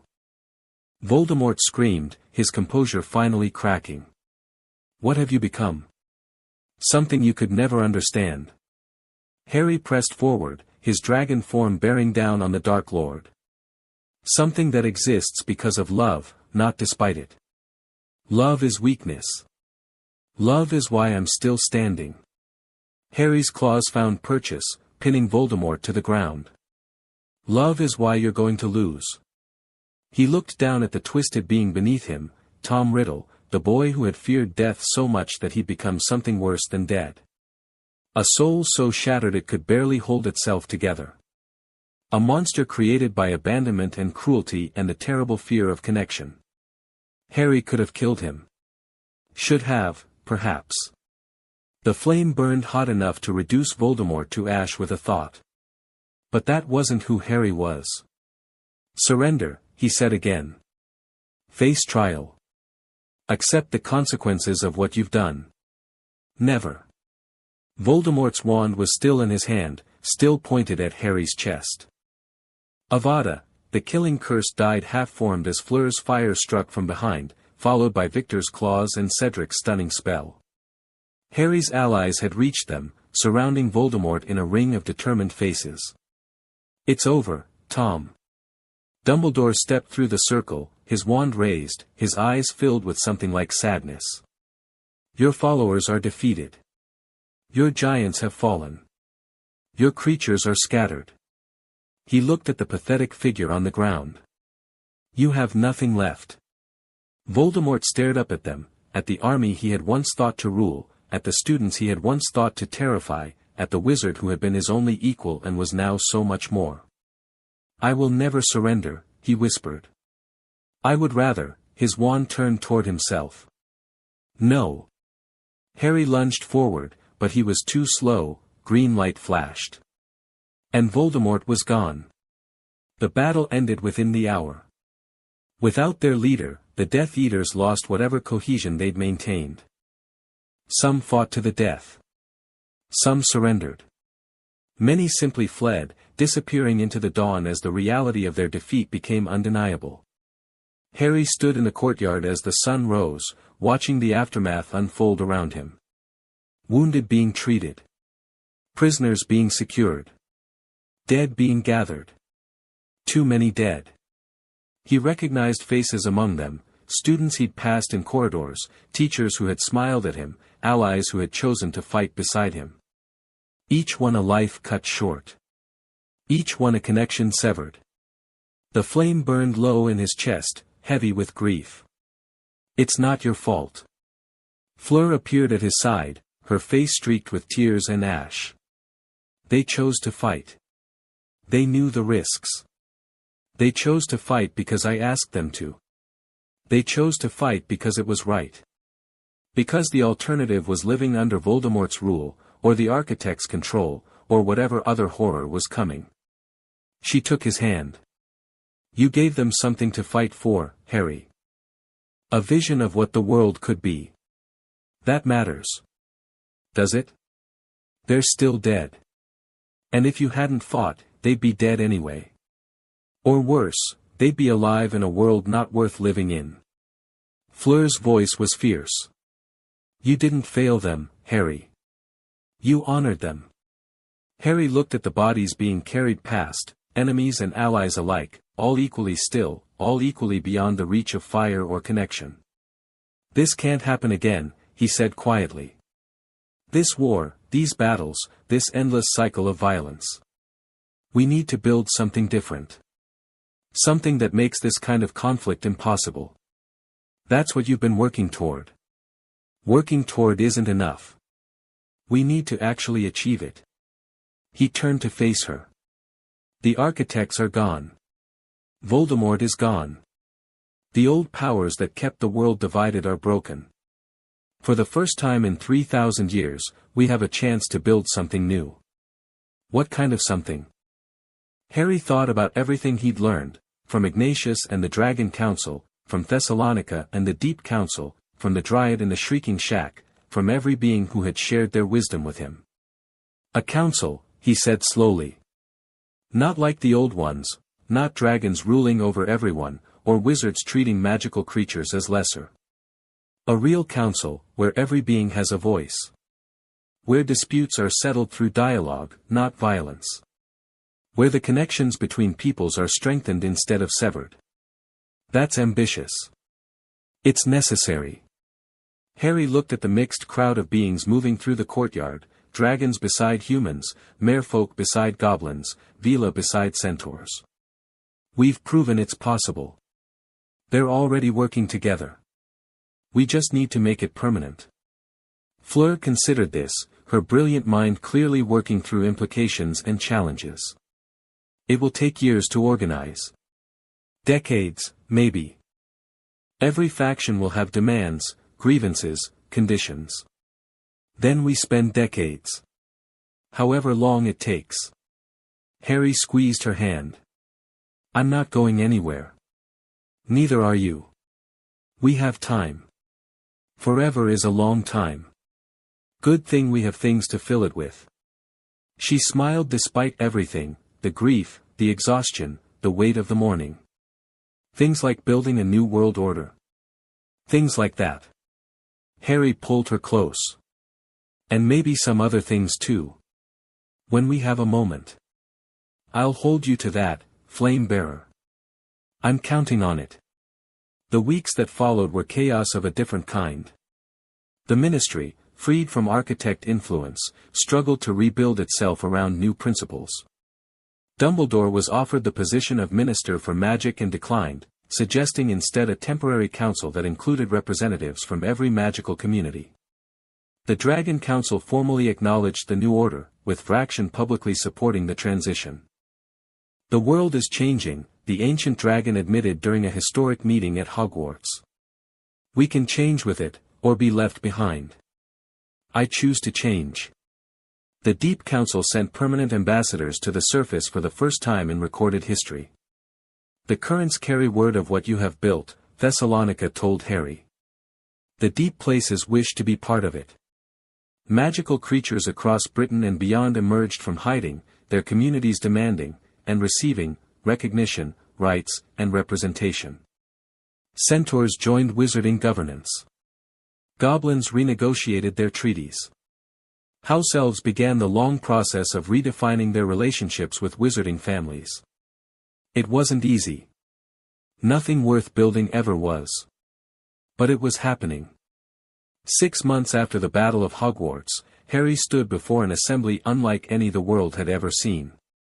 The Great Hall had been magically expanded to accommodate delegates from every magical community on Earth. Dragons perched on specially constructed platforms. Merfolk floated in enchanted water spheres. Representatives from species that hadn't spoken to each other in millennia sat side by side, united by shared purpose. "We gather today," Harry said, his voice carrying to every corner of the vast space, "not as rulers and subjects, not as victors and vanquished, but as equals. Beings who have chosen connection over division. Who have decided that the future is worth more than the grievances of the past." He looked out at the faces before him, thousands of them, every shape and size and nature imaginable. "The architects are gone, but the work of healing the sundering has only begun. We have the chance to build something that has never existed, a world where every being matters, where every voice is heard, where conflict is resolved through understanding rather than violence. That world won't be easy to build. There will be disagreements, setbacks, moments when we're tempted to retreat into old patterns. But I know, that we can do this. Because I've seen what happens when beings choose to stand together. I've seen enemies become allies, prejudices become understanding, division become unity. The flame I carry isn't a weapon. It's a reminder that the power to connect is stronger than the power to separate. That love, in all its forms, is the force that holds the universe together. He raised his hand, and the flame rose with it, not the devastating force he'd unleashed against the architects, but something gentler. Warmer. A fire that illuminated without burning, that touched every being in the hall with a sense of possibility. Today, we establish the Council of Unity. Not a government, but a framework. A place where any being can bring their concerns and know they will be heard. A commitment that we will face the future together, whatever it holds. Will you stand with me? The answer came from every throat at once, a roar, a song, a cry of affirmation that shook the ancient stones. Harry smiled, feeling the connections that bound him to everyone in this room, to everyone who had fought beside him, to everyone who had believed in a better world. The sundering was over. The unity had begun. Chapter 14 and Chapter 15, Dragon's Dawn 5 years later. Harry stood on the cliffs of Dover, watching the sun rise over a world that had transformed beyond recognition. The English Channel sparkled beneath him, and in its depths, he could sense the merfolk patrols that kept the shipping lanes safe. Above, a formation of dragons flew their morning circuit, no longer feared predators, but honored guardians who had chosen to protect rather than dominate. 5 years since the architects fell. 5 years since Voldemort died. 5 years since the Council of Unity began its work. The world was still healing. Probably always would be. But it was healing. You're brooding again. Harry smiled without turning. I'm contemplating. There's a difference. There really isn't. Fleur appeared at his shoulder, her silver hair catching the dawn light. At her hip, a small figure clung to her robes, their daughter, Aurelie, 3 years old and already showing sparks of both Vila fire and dragon flame. Papa. Aurelie released her mother and ran to Harry, who swept her up in his arms. Dragons. Yes, little spark. Dragons. Harry pointed at the formation overhead. Do you see Uncle Victor? Aurelie squinted at the distant shapes. The spiky one? That's him. Victor had taken on a new role in the unified world, coordinator of the Dragon Guard, the mixed force of transformed and natural dragons that maintained peace across the magical communities. He'd found purpose in service, and a kind of contentment that had eluded him as a competitive champion. Are you ready? Fleur asked. Almost. Harry looked out at the horizon one more time. Just. Remembering. Remembering what? Everything. He thought about the boy he'd been, scared, confused, certain that his power was a burden rather than a gift. About the battles he'd fought, the friends he'd lost, the choices that had shaped who he'd become. I keep thinking about what might have happened if things had gone differently. If I'd given in to Vraxion's first offer. If I'd become what the Dragon Lords feared. You didn't. I almost did. There were moments, especially early on, when the flame felt like it was consuming me. When I wanted to just burn everything and be done with it. But you didn't, Fleur repeated. That's what matters. Not the temptation, but the choice. She moved closer, her hand finding his. You chose connection over isolation. Love over power. That's why the flame bearer before you failed and you succeeded. I had help. Yes. And you were wise enough to accept it. She smiled. Now come. The council is waiting, and Hermione will be insufferable if we're late again.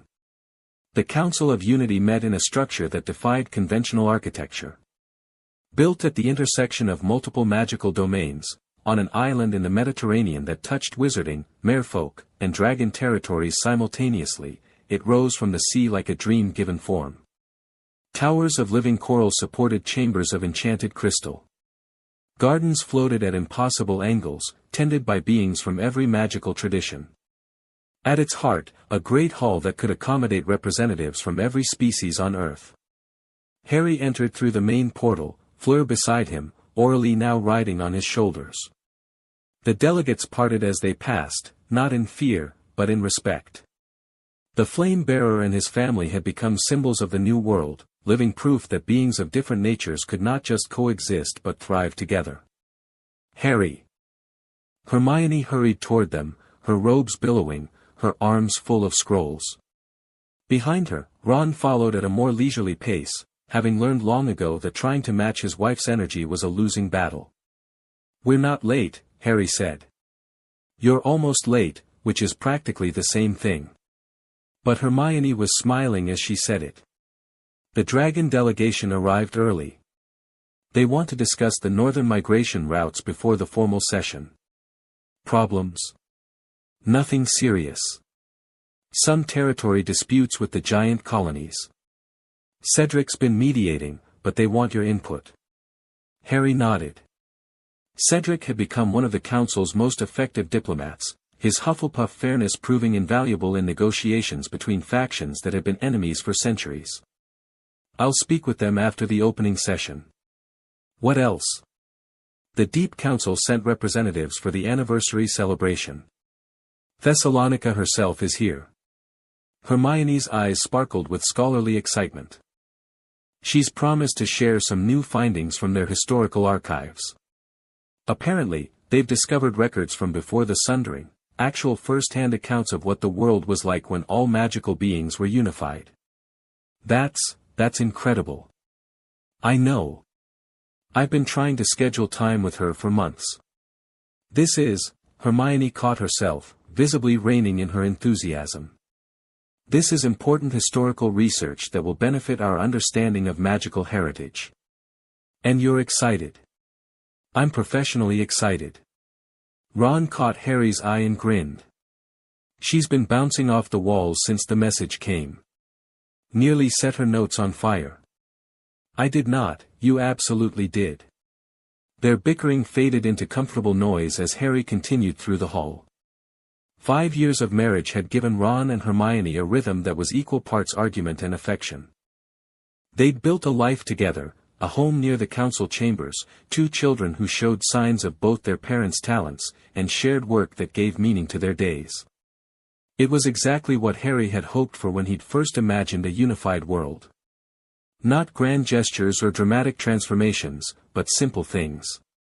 Friendships that deepened. Families that grew. People finding ways to be happy. The opening session was ceremonial, as anniversary sessions tended to be. Delegates gave speeches about the progress they'd made, new treaties signed, old wounds healed, communities that had emerged from hiding to take their place in the unified world. Statistics were shared about declining conflict rates, increasing cross-species cooperation, the slow but steady healing of the Sundering's deepest scars. Harry listened from his seat at the high table, Fleur beside him, their daughter having been taken to the nursery with the other children of delegates. He noted the faces in the crowd, many familiar, some new, all representing the astonishing diversity of magical life on Earth. Dragons sat beside giants who had once served as their enemies' weapons. Centaurs debated with goblins about economic policy. Vila and werewolves shared a section, their historical animosity having given way to mutual respect after years of working together. It wasn't perfect. Nothing ever was. But it was better. Measurably, visibly better than the world Harry had been born into. When his turn came to speak, he kept it brief. 5 years ago, we gathered in the aftermath of war, hoping that peace was possible but not certain it was achievable. Today, we gather to celebrate the proof that it was. He looked out at the assembly. The work isn't finished. It may never be finished, there will always be new challenges, new conflicts, new opportunities for growth. But we've built something that has never existed before. A world where being different doesn't mean being enemies. I want to thank everyone who made this possible. Those who fought beside me against the architects and Voldemort. Those who took the risk of trusting former enemies. Those who chose to see possibility where others saw only problems. His eyes found Fleur's. And those who loved me even when I wasn't sure I deserved it. The flame I carry isn't mine alone. It belongs to everyone in this room, everyone who chose connection over division, everyone who believed that the future could be better than the past. As long as we hold to that belief, as long as we remember why we united in the first place, the flame will never go out. He raised his hand, and the primordial flame rose with it, blazing with colors that existed outside the normal spectrum. But instead of burning, it reached out, touching each being in the hall with warmth, with connection, with the sense of being part of something larger than themselves. To the unity, Harry said. To the unity, 3,000 voices responded. After the session, Harry slipped away. The council building had quiet spaces for beings who needed solitude, gardens and meditation chambers and small balconies overlooking the endless sea. Harry found one of his favorites, a platform of living stone that extended out over the water, and sat watching the waves. The flame burned steady in his chest, content in a way it rarely had been during the war years. The connections it maintained stretched across the world now, threads of unity linking Harry to everyone he'd ever touched, everyone who had chosen to be part of what he'd built. He felt Fleur approaching long before she appeared. "The dragon delegation is asking for you," she said, settling beside him. "And Thessalonica wants to share those historical records. And I believe there are approximately 17 other beings who require the flame bearer's personal attention. In a minute." "That's what you said an hour ago. And I meant it then too." Harry smiled. "I just needed a moment. To appreciate what we've done." Fleur followed his gaze out to the horizon. "It is remarkable, isn't it? When I think about where we started, a tournament, a girl who thought she was too good for anything, a boy who didn't understand what he was, you were never too good for anything." "I absolutely was. I was terrible." She laughed. "But you saw something in me that I hadn't seen in myself. Just like you saw something in everyone else." Her hand found his. "That's your real gift, Harry. Not the flame, not the power, the ability to see potential. To help people become more than they thought they could be. The flame just amplifies what's already there. That's what I mean. You could have used it for destruction. Could have imposed your will on everyone, forced unity through power instead of earning it through connection. But you didn't." She leaned against him. "You chose to amplify the good. To strengthen bonds instead of breaking them. That's why this worked." Harry considered this, turning it over in his mind. "Do you ever wonder what comes next?" he asked. "What do you mean?" "The council is established. The world is healing. The architects are gone, Voldemort is gone, most of our enemies are either dead or reformed." He looked at his hands, human hands, but with the faint shimmer of scales beneath the surface that never quite faded anymore. "I've spent 5 years building this. Fighting for it. What do I do now that it's done?" "Done?" Fleur laughed. "Harry, nothing is ever done. There will always be new challenges, new problems, new opportunities. The unity we've built isn't a destination, it's a process. It will need nurturing for centuries. Millennia. I know. But I'm not sure I'm the one who should be doing the nurturing. I'm a warrior, Fleur. A fighter. That's what I was built for. You were built for whatever you choose to be built for." She turned to face him fully.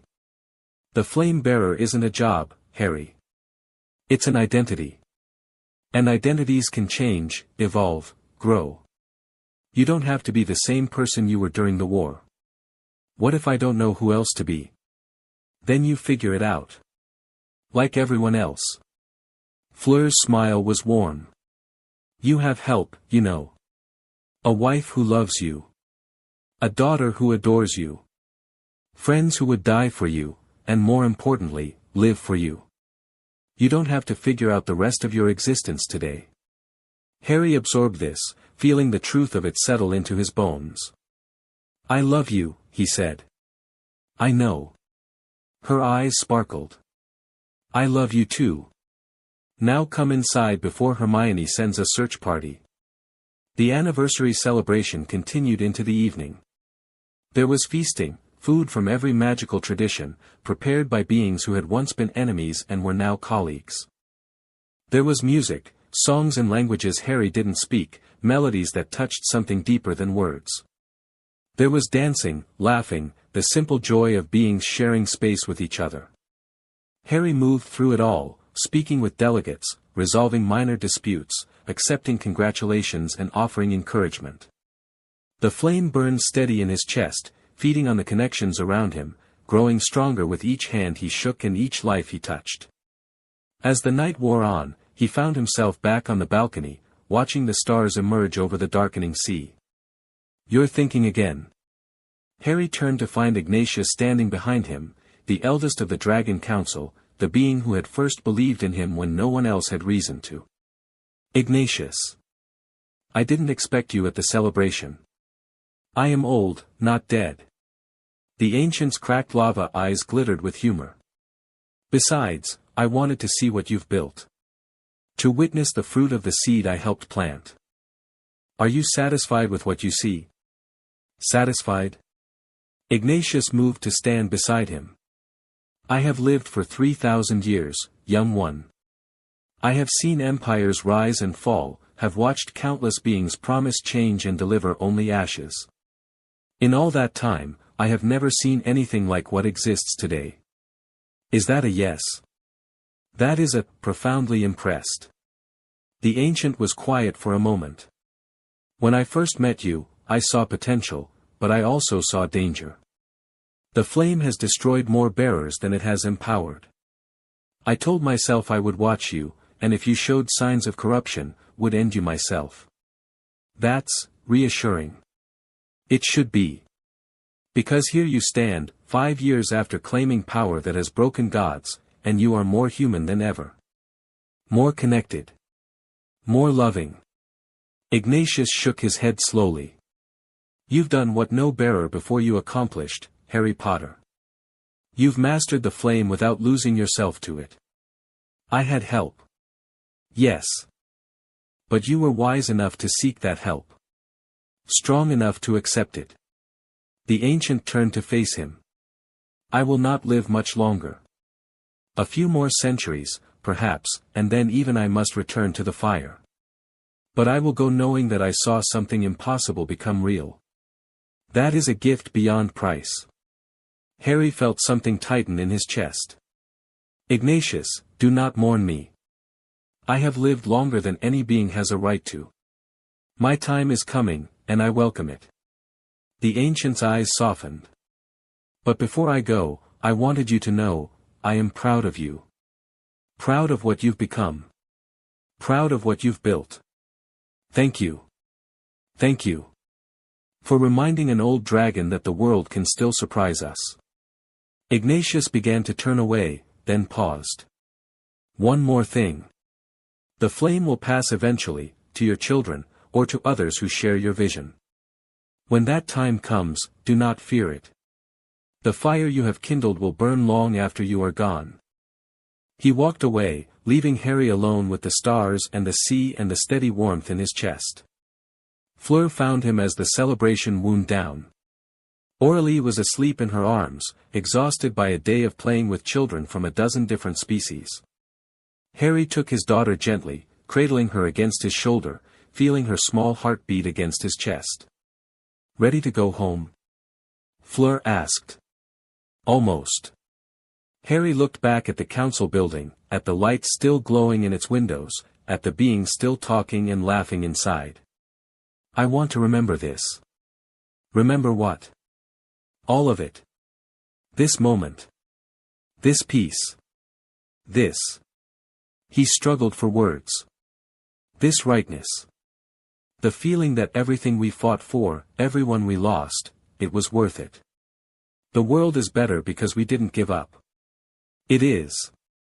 Fleur stepped closer, her warmth mingling with his. And it will keep getting better. Because of what you started. What we started. What we started, she agreed. They stood together as the last stars faded and dawn began to paint the eastern sky. Their daughter stirred against Harry's shoulder, murmuring something in her sleep about dragons and fire and flying.